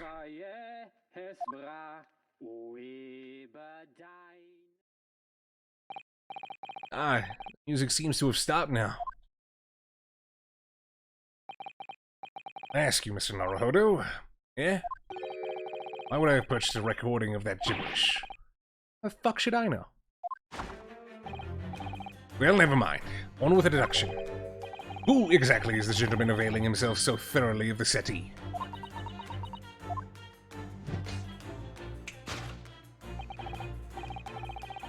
Yeah. Back to the King of Germany.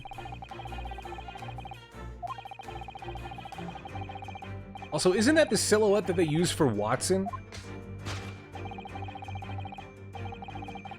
The bowling hat and the coat, or the jacket, right?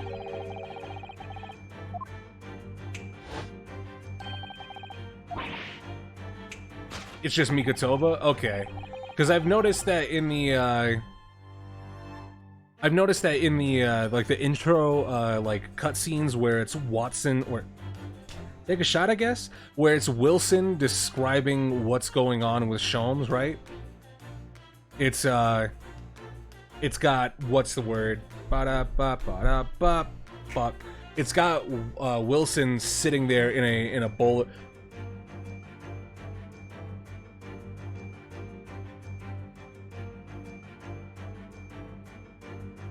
I'm mad.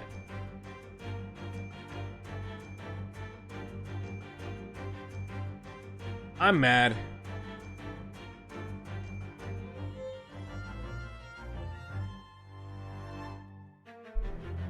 I just got really mad.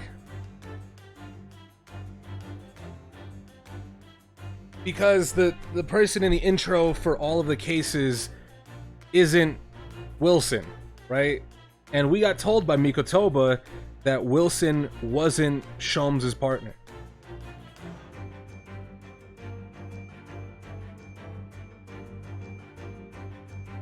But we know that Iris's father was Sholmes' partner.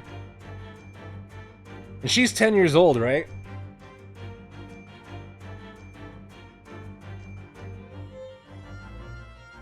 And there was a big scandal going on in Susato's family when he came back.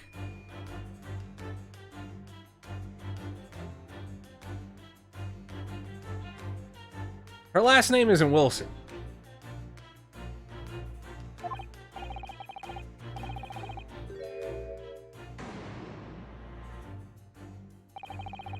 Although we've already established it was actually the King of Bohemia. It seems Mr. Sholmes intends to persist with his Germany theory for some reason. Come to think of it, the young prince was wearing a mask as well, wasn't he? Master Gods? The boy whom you had in tears? Don't remind me or anyone else. You suppose all members of the aristocracy of mainland Europe wear masks? I'm sure they do. Well, probably anyway. The point is, that mask doesn't belong to any king. No, that's right, as we well know. Because we can identify the true owner of this mask. Oh. Take that!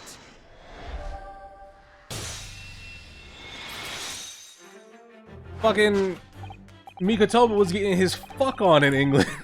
That's what was going on over here. And there could be no question that mask belongs to Kazuma Asogi. In other words, my memory is sublimely unreliable. Only you could try to make that sound positive. Kazuma's mask had been languishing on this metal chest for several days. But it doesn't explain why the gentleman is wearing it now. But it is now a simple matter to determine our guest's true identity. After all, the gentleman is unconscious. We need only excuse ourselves in advance, gently lift the mask, and peer behind it.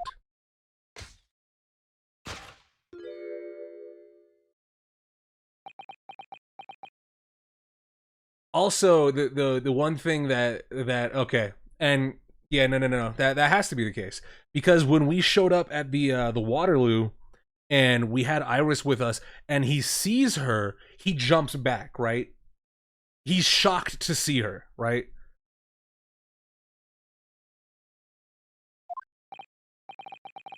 I don't believe it.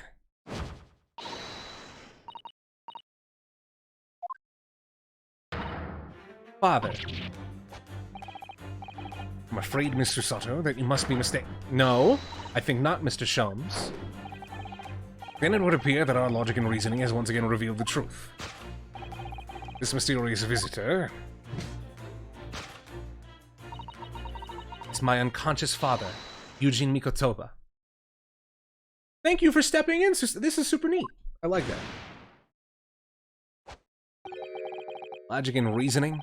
Or just looking and saying? Ryunosuke is fucking up. He's had enough.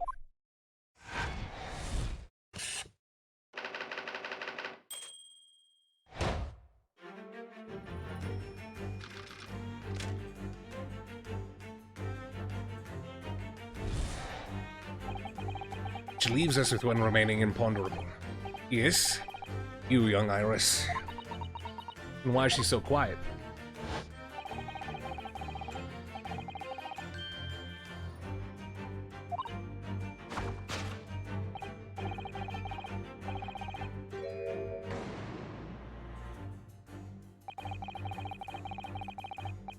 That's a 5-pound note poking out from Iris's knapsack, is it? Oh dear, I can't be sure. Most money that we encounter is in coin form. I know. Not even sure if we've seen any banknotes in here in Britain at all, have we? But anyway, Father would never have paid money for Iris's silence. He certainly seems like the silent type himself, though, judging by his present state. Must be some other reason for Iris's silence, I suppose. Perhaps what Iris is trying so hard to not give away with her eyes is something entirely different.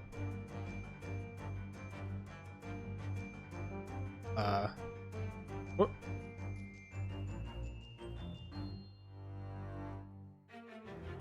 No? Oh. Well, I thought this was a fucking table, if I'm gonna be honest. Take that! I was a little bit confused. I was looking around like, what the fuck is she looking at? Yes, the reason for your muteness is concealed inside that metal chest. Excellent observation. Upon closer inspection, there indeed is something different about the chest's appearance. It's kept locked at all times, yet now, the catch is open.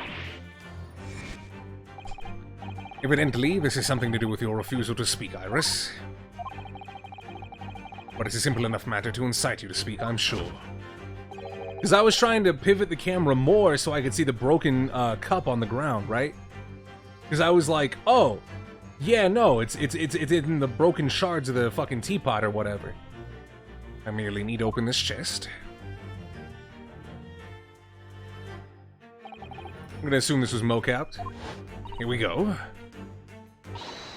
No! Hurley, don't!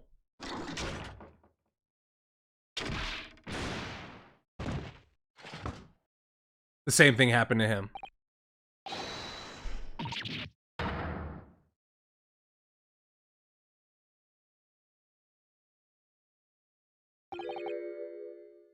He's dead. Never. Oh, Hurley, I told you not to open it. Ah, so you found your voice now, Iris. In other words, what has happened clearly reveals the truth here. And the real reason for your silence until now is... This is somewhat different to the usual dance of deduction you perform with Mr. Sholmes, isn't it? Well, he's left me alone in the ballroom floor, so I'm gonna have to dance this next part solo. Anyway, I need to get to the bottom of this for my own peace of mind.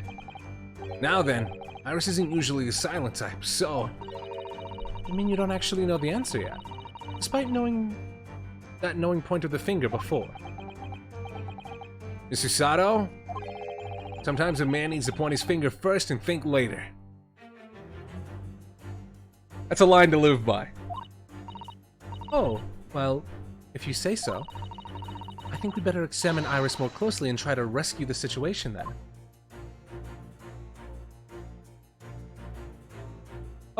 Hey!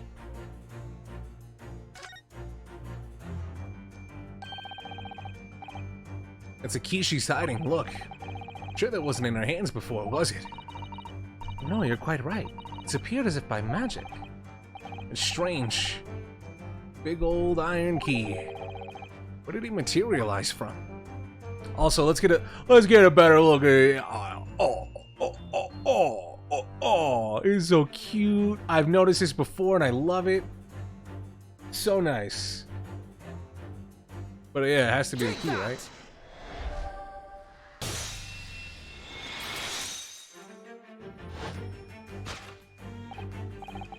And the real reason for your silence until now is that key behind your back. I really hope that during some point in this show, just hops up and he's like fucking stumbling over. That would be great.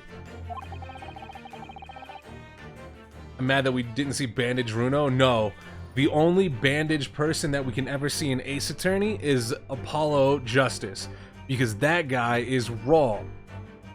Mr. Sholmes was thrown into the air before. Oh yeah. Oh, she hid the key in her mouth? You idiot. Just before you called out to try to stop him, you slipped something out of your mouth. Something is the key now in your hands. No doubt the key to the chest. So clever, Bruno. Did you not notice her cheek? I noticed her puffing her cheek out, but that's like the, that's her, like, grumpy face, right? She, like, pouts one of her cheeks out, right? That's usually what she does when she's, like, slightly irritated. And now it becomes clear. Thanks to Mr. Sholmes' graphic demonstration, we can well imagine what happened here. Professor Mikotoba also opened that metal chest only to be punched into the air and land sprawled on the settee. But wait, that doesn't explain all the facts. What about the stylish scarf and the cup of tea? And above all, why would he be wearing Kazuma's mask? Well, for those curious details, I can think of only one explanation. Clearly an unbelievable miracle took place in this room. Isn't that right, Iris? Consider how the room was arranged before this whole painful experience took place. When Professor Mikotoba opened the chest, he was completely unaware of what awaited him inside. The mask was flung in the air just as he was, only to land neatly on his face when it fell back down. And the teacup's journey through the air ended when it caught on the unconscious professor's finger. You mean to say that the stylish scarf is actually just a tablecloth. This is the great detective's office, after all, a place of miraculous deductions.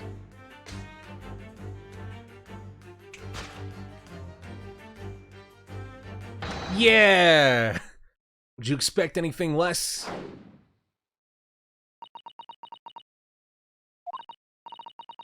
Yeah, you're right. It happened exactly as you said. I love that Susano's just like, wait, what? Oh, we're doing it. Okay, what? You point. Brilliant, Runo. Thus concludes Ryunosuke Naruhodo's great deduction of this punchy puzzle. That was great. I like that. I like the ending of that one.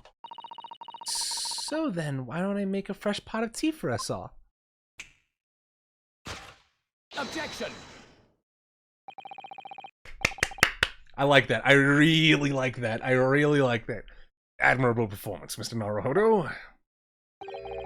But in the final act of the show there, you rather missed everything of importance.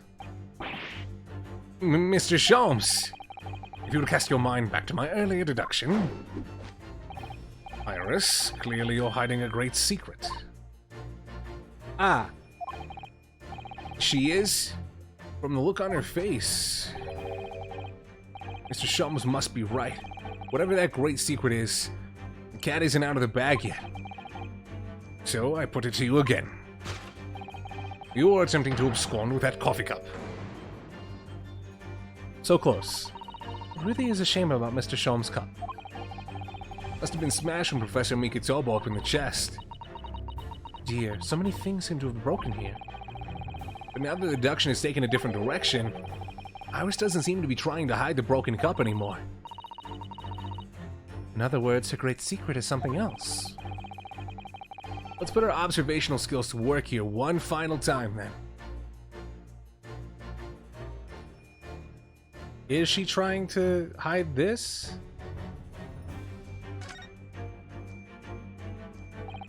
Surely this time, at last, the knapsack is going to be the answer.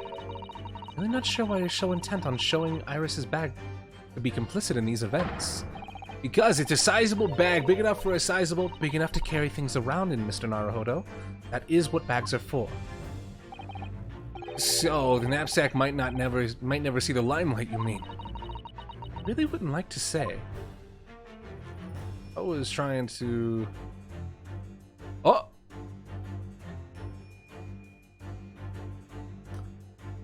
Clever girl.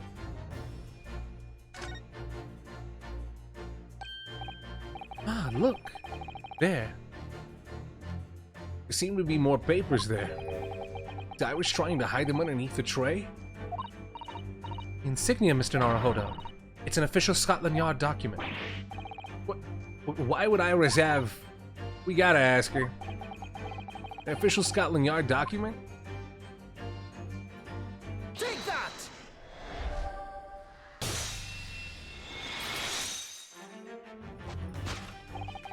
You were attempting to abscond with that case file.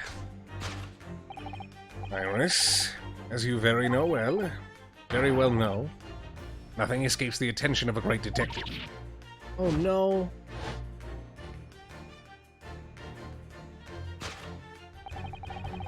When we visited Scotland Yard's autopsy lab earlier today, Dr. Gorey informed us that the autopsy report of Clint Van Zeeks had gone missing. Clint Van Zeeks. Yes, I do seem to recall that some years ago I asked to see the report in question. You were with me, weren't you, Iris?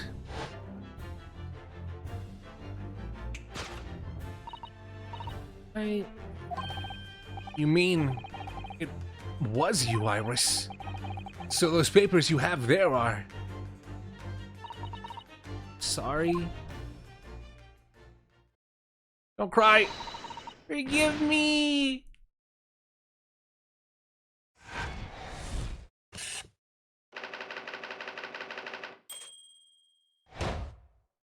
Well, shit. Elementary. I like that they changed the background for this too to match Sholmes's actual model for this. That was pretty cool. I saw it in the start screen for the Great Deduction, but seeing them do the back-to-back with him wearing his casual clothing was pretty nice. Look what you did, you made a little girl cry? If children are not crying at any point in the world, something is going wrong, right? If a child is not being disciplined for their wrongdoings and crying a little bit, something wrong is happening. In truth, I'd like to have thought I could have predicted the booby-trap chest. But it caught me completely off guard. I was very nearly late consulting Detective Sherlock Holmes. What? Oh, late Detective Sherlock Holmes. He was about to die. Sorry, Hurley. So, you mean this autopsy report really is... Also, would like to point out, Gina Lestrade wouldn't have gotten caught. Yeah, I took it from the lab. Even though I know it was very important. Is there something in it that troubled you, Iris? Exactly something that troubled me. Something I'd been looking for. I saw this report, I saw the writing in it. I knew it was my daddy's. The writing? Your father's handwriting? What do you really mean? Iris? Must be something for her that... must be something that's hard for her to talk about. Forgive me for interrupting, my dear fellows. Mr. Sholmes, what is it? I feel as though the poor unconscious gentleman on the settee has been somewhat forgotten. Could you imagine he's actually just dead? Perhaps we should find our guest someone more peaceful to rest. Mr. Norohodo. Yeah? Would you be so kind as to lend him your bed? We must do our very best to make him comfortable, I feel. Oh. Yeah, of course. I'll help you carry him up. So will I. No, I can manage alone, thank you. You have tea to enjoy. You wouldn't want Iris's Brutus too. Oh, and there's no better way to make the professor comfortable than dragging him upstairs like a trunk. Also, Mikotoba can't be present or in the room when Iris is talking about her father. And how she knew it was his handwriting.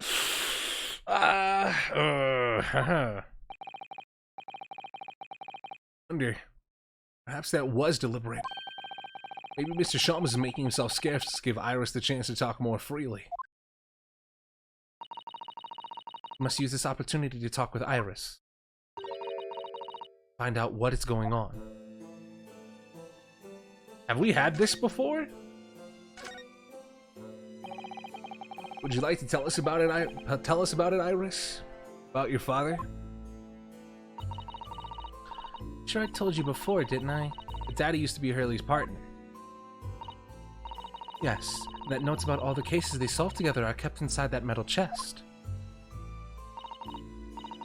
That's right. Hurley told me, you see. He said that Daddy's somewhere far away now, so we can't meet. It's one way of describing it. Then, when I secretly unlocked the chest and read through the papers inside, I started to build up a picture in my head of what Daddy must be like. It's only natural. But just like any other girl of your age.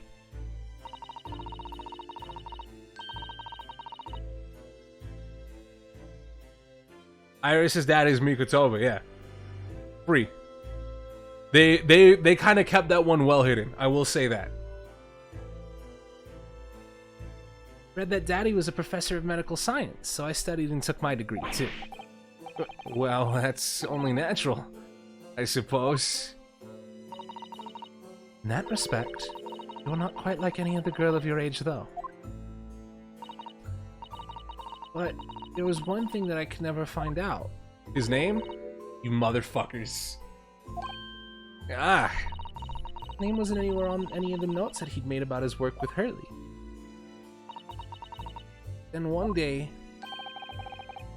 That's what happened, is it? When you saw this autopsy report, you finally managed to work it out.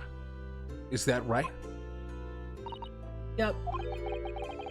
So it was the handwriting in the report that caught her eye. I saw the writing on that report. I could hardly believe it. You know that handwriting, I thought to myself. Because it was the same as the writing you'd seen on your father's case notes. Exactly. I was desperate to compare the two properly. I needed to see them side by side. I asked the doctor in the lab, but I was told I couldn't take the report away. And worse, I was told that the first and last time that was the first and last time we'd be allowed to even look at it in there. So, you decided to steal it. When I compared the autopsy report with the case notes I had here, there was no doubt. And writing was exactly the same. It was Daddy's. And the signature of the coroner at the bottom of the autopsy report. Read Dr. John H. Wilson. That's how I finally found out. Learned Daddy's name at last. But he just signed it. He didn't do the whole fucking... He didn't write the entire report. Great. Ever since then, I've called myself Iris Wilson. And that's also when I had the brilliant... What is with siblings in fucking Ace Attorney not knowing that they're siblings? You guys are sick.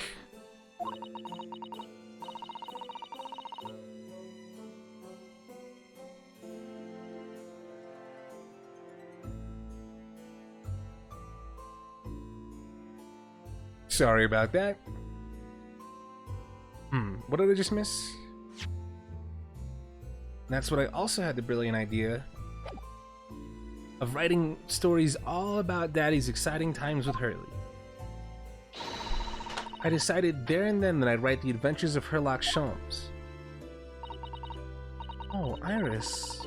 I had no idea the stories had quite such a deep personal significance for you. I can see why the autopsy report was so important to her now. And why she was prepared to break the law to get her hands on it. The stories are only 2 years old? No, the stories are a decent amount of time old. They're at least 16 years old.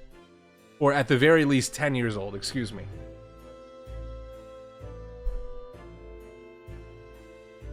Iris's story, well, the subject matter is 10 to 16 years old, but some of her stories are about like 2 to 3 years old, yeah.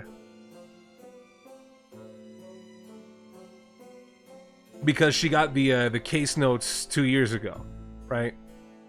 Or she got the case file 2 years ago. And why she was prepared to break the law to get her hands on it.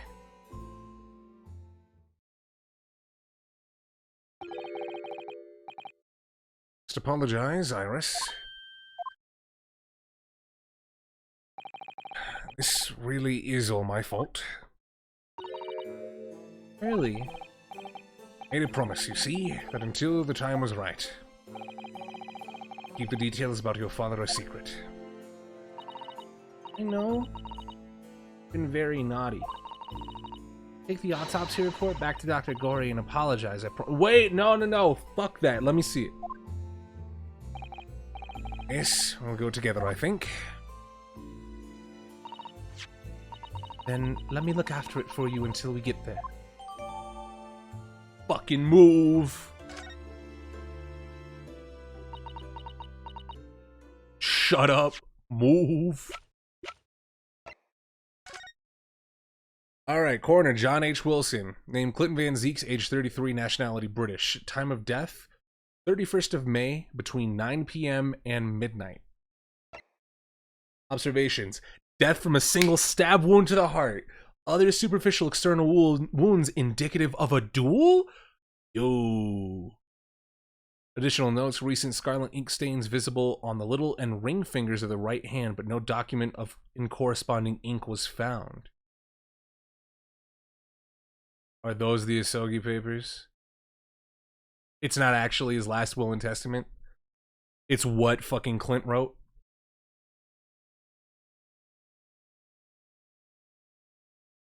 So, what was it then? What was the stipulation? Also, we got a third page. I didn't even realize. Autopsy findings: vital evidence recovered from victim's stomach during autopsy. Ugh.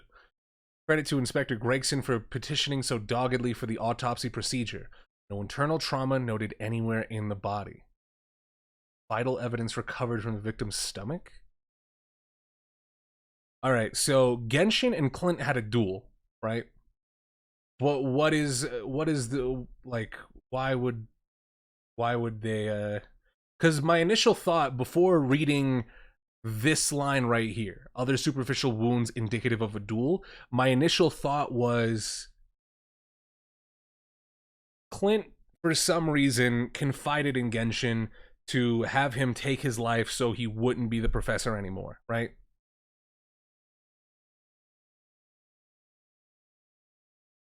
You know, that was my initial thought, right? Like, Clint confided in Genshin as a detective and said, yeah,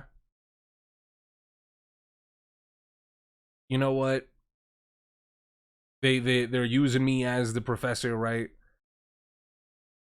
Yeah, like, fucking just kill me, you know? Like, I thought that was gonna be the thing.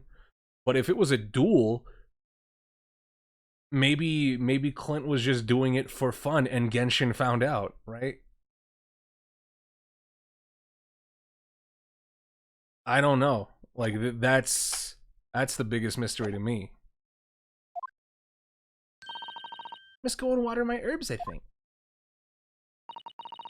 See you all later.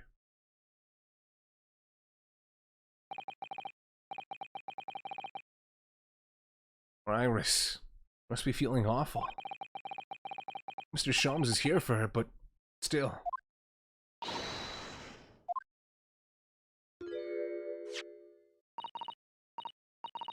How?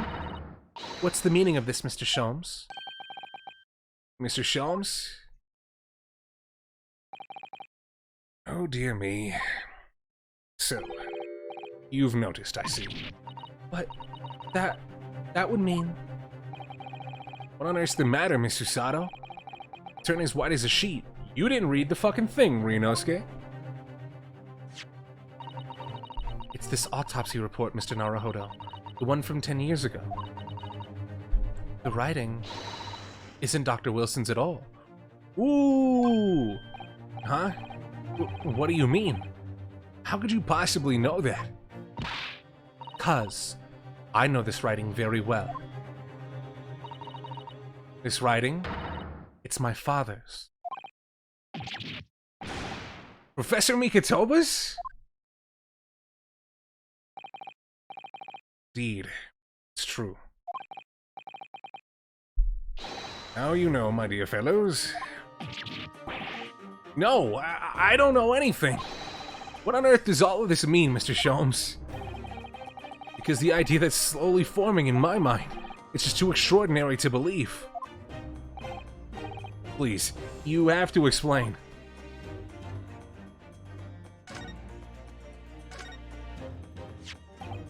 So, this autopsy report was actually penned by Professor Mikotoba then? That makes no sense. It's not possible, surely. Possible, my dear fellow. Pray take a deep breath and think again. Yes, you're right. In some ways, actually makes a great deal of sense. It does. 10 years ago is when Father returned to Japan after his extended study tour in Britain. And prior to his return, where was Dr. Mikotoba engaged? Of course! He was an assistant in Dr. Wilson's laboratory, learning about forensic science. As an assistant, he would have aided with the dissection work, making detailed notes, which would be assembled into the full autopsy report. Once the work was complete, the head coroner would check the contents and put his signature on the document. In other words, the only writing of Dr. Wilson's in the report would be his signature at the end. I see. So Iris got the wrong end of the stick, you mean? She saw that and assumed the whole report had been written by Dr. John H. Wilson. Which is very understandable, of course. Complicated situation. Yeah. Alright.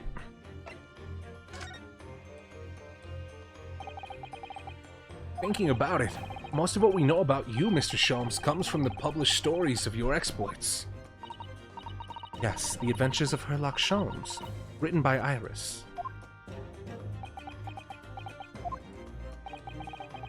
And we really have no way of knowing what's fact and what's fiction. I was troubling for you, my dear fellow, I'm sure. So what about this supposed partner of yours? Did he really exist or not? Come straight to the point, I see. And please come straight to the answer. I believe Iris explained it in one of her installments. He was a trusted comrade, and the only person I could have called a friend. And did this partner of yours truly make a record of all your cases? Are his notes really stored inside that metal chest? Absolutely, my dear madam. Absolutely. So, where's your partner now? We rarely meet.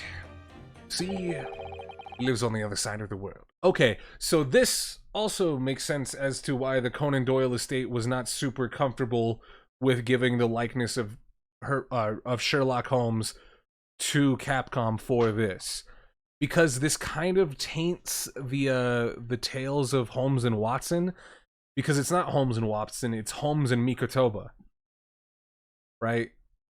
I can see now that this makes more sense to me.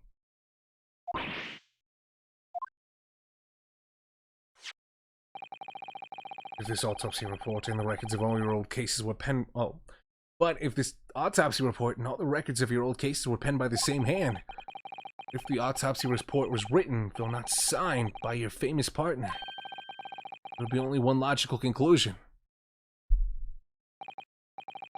Pray impress me. Your partner would have to be Eugene Mikotoba. In other words, Miss Susato. Father.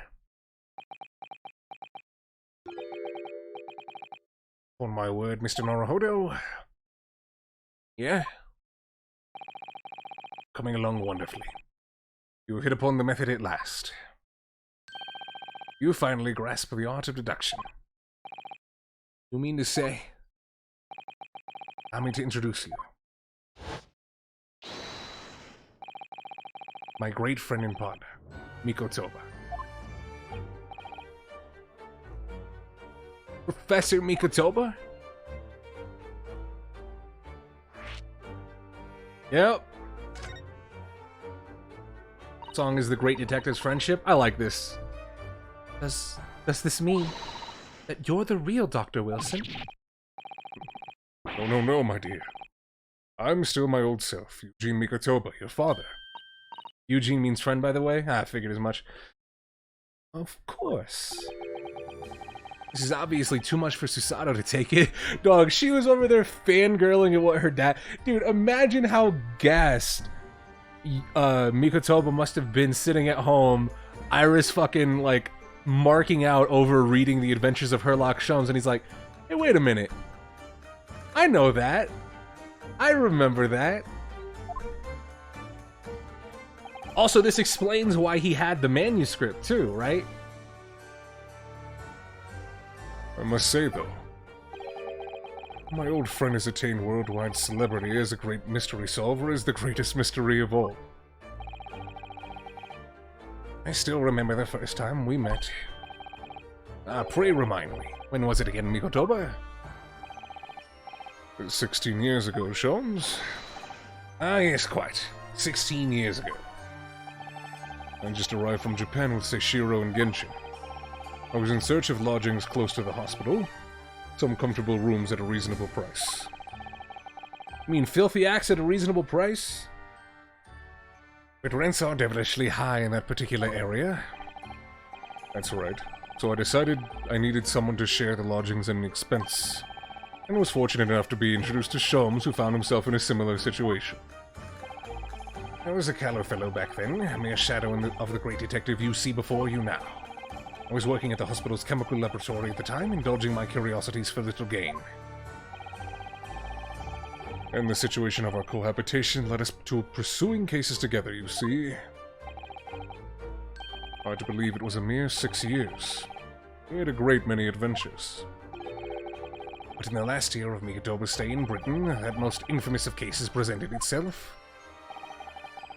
A case with which you've become rather familiar yourselves. The Professor killings.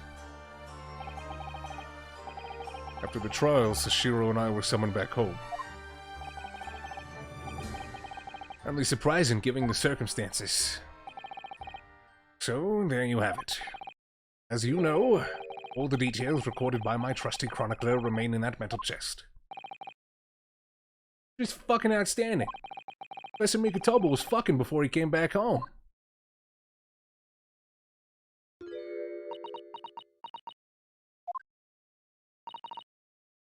Father?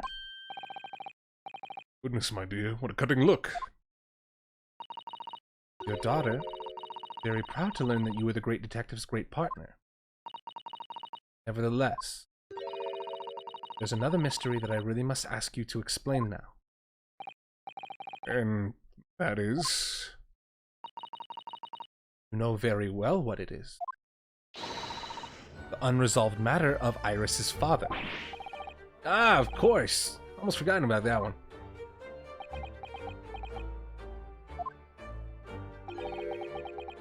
I should have seen this one coming, I suppose.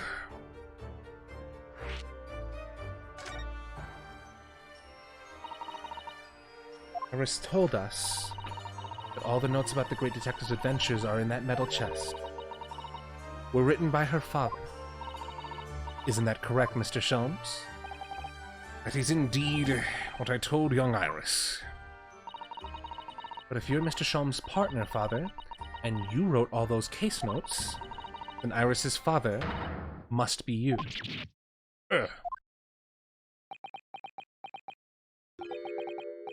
On my word, Miss Susato, we're coming along wonderfully as well. You too have hit upon the method at last. You finally grasp the art of deduction. What? What you've always told me, Father, is that my mother died when I was born 16 years ago, and you left me in grandmother's care whilst you embarked on your study tour of Great Britain. And I've always accepted that. But all this about Iris. Oh, there it is. Susato's ice-cold stare. No, now, hold on a minute. It was very complicated. I mean, it's really not what you think.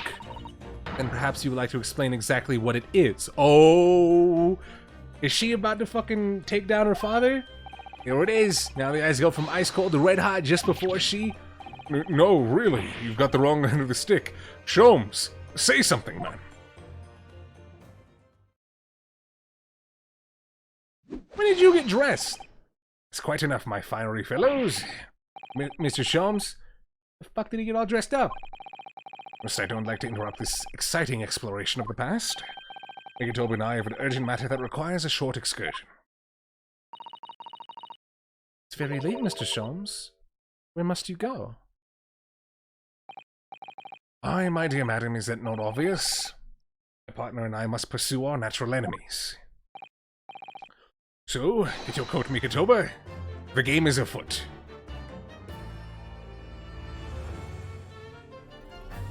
Yeah, okay.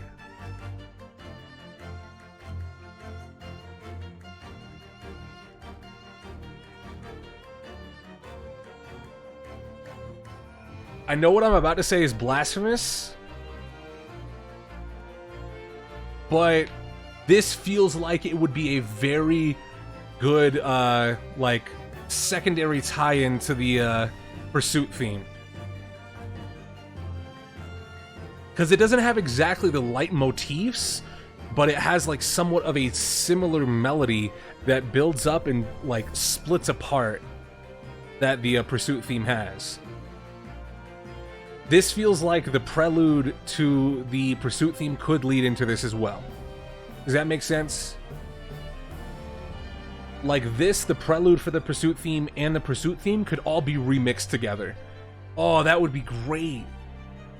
But Sholmes, I really must give Susato a full explanation, I think. Later, my dear fellow, our carriage awaits downstairs already.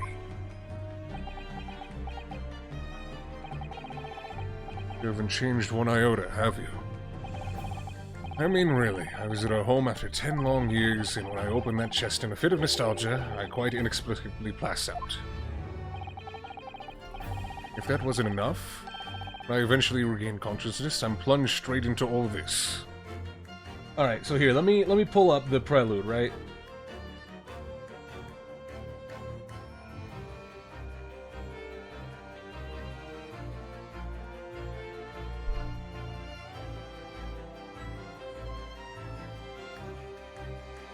Prelude to Pursuit, right?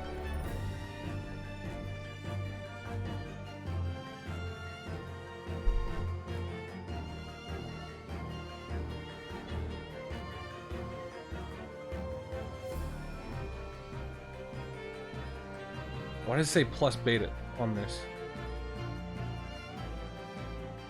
Hold on, let me...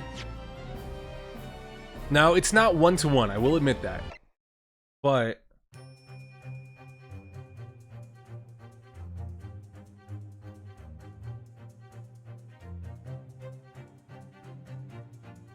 do you see how that could lead into this? Because I can feel it, right? I don't know if you can, but I can definitely feel it.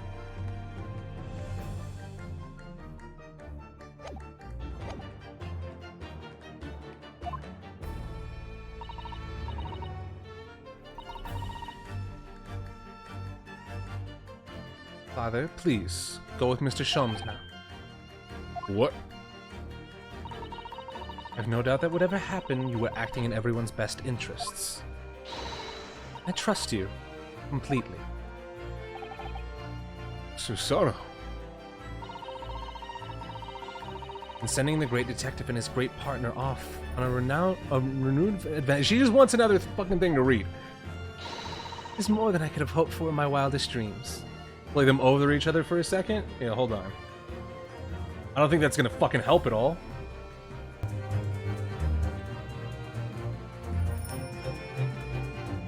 Yeah, that doesn't fucking help.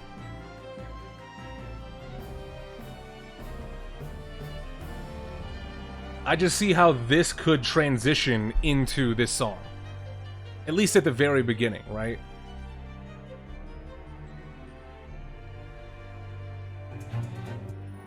Yeah, it's not gonna help to play them back to back or on top of each other.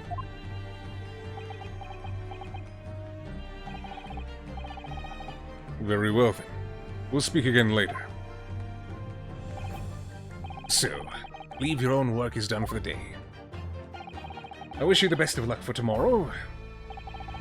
Yes, Naruhodo. Good luck in battle. and reaching a decision. Decision? About whether to go back to Japan, I suppose. So much happened that day that I barely knew what to do with myself. It would only be later that I'd come to realize how amidst the chaos I'd unleashed were all the clues I needed to finally unearth the truth, and that all the turmoil was necessary to give me the resolve to see everything through. Get it? That's the name of the game. Is this? It's called The Great Ace Attorney 2 Resolve. See, it's the name of the game.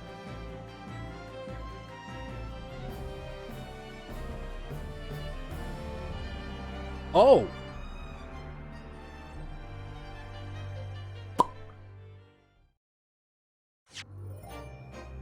Beg pardon?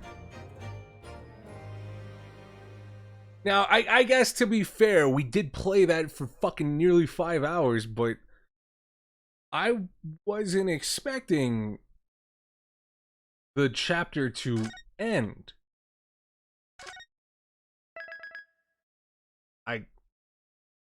Well, the resolve of Ryunosuke Naruhodo. Case final. And we will be starting up Case 5 in the future. I really didn't expect that to pop up like that. That was surprising, but I guess yeah, right?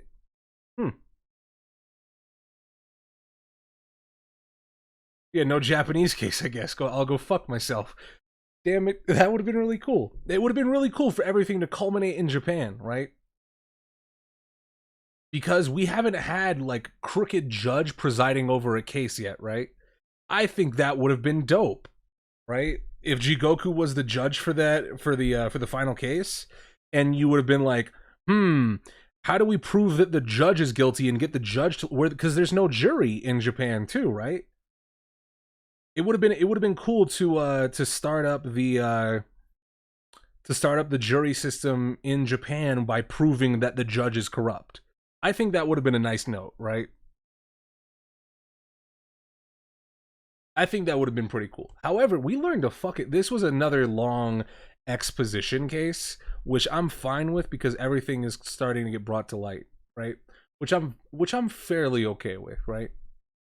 Are we still taking Iris to Japan? I don't know if we're fucking gonna be leaving Japan by the end of this game, right? Unless fucking Susato and Eugene tell her, like, hey, you're actually my kid. You want to go to Japan? Like, I don't think that's gonna happen, right? Because, again, with siblings not knowing that they're siblings in Ace Attorney, I can feel us doing another Phoenix thing and not telling them. Or not telling Iris at the very least. But with that, I think that's going to do it for me for tonight. I'd like to thank you all very much for coming out. Big shout outs over to Ayame for sticking with us for the 11 months and Waffle Kid for coming back for the 10 months. Like I said yesterday, tomorrow, or like I said yesterday, after today, so tomorrow, we will be going back to Genshin, not the dead guy, the video game. And on, what would that be? That would be Friday, right? We're going to take a crack at the final case of this game. Actually, I don't know, because Friday is the release of Tales of Arise. We might be playing that. So we'll see. I don't know. Maybe on Saturday we'll play Tales of Arise, because I definitely want to continue this now. So on Friday we'll be playing this. On Saturday we'll be picking up Tales of Arise. But for now, just know that tomorrow is going to be some more Genshin Impact. But until then, once again, thank you guys for coming out. You guys take it easy. But until then, peace.